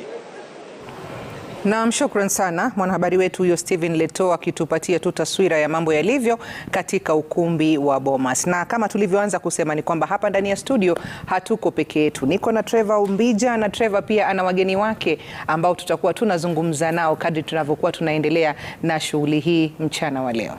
Asante sana mwana, mimi siwezi jaribu Kiswahili kama wewe, so kwa hivyo ndaanza kuongea lugha ya Kimombo. What we know so far is that the Bomas of Kenya, this is a quick update of what's going on around the country now. The Nairobi County Tallying Center has already declared results. We're still waiting for Narok. There was suspension there. We're keeping an eye on everything that's happening in real time. The St. Francis Church, Karen, is where the Azimio la Umoja One Kenya presidential candidate Raila Odinga is currently in a church service there. As soon as we cross over, we can show you pictures there. Of course, you can also see Kalonzo Musyoka and Raila Odinga's running mate Martha Karua as well, attending the church service in Karen. If they speak to the press, you will be the first to hear from them as well. This is the first time we're also seeing the ODM leader and the Azimio la Umoja One Kenya presidential candidate appearing in public after the elections. 5 days in, at the KICC was not present at the time. It was Martha Karua who was there, but this is an appearance of the ODM leader. We're also seeing there that Esther Passaris, who's just been declared the women rep for Nairobi elect, is also in attendance. Dan Manzo is also there. You can see Caleb Amisi at the back there. Most of the entourage from the ODM brigade attending the church service at the St. Francis Karen Church. We're keeping an eye on that as well. And the IEBC Bomas of Kenya, where the action is all. Right now on their website, if you go through the IEBC website, you'll see 46,229 forms expected. Form 34A is to be uploaded. They've only uploaded 46,204. So there are 25 that are still remaining. The Form 34B, which is the constituency cumulative tally of the presidential results, only 272 have been uploaded out of the 291. So there's still 19 pending. We know that the returning officers who are there are 265 out of the 291. So the 26 of them were yet to appear. Out of the 265, 141 have been processed. So there's still 124 to go. 133 results have been officially declared out of the 291, so there's still 158 to go. And IEBC is doing the official tally, and they're the ones who will make that official announcement. But I have a guest in studio with me. Dr. Nancy Omolo is here, gender and political affairs expert. Thank you so much for making time. Eric Deuri is also here, LSK president. Asante sana for making time as well. Dr. Nancy, I'll start with you on this. What is your assessment of how IEBC has performed this far, 5 days after the elections? Oh, thank you so much, Trevor, for inviting me into the studio. I think Kenyans voted on Tuesday 9th, and today we are on the 14th of Sunday, and Kenyans have been waiting to get the results. As we know, IEBC has got the mandate to announce the results within 7 days. So I think the day of the voting, things were a bit peaceful, but people are getting a bit anxious. They're becoming impatient on why we are not getting election results. Some thought that we're going to get it on Friday, on Saturday, and today we are on Sunday. So we are still looking forward. Is the announcement going to be made on Monday? Is it going to be made on Tuesday? And we are waiting. Kenyans are waiting. But during the process, what did you see yourself when you're out there? Were you satisfied with the way it happened in terms of, or can they be more efficient?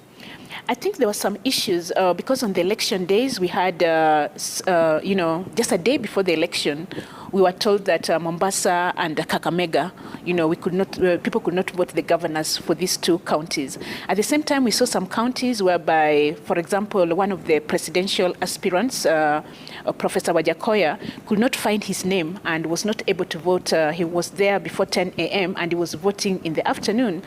And we also saw some centers. There was a center in Homa Bay County, somewhere around Kanyidoto area, whereby people were not able to vote because the electronic systems were not working, so they could not vote till around 1 a.m. So those were kind of some issues that we experienced. But generally, I think it was really peaceful. Beyond, the system was not working in some places. It was very peaceful. People voted. People went out. We saw the turnout was good. We saw, much senior citizen in their 70s, 60 coming out to vote. We saw both women and men coming to vote. Although the turnout for the youth was really very low, and it was really worrying. And also generally, we had a low voter turnout in this election as compared to 2017. Yeah, we'll talk about the voter turnout in a bit, but let me hear what Deuri thinks. What is your assessment of how IEBC has performed this far? Thank you, Trevor, for inviting me. I think IEBC has largely acquitted itself. As the Law Society, we had about 600 observers out in the field and who are basically lawyers. And across the country, going to the polling stations and following up on the happenings. And the preliminary feedback that we have received from most of them is that, other than the few incidences of when either the KIMS kits were not working and certain questions with regards to assistance of voters to vote, people with disability, I think by and large the process was extremely smooth. The transmission of the results using the KIMS kits was also extremely smooth. The fact that most of the political parties had agents at the polling stations, and they were allowed to take a copy of the Form 34A or to take photos of it, and subsequently thereafter the copies were also pasted on the doors or at the venue where the voting was taking place at the polling station, demonstrates that there was, to a large extent, compliance with the law. Of course, there have been a few challenges which we have noted, but there's always a room for improvement, and I think that ultimately, once the process of verification and tallying is done, and this is also a constitutional requirement actually, once that is done, we still are within the timelines, the constitutional timelines, because they have 7 days to release. So I am hopeful that we would be able to have the results once they have gone through the processes that they are going through. Yeah. And then thereafter, then we can be able to give a more comprehensive assessment of the entire process. In fact, that's what I wanted to get into, because there was a ruling in 2017. So far, from the legal standpoint, has IEBC complied with what the Supreme Court ordered, from your general assessment right now? Yes, and you see, that is why we are saying that at the end of the process, then you are able to comprehensively make a comment on that, because you are then able to get the documentation, of course, the primary source being the 34A. But for us, in terms of the feedback that we have received and our own assessment of it, is that the Form 34As were transmitted to IEBC, and they've been available to the public and also, I think, to the media. Yeah. So to a great extent, in terms of compliance with the law, that has been done. Yeah. But in the process of verification, one of the other things we'll be looking at is that, and this is something that we also noted, that there's a high element of fatigue among the IEBC officials. And that in itself can lead to mistakes, because there is a lot of transposition of results from, for example, 34A to 34B. Yeah. And at that time, you are not just compiling one polling station, you are compiling so many polling stations. So there might be some sort of errors, and we would want to then see how the IEBC would treat those kind of errors and the kind of reports it would give, because the primary result, which is recognized constitutionally and as per the Maina Kiai decision, is actually the result at the polling station. Yeah. So we would be of course, waiting for IEBC to finalize, so that we can be able then to make an assessment of whether there has been any variations noted in the Form 34A and B and C, and subsequently the results that is declared, and how if there were variations, how they were dealt with. Okay. Yes. Dr. Molo, from a political perspective, do you think this is our turning point elections, when there was a ruling that the elections need to be free, fair, credible, and verifiable? Are we in the right path? Having posted all the 34As, all the 34Bs are there, anyone can download and collate. Is this the turning point of our electioneering seasons? Yes, I think by watching how we've done this election process, how IEBC handled this election process in the year 2022, I think it's a great departure from the year 2017, in that now they've posted all the Form 34As on their website, and this is public. But it's still challenging, because the Form 34A, these are 46 forms, and you can only download one at a time. Yeah. And we saw this when the media was doing the tallying, and there were all at different pace. You had Citizen having a different tally, you had the NTV having a different tally, you had the KTN doing a different tally. So as much as this data is outside there, one of the things I think that maybe even the tallying center for the different political parties, they didn't anticipate that this is going to be a lot of work to do. But I think it's already a departure, that we are making this information public, and we're not going to have an issue whereby we are saying that let's open our servers. Okay. But there is this opening up a Pandora's box, so to speak, because that in itself has been a source of such fake news that nobody can verify who is what. And the excuse is everyone is tallying on their own. But there are 46,229 forms. Of course, you don't expect some level of uniformity. But then what more could IEBC do to level this playing field and ensure that whatever data that comes from them is credible? I mean, we live in the time of social media dictating the news. And the phenomena of fake news is something that the whole world is grappling with. And there's really nothing much we can do other than to urge, especially members of the public, to treat news or information that is displayed with the social media with a little bit of caution until that information is verified before you can believe the authenticity of such statements. But that said and done, the chances that even though that information is readily available, that someone will take his or her time to go into the portal and download all those results and then create their own tally is quite a tall order, and you might not expect people to actually do that.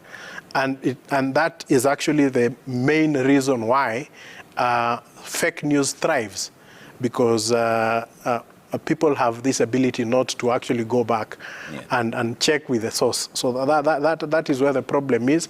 But I think, in fact, one of the recommendations which we've actually made to the IEBC is that in future, they also need to invest in technology, in social media monitoring tools, so that they are able to correct any information as soon as it is relayed, because the speed of correcting the misleading information is the only thing that can actually infuse more credibility into the system. So as we actually learn that that is something that is a problem, is something that we're going to deal with. The other issue is, and this is where also we really must commend IEBC, is that unlike the previous election where they were sending a text with the numbers, which created a lot of problems, is that it is the actual form 34A that is being displayed in the public portal. So then that gives everyone, or rather a diligent person, the opportunity to be able to log into the portal, pick the form that is there, and then we are making the assumption that you have access to the other. If it is a political party, for example, it has agents who have a duplicate of the results, so they are able to compare at that particular point. But remember also, at the tallying center, the National Tallying Center, they are also going through a similar process where they have to wait for the returning officer to bring his Form 34B, and if there are any variations, then to go back to the primary document. So it's really a process that has been infused with. Hold that thought for a bit. I think we can cross over now to Karen. There seems to be an address there by the Azimio la Umoja One Kenya presidential candidate. Let's listen in. Pleased to have an opportunity to join fellow Christians here. As you have been told, not that I used to be a member of this church. And I've not lapsed. It's only that sometimes the pressures of duty, most of the times the Sundays have not been around, and that's why I've not been here. Those who have been members of this church for a long time know that we have been here, and even during the reconstruction of this church, I worked very closely with the other members of the church here. And we are happy to be back here. The last time I was in this church, one of our members with whom we had been praying for a long time, Mrs. Jane Kiano, had passed on, and we came here to bid her farewell. But then we continued with life. I'm happy to see so many familiar faces and some also new faces here. And we want to thank the Lord for having brought us this far. As everybody who is in Jerusalem knows where we are, where we come from as a country, except unless you are a visitor in Jerusalem. But we want to thank the Lord for having brought us so far. We've gone through a very challenging period in our country, going through election campaigns, but we also want to thank the Lord that the campaigns have been peaceful. The elections also have been peaceful so far. And we just want to hope that this peace will prevail even after the elections are over. Because we are part of the person of one nation, and we want Kenya to be even stronger going forward. I have just a message I want to share, and I will quote from St. Francis of Assisi, which he says, "Make me an instrument of your peace." And that's what he says. Lord, make me an instrument of your peace. Where there's hatred, let me sow love. Where there's injury, pardon. Where there's doubt, faith. Where there's despair, hope. Where there is darkness, light. And where there's sadness, joy. That is what St. Francis of Assisi said at that time. And I think that those words are very true to our situation here today. And that is what me as a person want to see happen. That we become an instrument to bring peace, to heal, to reunite, and to keep the hope alive for our country. We sang our national anthem, which says that, Lord bless this land of ours. Justice be our shield and defender. We may dwell in unity, peace and liberty. Plenty be found within our borders. And in the Bible, the land where plenty is found is called Canaan. And that's why we said, we in the Azimio la Umoja Kenya want to take our people across River Jordan into Canaan. And we hope that we will be able to enjoy life in Canaan. Thank you very much. The Lord be with you. Thank you very much. Thank you. Thank you. We appreciate you. Thank you very much. We can take our seats. All right, just moments there from St. Francis Karen Church, where the Azimio la Umoja One Kenya presidential candidate Raila Odinga was addressing the congregation there, and he quoted the St. Francis of Assisi, "Make me an instrument of your peace." And I could just read that verbatim as well. Lord, make me an instrument of your peace. Where there is hatred, let me sow love. Where there is injury, pardon. Where there is doubt, faith. Where there is despair, hope. Where there is darkness, light, and where there is sadness, joy. He also spoke about the trip to Canaan, all right? And it's significant, but let's finish this with you first. You're finishing your thoughts on the process before we get into what Raila Odinga just said right now, on the process of the IEBC and the tallying system. Yeah. Yes, so I was saying, of course, the data can present a lot of challenges in terms of tallying. But for those who are diligent, of course, they would be able to do that. But the ultimate responsibility in terms of making the pronouncement lies with IEBC.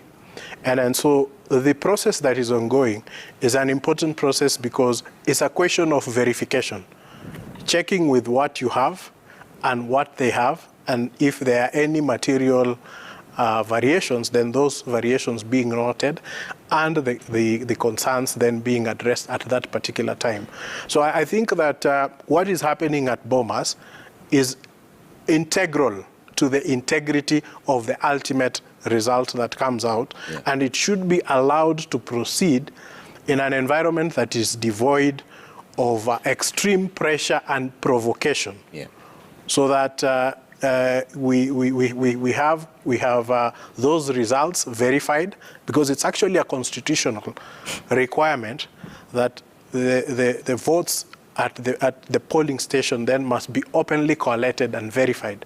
So once that is done, and this is what we would want to urge all the parties who are involved, that you take note, You have your own set of data. You allow the IEBC to complete that process. Where there are questions, you pose those questions, and you perhaps demand that those questions or concerns are noted down, and a response then is made, and you keep a copy of that response. You allow IEBC to finish and announce, because once they finish and announce, then you can be able, if you're not satisfied, to challenge then the process. And the beauty about being at the tallying center and collecting that information at that particular time is that then you therefore have the evidence to be able to go to court and challenge whatever outcome or whatever situation you had a concern with. Yeah, I want to stick with this process for a bit, but let me bring Dr. Molo on this. Just a few moments ago there, Raila Odinga was addressing the congregation in church, and he chose the St. Francis of Assisi, make me an instrument of your peace, during this electioneering period. What are you reading into that? Or is it just a peaceful message because there's anxiety in the country and the results are not out yet? I think just seeing the Azimio presidential candidate Raila Odinga come out, I think, yesterday people expected to see him at KICC, when the Azimio team went there and they said they wanted all the elected leaders to come to the place, and they gave speeches, and, at first when people saw them, it just shows how Kenyans have less interest in, less trust in this process, because immediately they started going to KICC, the red carpet was there and everything, and, you are seeing all these social media people asking, are they going to declare themselves as the winner of this kind of process? And we said them talking, and we expected maybe there were some messages that even Uhuru Kenyatta was going to get there, the current president, but we didn't see him, and we've not seen even the Azimio presidential candidate for a while. But when he comes out here and he's not talking politics, he's talking about, it's just talking about, the church, and talking about blessing for the country and everything. So it's really assuring that, things are a bit okay. But we're looking also forward to seeing the Kenya Kwanza. We've not had them. And even yesterday, when after Azimio team went to KICC, people thought that they were going to retaliate and also call for a press conference or to do something. But we've not kind of seen them out here. And as the process going on, sometimes we ask ourselves is that why are all these politicians are at the tallying station at the Bomas of Kenya? And every time we hear the IEBC officials coming out and saying that, they only want a limited people at that space. So people are really anxious. People want to know what is happening, and it still shows that the trust is really low. Yeah. But as we are coming to the end of the process, we have only Monday, and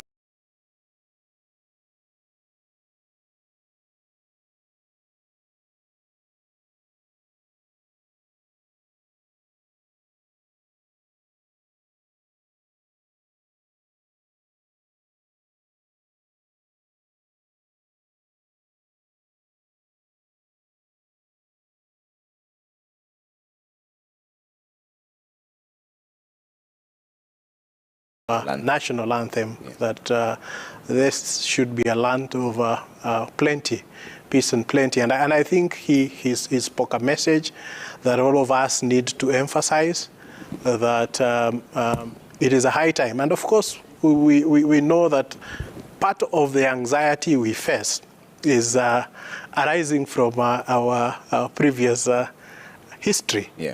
But for me, I see this election, after my own preliminary assessment of it, is that this election is really going to mark a change in terms of how we conduct elections in this country. And already the pointers are there. Of course, we have the highest number of female governors being elected. We have an extremely high number of female candidates being elected in the houses and in the assemblies. Also a high number of independent candidates, and just the fact that there was some at least a high level of transparency insofar as the transmission of results are concerned, so that once we consume the final product that comes out of IEBC in terms of 34C and our assessment of it, if the reasonable man on the street, because there are those that heavily colored in terms of the coalition that they support. But the reasonable man on the street would be able to look at it and say that we believe that this is a fair result and that the country then should be able to move on. That in itself will mark the transformative electioneering in this country. And we are going to see, going into the future, a lot of realignments in terms of how we practice our politics, because depending on the outcome and how we treat the outcome, then we are either going to have made a significant stride in terms of politics of maturity. This is the first time also, and I think it is important for me to say this, that we are seeing a high number of candidates actually coming out to concede defeat and to congratulate the winners. And I do hope that when the final results are announced, even the presidential candidates, whoever wins or whoever loses, will be magnanimous enough to congratulate the winner, as happens in other countries, because you can still congratulate the winner, because that is the outcome. And if you have concerns, still challenge it in court. So I'm hoping that we can be able to get to that level of political maturity. All right, we'll take a quick break here on Kenya's Choice. Mwana, bado tupo site, sio? Tupo site, na tukirudi na swali moja kwa Bwana Eric ya utanijibu, na naelewa kwamba wewe lugha zote unazifahamu vizuri, angalau unajitahidi. Kwa hivyo tukirudi na wewe katika hilo swala ambalo umelitaja la idadi kubwa ya wanawake na wale wagombea huru ambao wamechaguliwa. Sawa, asante. All right, see you in just a bit. Kenya's Choice 2022 continues live coverage here on wall to wall everywhere. Where there's any announcement, we will be right there. We'll keep you updated through it all. Keep it Citizen.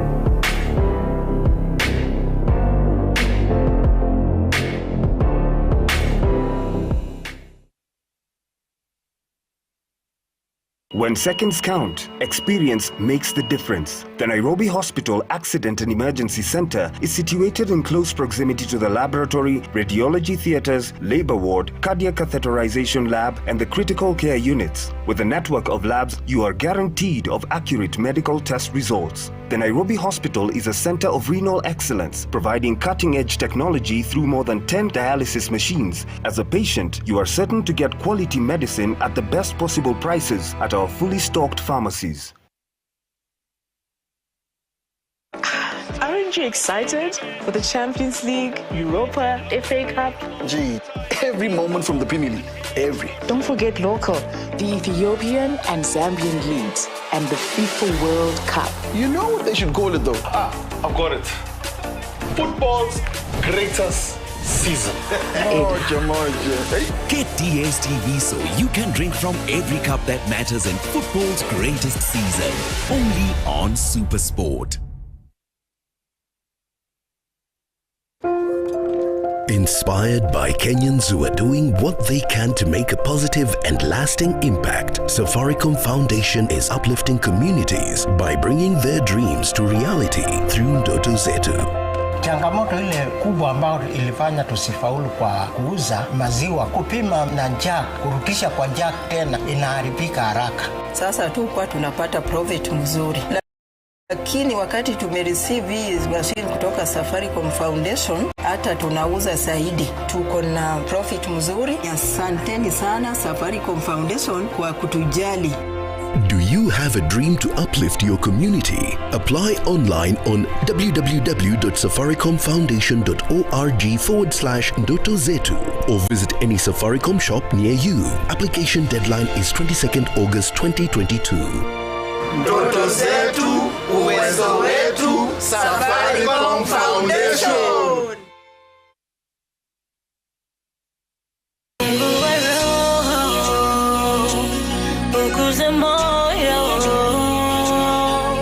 Ni mimi na wewe pamoja tuungane.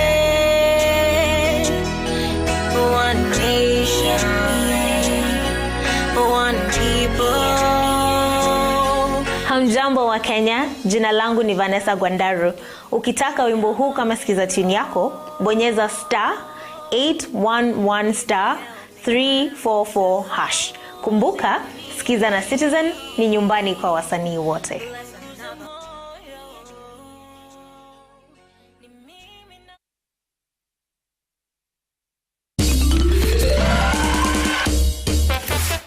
Sona moja imetengenezwa kwa njia spesheli ili kupambana na maumivu kwa haraka. Sona moja ina aspirin kama kiungo. Sona moja, kitulizo kamili. Maumivu yakizidi, pata ushauri wa daktari.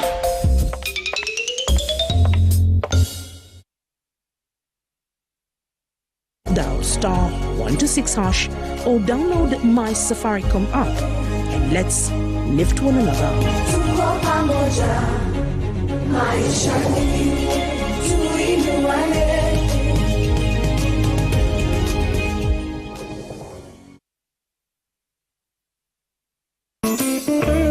To feel fresh and prevent odors, it's more important than ever to maintain good hygiene practice and change your pad frequently.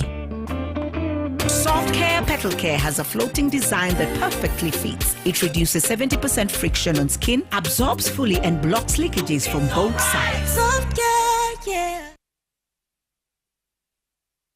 Nyosha shilingi zaidi na zaidi. Sasa unapata ofa juu ya ofa ya kuwa 100% data bonus leo. Alafu piga *544# au tembelea my Safaricom app kununua bundle na kupata target yako. Safaricom is for you.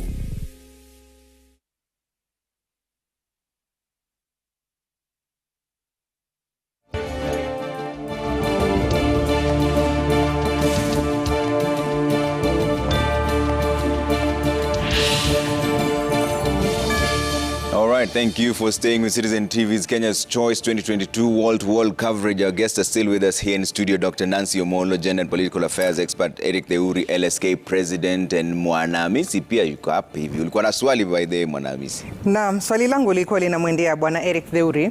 Alikuwa amezungumzia idadi kubwa ambayo imeshuhudiwa ya viongozi ambao wamechaguliwa ambao walikuwa ni wagombea huru pamoja na wanawake. Sasa kuna pita zangu hapa katika mitandao ya kijamii. Namuona mwanasiasa mmoja analalamika kwamba kura za safari hii hazikuwa huru kwa sababu kulikuwa na wizi mwingi sana wa kura. Lakini kuna mpiga kura mmoja ambaye amekwenda pale, amemwandikia tuseme kama kitabu kizima sababu za kwa nini anafikiri kwamba hakuchaguliwa. Na ukiangalia alikuwa na kama ana points. Manake alikuwa anamwambia kwamba wewe ulikuwa unatarajia kwamba baada ya kupatiwa nomination ya chama ulirelax. Ukadhani kwamba ile tiketi ya chama itakupatia wewe tiketi ya moja kwa moja ya kuingia ubunge. Na alimpatia tu maneno mengi. Lakini sasa nataka utueleze pengine haya mambo ambayo yanajitokeza sasa na wananchi wenyewe pia wameanza kutoa kauli zao, wamekuwa huru, wanazungumza. Pengine inaweka siasa za Kenya katika mwelekeo gani? Tuseme katika siku zijazo, wakati huu watu wamepiga kura, wamepigia kura wanawake wengi, wamepigia kura watu bila kuangalia misingi yao ya chama, wamewaangalia watu kama watu. Pengine katika siku zijazo, mustakabali wa siasa za Kenya unaelekea wapi? Mi after Mwana amesema mustakabali, hiyo story imeishia hapo. Wakati amesema hivyo nikaona ni kama kuna maadui zangu. Nikimaanisha mustakabali na maanisha huko tunakokwenda siasa za Kenya zitakuwa zinachukua mkondo gani? Yani line gani ambayo watu watakuwa wanafikiria kabla kufanya maamuzi yao? Kusema kweli, kwa maono yangu, baada ya uchaguzi watu wengi watarudi nyuma kuangalia kuona, kwa sababu kuna wale ambao walikuwa wanatarajia watafanya vizuri. Na ukiangalia katika sehemu nyingi wale vigogo wa kisiasa wameangushwa na wengine wameangushwa na watu ambao hawakutarajiwa ama hawakuwa wanajulikana. Kwa hivyo kuna udhahiri kuwa wananchi kuna vitu ambavyo walikuwa wanatafuta kwenye viongozi wao. Kwa hivyo kwenda mbele, naona kuwa chama, na ukiangalia pia vile viongozi walichaguliwa, katika mchujo the nomination process. Kuna vyama ambavyo walichagua watu without kuwapeleka kwenye mchujo. Kuna vyama ambao walienda kwenye mchujo, na utaona kuwa wale ambao vile vyama ambao walienda kwenye mchujo, viongozi wao wengi wamechaguliwa. Kwa hivyo kuna umuhimu sasa, kunaonekana kuna umuhimu kusikiliza wananchi vile wanavyosema wakati wa kufanya uchaguzi the internal nominations za parties, because ukianguka pale wakati wa ukikosa kufanya vizuri wakati wa nominations, then kuna matokeo, na matokeo yameonekana. Utaona kuwa kuna candidates ambao walitolewa kwenye nomination process, wakaona haikukuwa fair, wakasimama independent na hawakutoboa. Wengine hawakutoboa, wengine wameshinda. So kwa hivyo kutakuwa na some sort of realignment. Kitu cha pili, kuna idadi kubwa pia ya watu ambao hawakupiga kura. About 35% to 40% ambao hawakuenda kupiga kura. Wengi wao hawakupiga kura kwa sababu wanaona kuwa kupiga kura hakuna maana, kwa sababu serikali inakuwa vile vile tu, haibadiliki. Hivyo wale ambao watapata jukumu la kuendesha serikali kwa miaka 5 watakuwa na you know, the need to reach out to this and to show a difference. Yeah. So this in my view is going to be, itakuwa ile uchaguzi ambao going into the future, itabadilisha vile tunafanya siasa zetu. Itakuwa ni uchaguzi uliokomaa pia tuseme. Kabisa. Kwako Trevor. Dr. Molo, that is an interesting question that Mwana is asking. I will not ask it in Kiswahili.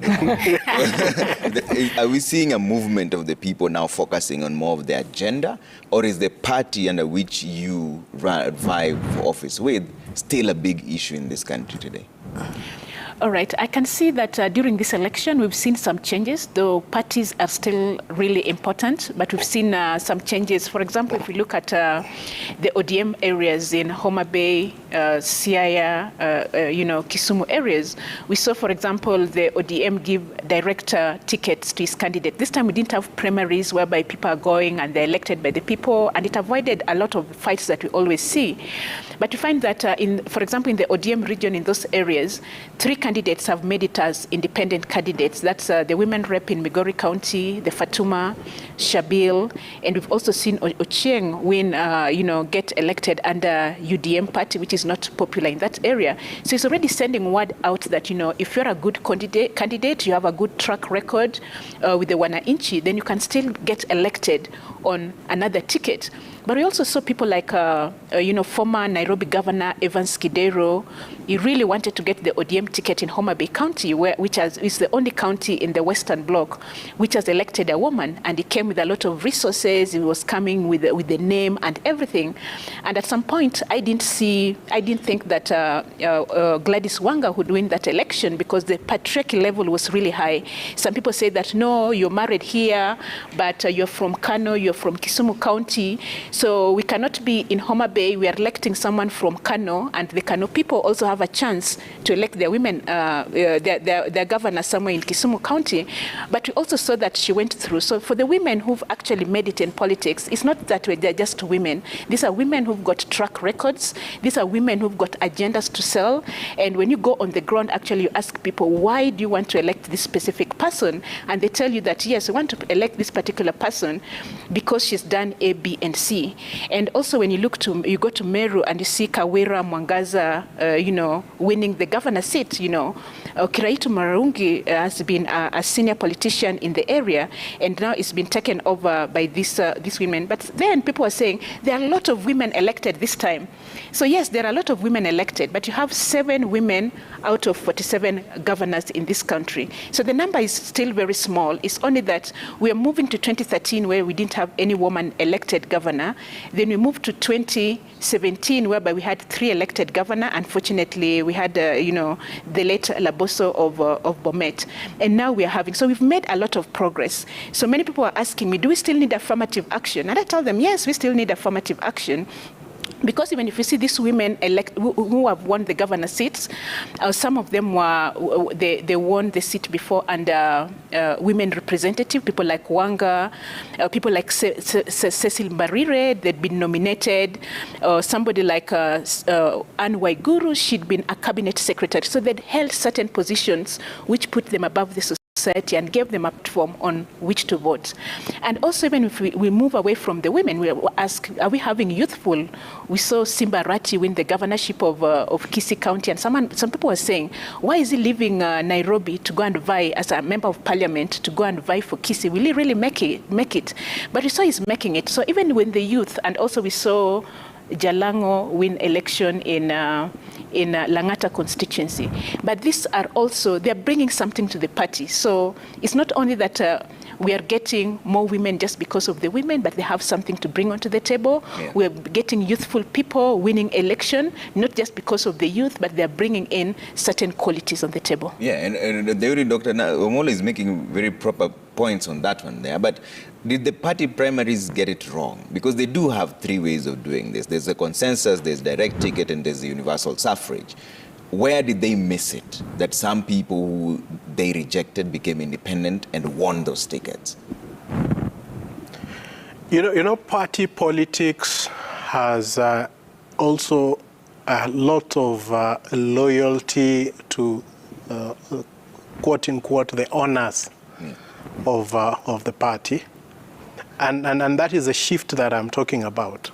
That the party loyalty to the honors of the party should not override the choice that the Mwananchi do have.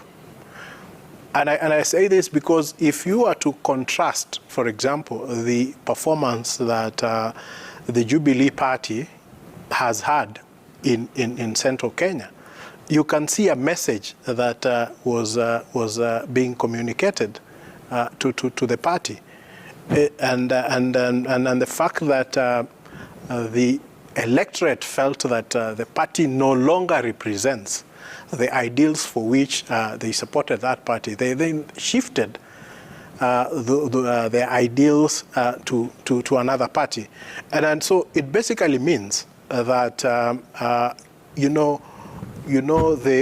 the notion that you have to be loyal to the party leaders then is slowly being eroded. Of course, in party management, loyalty to the party is also extremely critical, because when a party gets into power, then it has a certain agenda, and it cannot push that agenda unless it has loyalty and the members sticking to the ideals of the party.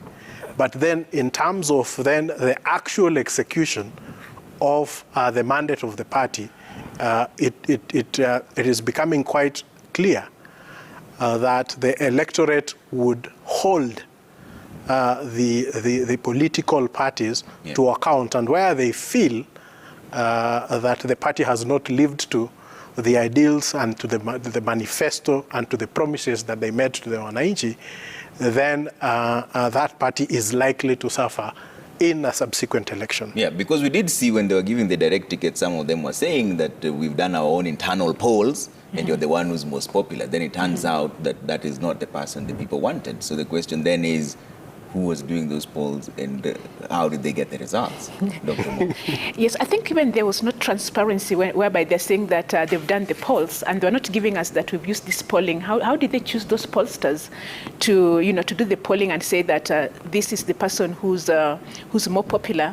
And I remember from around 2002, I wanted to do some research about political ideologies.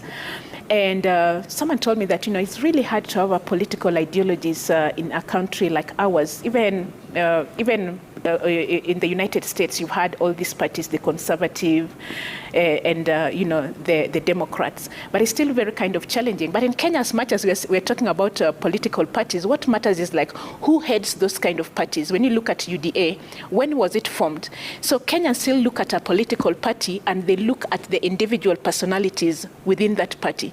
So today you can have UDA or you can have UDM, but in the next election you find that these parties no longer exist. They've made certain coalition and people move. So as much as we talk about parties being important, it depends on who is that individual politician who's influential within that party and also within that region. Because now you can see like UDA got a lot of majority seats in the central Kenya and even in the Rift Valley. And even people like Isaac Ruto tried and they didn't get it. People like Gideon Moi, they didn't get the Senate seat even in Baringo because the wave was kind of very, very, very strong. But then you go to other places also. When you look at other places which are not having presidential candidates, you look like Western Kenya. They had all kind of parties. They had ANC, although ANC lost a lot of ground. You saw ODM going to win seats there. You saw UDA taking the Senate in Kakamega. And also they still have their traditional party, the Ford Kenya. So as much as Azimio thought that they're going to have a lot of influence, some people told me that in this area, Ford Kenya is still our traditional parties. And also when you look at the coast and those areas, and even if you look at the Ukambani region, so places which did not have a presidential candidate, they were a bit kind of flexible in which party you could go with to parliament. Yeah, I'm interested to hear more about this research. So what did people say in terms of how come we are not focused on ideologies? The parties and the personalities are still the driving motivation. I think we really still don't have that. Still in Kenya is about individual politics, because when I look at a place like the United Kingdom, and you see the Prime Minister, was going to resign. And then when you talk to them, they tell you that, yes, he's going to resign because it's their party who's recalling him back. When they start resigning, your ministers and your MPs start resigning, then you're going to be left alone. And then you either have to resign, you have to actually resign if your ministers or your MP starts resigning. Yeah. And a party is so powerful that it can recall back a politician, their prime minister or, their member of parliament. But also the same thing like in South Africa, when you have the ANC, the ruling party, they were also able to recall Zuma back and have a new kind of president, because those parties are really very strong. Although even them, they're facing a lot of challenges. And sometimes I ask myself, is ANC going to continue being strong in the future? Because even in this kind of country, the KANU party was the most powerful party in this country. But today you look at KANU party, how many members of parliament have they had? How many senators? How many governors have they have? So we're having this dynamic, we're having this transition, and everything is changing. Certain politicians who are very popular, maybe they're not, we've seen in this election that they've not come out very popular the way we thought they're really popular. So maybe in the future we might have very strong parties who actually can say that this member of parliament is not performing. So it's not only going to be left with the wananchi that after 5 years is when you can recall kind of your member of parliament. But can we have parties who can discipline members of their party? Can you have a party, either you have UDA, either you have ODM, or you have a Wiper party, which can tell the elected president that, what, you're not performing well and we can recall you. And you saw that with the Jubilee. And you ask yourself, could Jubilee have been able to maybe call the president, Uhuru, and say that, what, maybe you're not going to the direction we want. Can you step down and be replaced with somebody? So we've not reached there, maybe in the future, but at the moment, we are still about personalities and politics. Yeah, David, I know we were talk about the political parties and the structures and whether we need to strengthen the structures more, or is it the people who need to have more goodwill? But first, let's cross over to Mwana. Tunaenda wapi sasa?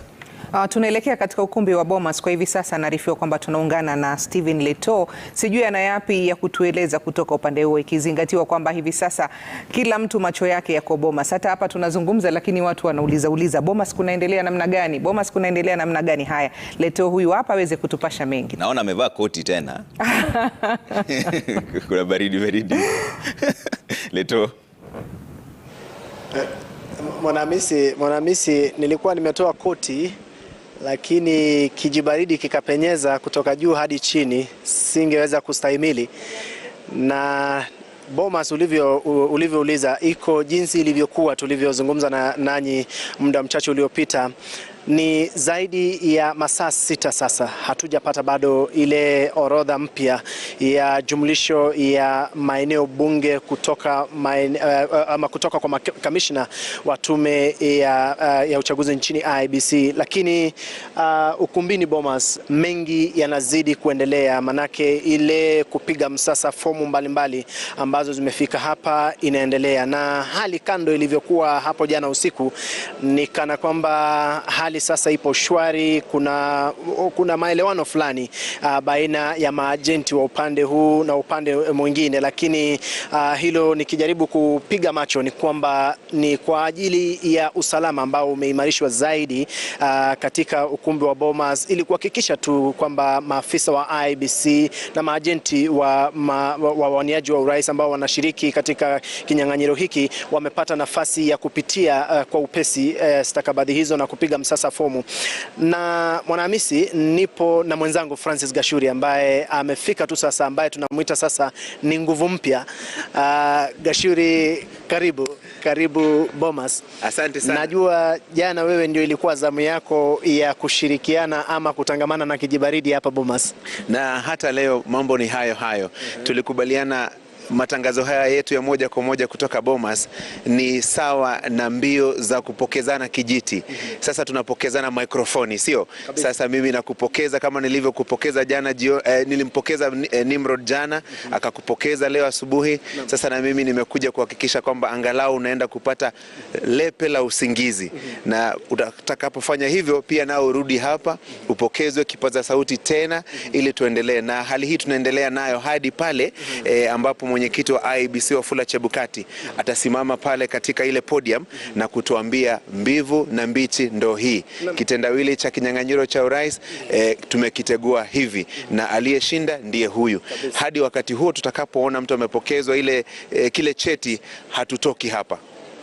Gashuri, ukitizama hapa kwenye ukumbi huu unaona kuna shughuli nzima, utadhani ni inaitwa nini, beehive, yani si beehive, ile sanduku inabeba hiyo beehive. Nilikuwa nataka mzinga. Unaipi ya kusema ukitizama shughuli inavyoendelea hivi?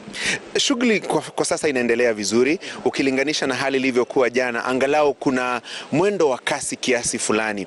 Jana ilikuwa ni kujikokota sana, na hata juzi ilikuwa ni kujikokota zaidi. Angalau sasa unaona kuna hatua ambayo inapigwa. Kufikia sasa ni maeneo bunge 142 ambayo matokeo yake ya urais yametangazwa rasmi. Hivyo basi hesabu za haraka zinakuonyesha kwamba kuna takriban maeneo bunge 148 ambayo bado matangazo yake hayajatangazwa ama matokeo yake hayajatangazwa, ukiongeza pia na lile eneo ambalo sijui tulita eneo bunge, lakini ni la wale ambao walipiga kura kutoka ugaibuni, diaspora. Hivyo basi tuseme kuna takriban fomu 34 149 ambazo bado zinasubiri kukaguliwa, zingine bado zinaendelea kukaguliwa hapa, na matangazo hayo kuwasilishwa rasmi pale na mwenyekiti wa IEBC Wafula Chebukati au kamishna yeyote kwa niaba yake. Na ukumbuke haya yote ambayo yanafanyika hapa ni kulingana na taratibu za sheria za uchaguzi na katiba yetu ya Kenya, kwamba mwenyekiti wa IEBC Wafula Chebukati ambaye ndiye msimamizi wa uchaguzi wa urais, yani returning officer wa uchaguzi wa rais, lazima apokezwe zile stakabadhi, atie saini kabla ya matangazo haya kutangazwa. Na vile vile pia ni kujaribu kuziba mianya ambayo iliibuliwa wakati wa kesi ambayo ilikuwa imewasilishwa mwaka 2017 kuhusu matokeo ya uchaguzi wa urais, matokeo ambayo vile vile yaliweza kubatilishwa kwa sababu ya changamoto ambazo ziliibuliwa pale mahakamani, ikiwemo mwenyekiti wa IEBC alikagua matangazo ama alikagua hesabu na fomu ambazo ziliwasilishwa kwake, ni swala ambalo liliibuka.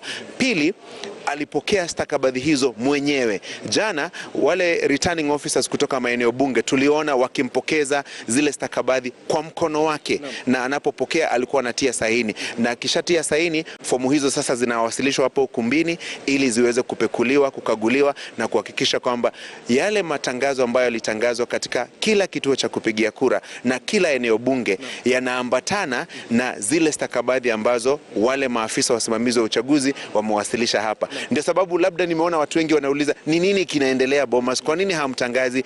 Matokeo hayajatangazwa ya mwisho kwa sababu lazima fomu zote zipekuliwe moja baada ya nyingine. Yani in context ni kusema, unaona vile matangazo yalitangazwa katika kila kituo cha kupigia kura na zile fomu zikatiwa saini, fomu hizo zote zinaletwa hapa. Ni kama sasa kusafirisha polling station kutoka mashinani kuja hapa Bomas. And Trevor, you had earlier on spoke about or asked with regard to the timelines. Remember, this process is also tied under the Constitution. It has constitutional timelines to meet, and that is why yesterday the Independent Electoral and Boundaries Commission Chairman Wafula Chebukati raised that issue of the slow pace that the verification process was taking. Gashuri, you are very versed with matters the Constitution and the timelines that with regard to elections.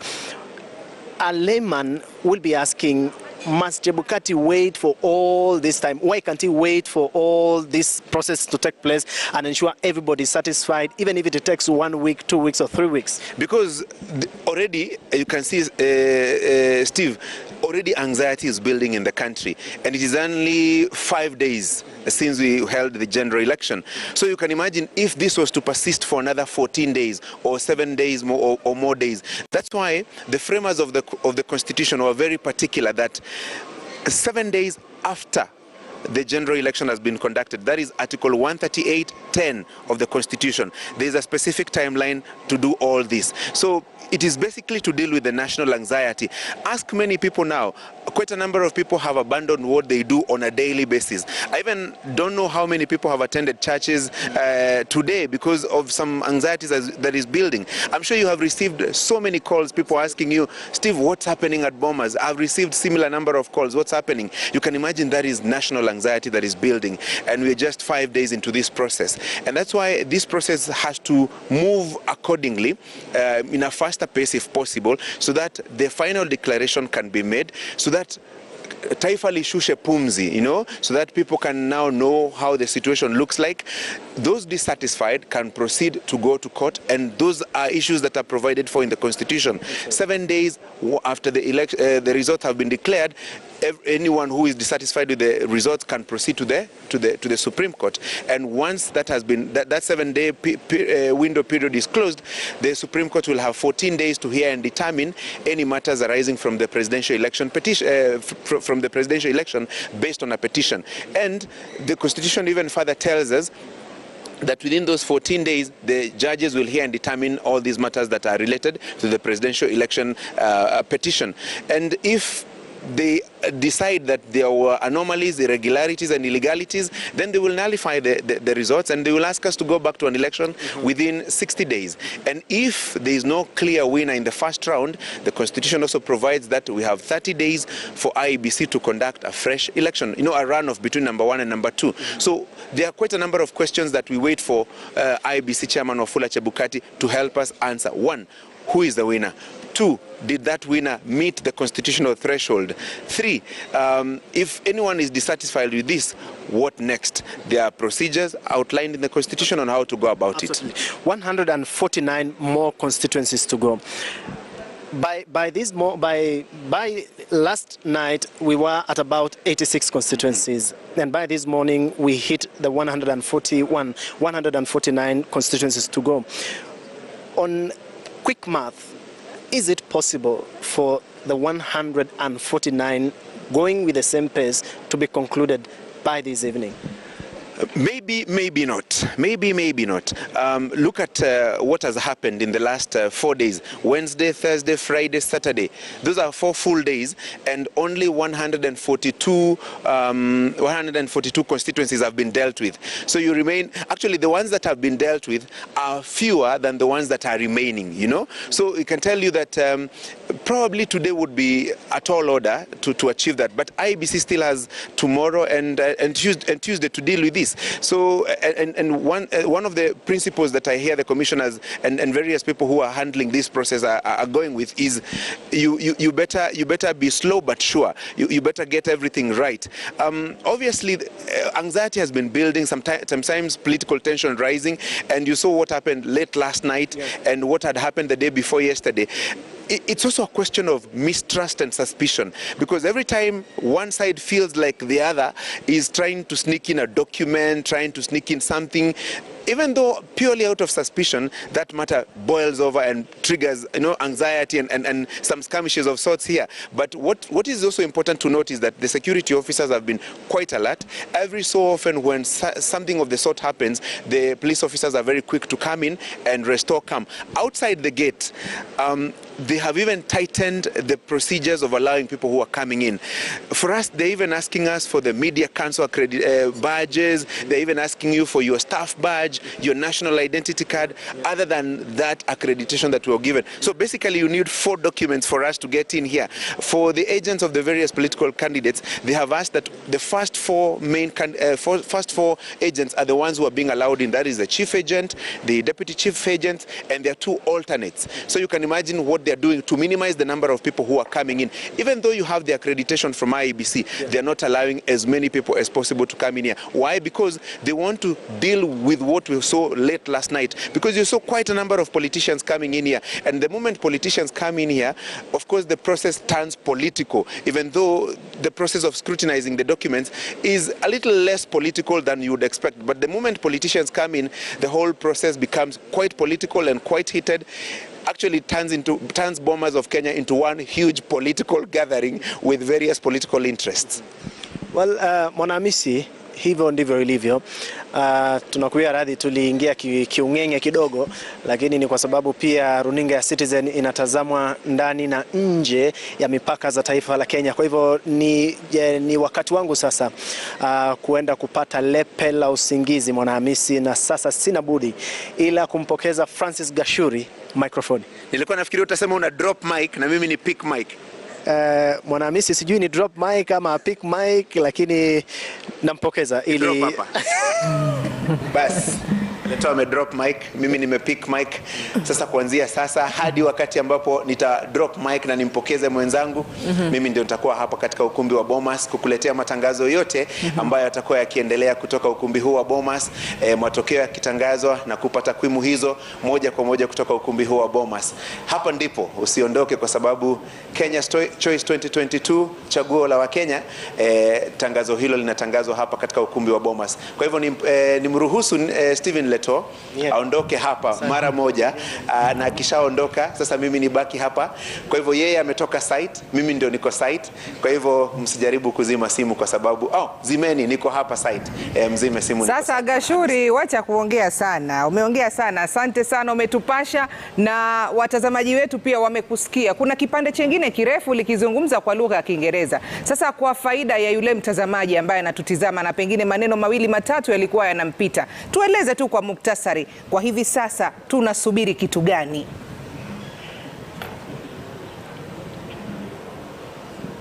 Na Mwanahamisi, yanayofanyika hapa ni ukaguzi wa zile stakabadhi. Kumbuka kuna zaidi ya maafisa wa kusimamia uchaguzi kutoka maeneo bunge 290 ambao tayari wameshafika hapa ili wawasilishe stakabadhi zao zikaguliwe. Na ukaguzi huo, kuna mabadiliko fulani ambayo yalifanyika hapo jana, na baadhi ya mabadiliko hayo yalilenga kufanikisha shughuli hii na kuharakisha upekuzi wa stakabadhi zenyewe, kwa sababu baadhi ya maafisa wa usimamizi wa uchaguzi kutoka maeneo bunge waliketi hapa kwa takriban siku 3, uchovu kaingia na mambo kama hayo. Hivyo basi mwenyekiti wa IEBC akasema wampokeze stakabadhi hizo ili naye aweze kuzipokeza kwa kitengo cha teknolojia cha ICT cha IEBC, ili kuhakikisha kwamba zile fomu ambazo wamewasilisha hapa ni sawa na zile ambazo ziliwekwa kwenye mitandao, na ukaguzi huo ndio unaoendelea kwa sasa. Kwa hivyo kufikia sasa maeneo bunge 142 matokeo yake yameshatangazwa bayana. Kwa hivyo tunasubiri mengine 148,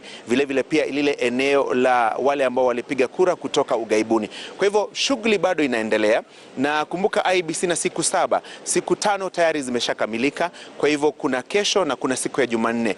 Nilikuwa nauliza baadhi ya mawakili, hizi siku 7 watazihesabu vipi? Watazihesabu kutoka siku ya uchaguzi ikiwemo, ama watazihesabu vipi? Wanasema kwa sababu katiba inasema after the 7 days after, ni kumaanisha siku hiyo ya uchaguzi hawaihesabu. Kwa hivyo hesabu siku ya Jumatano, Alhamisi, Ijumaa, Jumamosi, Jumapili, Jumatatu, Jumanne. Kwa hivyo siku 7.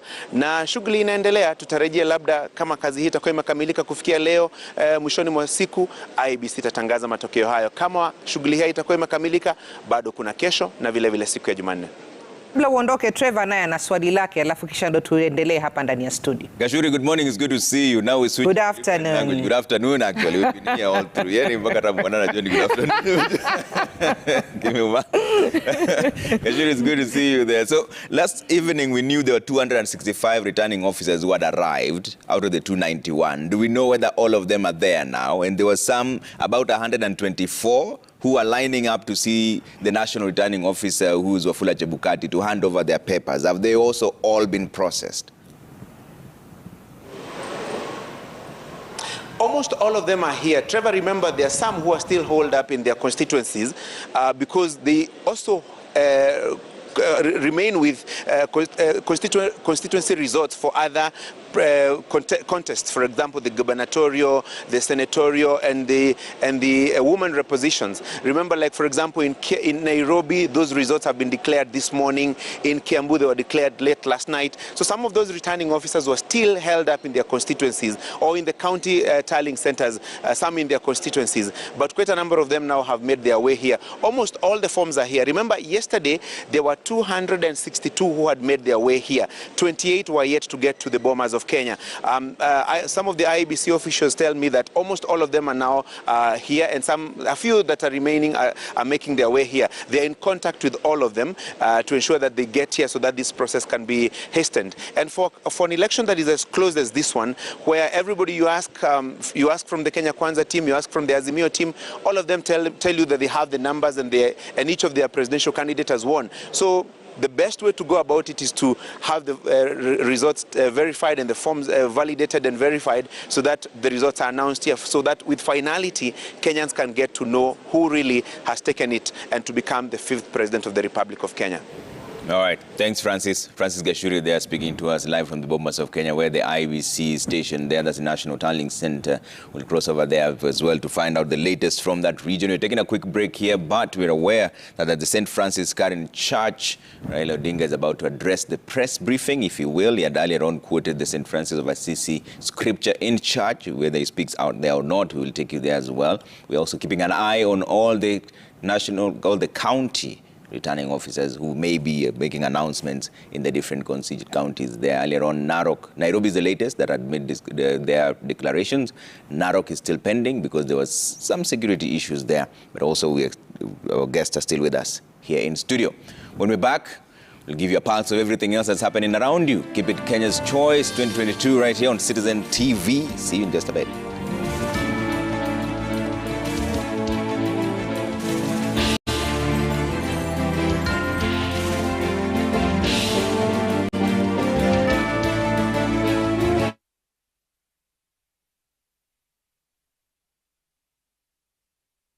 Follow the 2022 general election live on Viusasa. Get instant results on the go and on any device. Whether it's the president, governor, senator, or any other race, be the first to know. Simply go to Viusasa and tap Elections 2022 tab. Live results straight to your phone with Viusasa. Hi everyone. It's not good news. We'll definitely be seeing difficult times ahead for the business. But with all that being said, honey. Hi. I really need to finish this meal. Okay, I'll have one. Why does the lady have stars on her face? I don't know, but you can't ask them. First you twist it, and then you lick it, and then you dunk it, and then you eat it. Now get back to work. Thank you, Mama.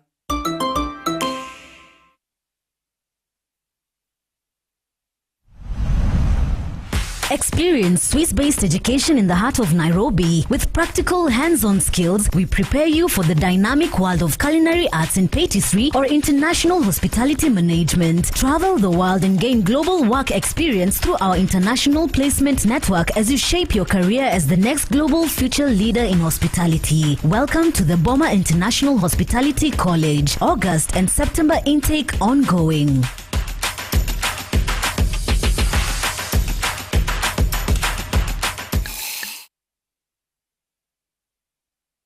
Nilipoanza kukohoa, kuhisi maumivu kwa kifua, uchovu mwilini, joto jingi mwilini, kutokwa na jasho jingi usiku, kukosa hamu ya chakula na kupoteza uzito haraka. Nilipimwa hospitalini, kabainika nilikuwa na TB. Nilianza matibabu ya TB mara moja. Nilimeza dawa zangu bila kukosa kwa muda unaofaa, kama nilivyoshauriwa na daktari. Ugonjwa wa TB sio uchawi. Mtu yeyote yule anaweza kupatwa na ugonjwa huu, lakini ukimeza dawa vizuri, TB inatiba. Nilitibiwa TB, nikapona na niko sawa. TB inatiba. Pata matibabu bila malipo katika hospitali zote za umma. Tujijali, tumalize TB. Ujumbe huu umeletwa kwako na Wizara ya Afya na washirika wake. You are the leader in air and ground ambulance services. 60 years seems but another sunrise. We excel in speed of response, peace of mind, and quality of care by giving you affordable Maisha Medical Evacuation Plan. For as low as 2,500 per year, you have access to unlimited air and ground medical evacuation services within Kenya. Amref Flying Doctors, we are there for you. We go where no one else goes. Call 020-699-2100 or log on to www.flydoc.org.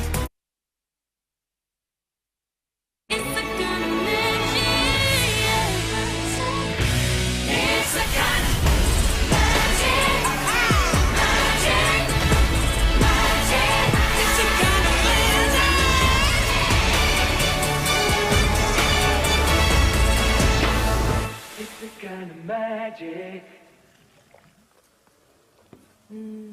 Magic.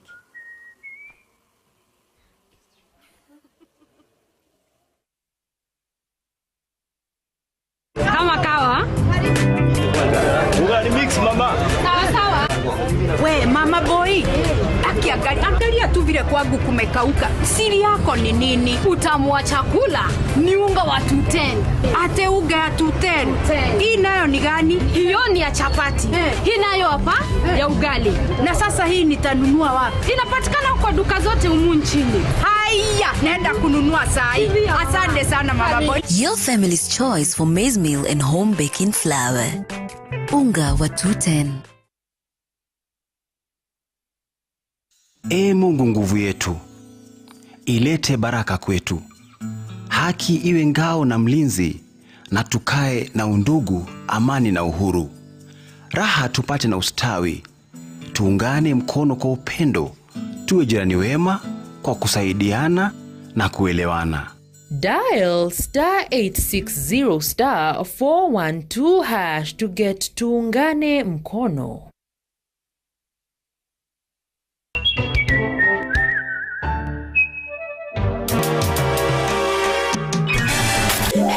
I know I can't do everything, but guess what? Thanks to me, you can now check account balances, apply for instant loans, make payments directly to paybill and till numbers, send money to mobile and bank accounts, and pay your bills. Download the upgraded M-Corp Cash today and try it out. Sasa, mimi ni Zuri kutoka Safaricom na niko hapa kukuchanua. Kaa macho. Safaricom upiga kutoka 0722 000 pekee. Ukipigiwa na namba nyingine, usipeane maelezo yako ya kibinafsi. Tuma namba ya mkora kwa 333 ili Safaricom ichukue hatua. Jichanue and take control. Maishani tuinuane.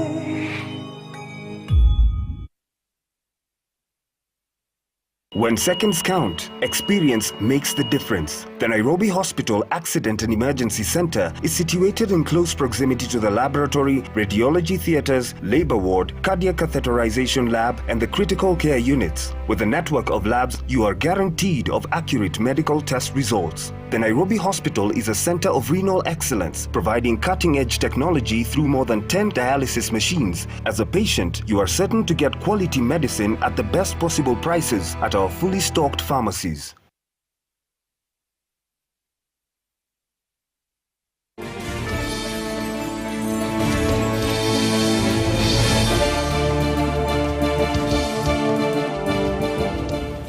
Na mtazamaji, asante sana kwa kuendelea kutizama matangazo yetu ya moja kwa moja ya Kenya's Choice 2022, ambapo ni hapa tunapokupa matangazo kadri yanavyotiririka. Na kwenye studio siko peke yangu kama ulivyoona, naye mwenzangu Trevor Ombija pamoja na wageni wetu. Trevor, kabla tuende kwenye mapumziko, kuna suala ambalo Binansi alikuwa amelizungumzia, suala la vijana kujitokeza katika kupiga kura. Tunaona katika uchaguzi huu, manake kadri tunavyoendelea kusubiri matokeo, lazima pia tutathmini, tuangalie ni mambo gani ambayo hatukuyafanya vizuri huko nyuma ambayo yatatusaidia baadaye katika kurekebisha tunakokwenda. Katika mikutano ya kisiasa, wanasiasa walikuwa na idadi kubwa sana ya vijana ambao walikuwa pale wakiwashabikia. Na tunajua wengi wa wale vijana ni ambao pengine walikuwa hawana kazi za kudumu na wanatumiwa sana na wanasiasa. Kwa nini ilipofika wakati wa kupiga kura, vijana wale hatukuwaona mbele? Wengi waliokuwa wanajitokeza ni watu wa marika ambayo yanaeleweka, na hata wazee. Maanake tukiangalia wazee walijitokeza kwa wingi. Wale vijana ambao walikuwa tunaona wamevalishwa t-shirt za uchaguzi, za kampeni, walikuwa wako mbele, lakini wakati wa kupiga kura hawako kwenye foleni. Pengine wanasiasa wanakosea wapi wakati wa kuhamasisha vijana kujitokeza katika kupiga kura? Swali nzuri hilo. In fact, Dr. Omole, I'd like to hear what your thoughts are, because this was also mentioned by Jakaya Kikwete, former Tanzanian president, who was here at the East African Community Election Observation Mission. He said that the mission observed with concern that young people did not participate effectively, primarily as the voter and also those contesting for the elected seats. And Mwana is wondering what could have caused this. Yes, I think this election, actually, the statistics says that around only 39% of the youth were registered voters, and that's a very, very low voter turnout for the youth. And you ask yourself that, why are the youth not participating in the elections? Because your vote is your choice. And if the youth, we are very aware that a lot of youths are unemployed. Either they finished high school, they finished university, and they don't have jobs. And this has been worsened by the last 3 years, whereby we've been having the COVID. So we've been having a lot of, hard economic times. And for some reason, we see that the youth are at the forefront of these political parties, as Mwana says, that they're putting on the t-shirts and they're shouting and everything.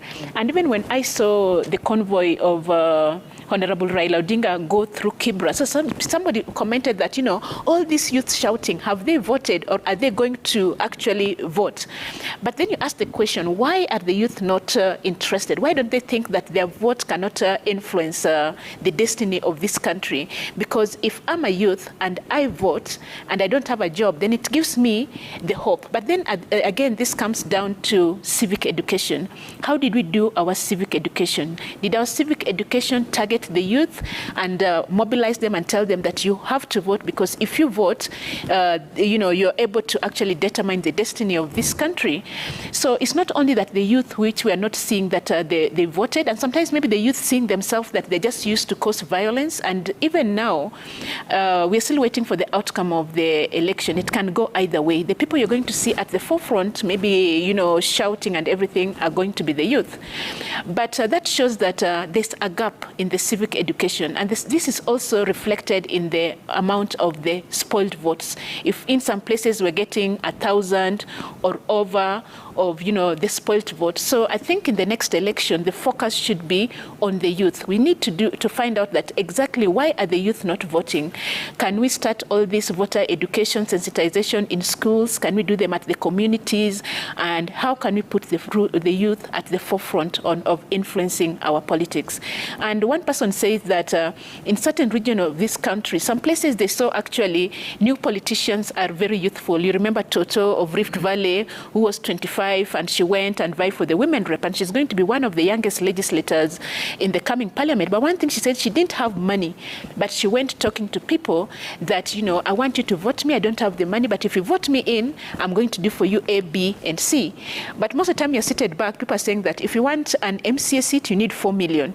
If you want an MP seat, you need 10 million. So the youth are seated there and saying, where am I going to get 4 million? Where am I going to get 10 million? So we need to have good stories, such stories of Lilian Toto, whereby you can be a young person, you can go out there and sell your policies to the people. Yeah, and Lynette was a good example in Bomet. Lynette, the one is Lynette Toto, quote unquote. But Deuri, what are your thoughts on this? Why are the young people not participating? And yet, like Mwana says, we did see them in the rallies. They were there, massive numbers, but this is the lowest voter turnout compared to the last 2 previous election cycles. Wacha nijaribu kuzungumza kwa lugha ya Kiswahili. No. All the best. Unaweza kuchanganya pia. You're not very encouraging. I think kwa vijana kuna shida. Shida kubwa ni kuwa kuna vijana wengi ambao hawana kazi. Wamesoma, hawajapata kazi, ama kama wamepata kazi ambayo sio ile ambayo wamefaulu kuifanya. Kwa hivyo kwa Kiingereza tunaita the underemployed. And ukiangalia takwimu zaonyesha kuwa vijana ni wengi sana, as in there's a youth bulge. Kwa hivyo ukiangalia hiyo hali ya umesoma, hauna kazi, kukiwa na mkutano, na kuna ile ambayo inaitwa political mobilization. Ukikuja kwa hiyo mkutano ndakupatia 500, ukikuja kwa hiyo mkutano ndakupatia 1000 ama ndakupatia 200. Utapata kuwa hao vijana watakuwa sasa employed kama crowd attendants. Kukiwa na mkutano kule, anakimbia kule. Kukiwa na mkutano wapi, anakimbia, kwa sababu anapata mapato pale. Lakini sasa wakati wa kuja kupiga kura, hana ile imani ama hana ule mvutio wa kukuja kupiga kura, kwa sababu kitu ambacho kilikuwa kinamvutia aje kwenye mikutano ilikuwa zile hela ambayo anapatiwa kule.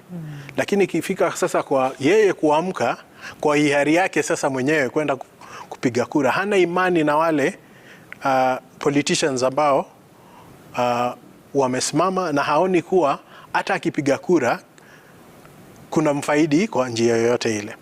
So pale ndio pengine kuna shida kidogo.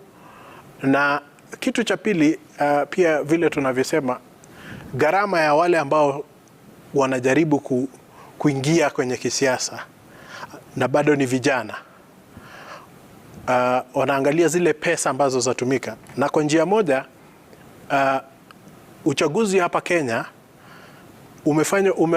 umewekewa pesa nyingi, ama wanasiasa wanatumia pesa nyingi kama njia ya kufanya nini? Kuzuia competition.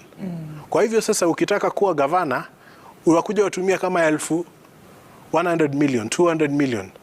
Ndio mtu ambaye anajua sasa nikitaka kumtoa lazima pia mimi niwe na a war chest. Na hiyo ndio maana pia wakati IEBC wametengeneza sheria za election financing, unaona kuwa parliament haina motisha ya kupitisha hizo sheria, kwa sababu ni njia moja ya kufanya nini? Kuzuia competition by using excessive amounts of money kufanya campaign.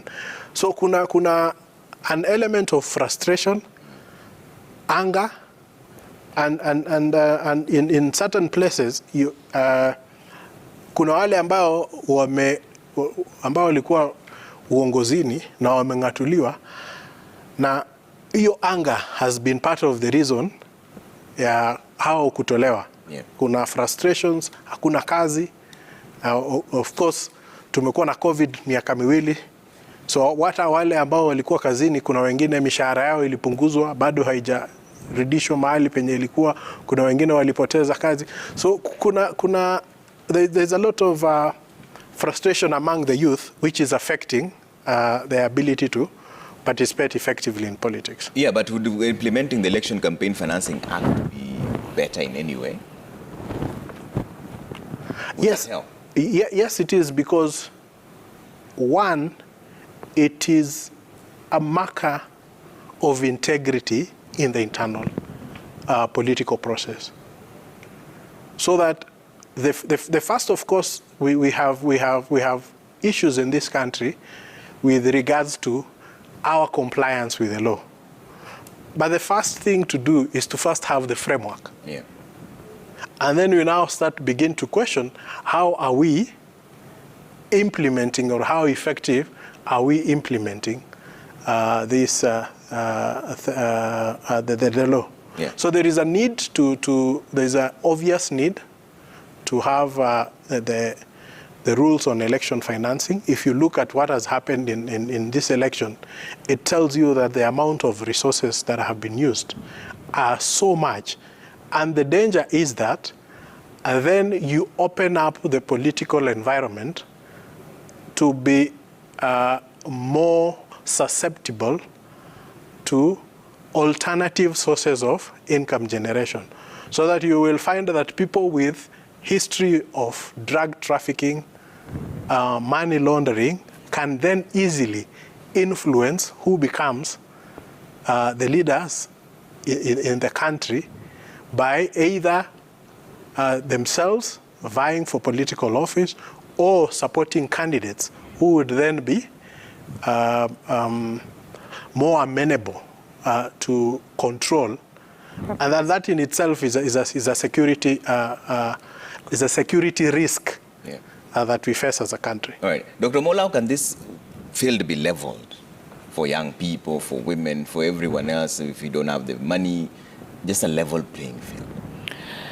I think we are trying to have that level playing field, but it's still very challenging, because as we still don't have laws whereby you're going to politics, or you're spending or giving money, or even the mwananchi themselves, they should ask themselves, where is this money coming from? Because most politicians are saying that when I want to go to politics, I'll go and take a loan of 20 million. Then I give it to people. And when you look at that money, it can be 20 million, but what each person is getting might be very small. It might be 1,000 shillings. It might be 2 kilos of sugar or something. But I think the local person, the Kenyan voter has to have a change in mindset, that I don't need to be given sugar, I don't need to be given money, I don't need to be bribed for me to vote. I want someone who can deliver. But I think currently politicians, they promise a lot of things, but at the end of the day, they don't deliver. And no one really holds them, accountable. So I think at the moment we've been having the affirmative action, which is...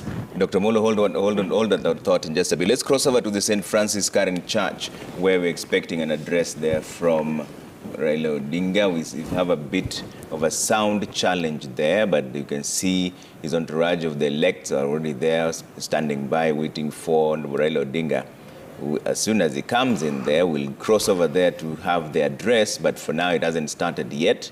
So you are finishing your thoughts, Dr. Molo, on this issue of voter bribery and civic education, so that the people know what's going on. I think civic education is very important, and currently IEBC is the one who's mandated to do the civic education. No one can just come out that I'm going to do this civic education, but we still need affirmative action, whether it's for gender, whether affirmative action which focuses that, within each constituency, maybe we have to have certain kind of youths. And another group where people are not talking so much about are people people who are differently able. Because if you look at this kind of election, we'll ask that, people who are differently able, how many of them are we having in parliament? So far, I'm not seeing that kind of statistics, because I can imagine whether you are a youth. Hold on 1 second. Now I believe we have sound from St. Francis. Let's listen in.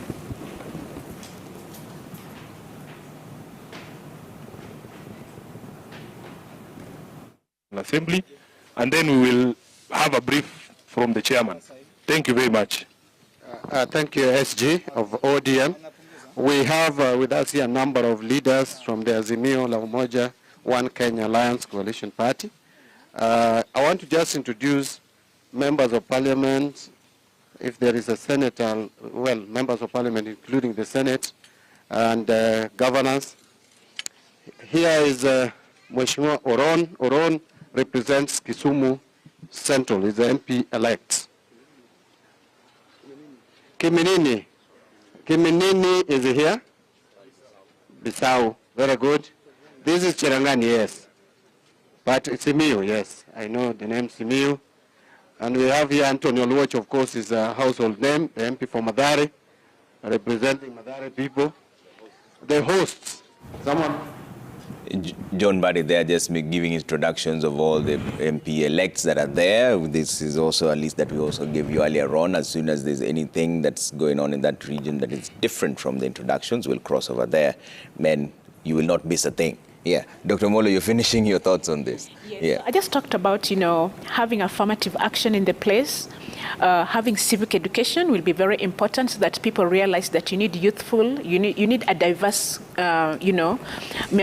politicians. You need young people, you need women, you need people with disability, giving an opportunity to everybody. Yeah. And this can be achieved through civic education. And recently we also saw that the CDF is being removed from the MPs because the Supreme Court declared that this is an illegal.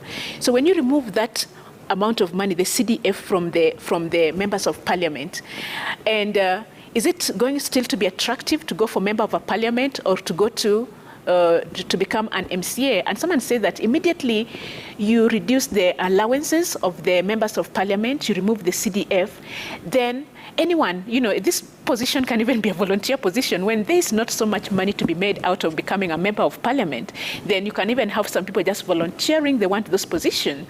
But what's something which is also surprising is that at the lower level, people thought that the MCAs, members of county assembly, that this is just kind of like a simple job. But now you go to the counties and you find they have billboards, and you're asking yourself also, when you remove this CDF from the MPs, where are you going to take it to? But one of the most important things is that let's remove this allowance. Too much money put on this, being a politician is a way to be rich and everything. Can we look at it that it's a way of serving the people? Yeah. So that anybody, you can have even MCA level. Why can't we have MCA being even volunteers? So you are a professional and you can go and volunteer at the county level. Then we can start talking about let's reduce this bribery, because if I'm going to bribe people and I'm not going to get the 20 million back, then why should I bribe people? Yeah. But the audio is mentioning they're all being professional campaign attendees of the rallies. But how much of this is also to blame on the electorate? Because they are also the ones who demand the money from these leaders. Anytime they go and they have different coined versions of doing it, that they demand some level of remuneration. And then don't show up during voting day because at that particular point, now campaigns are done, the member of parliament you're looking for is not even there.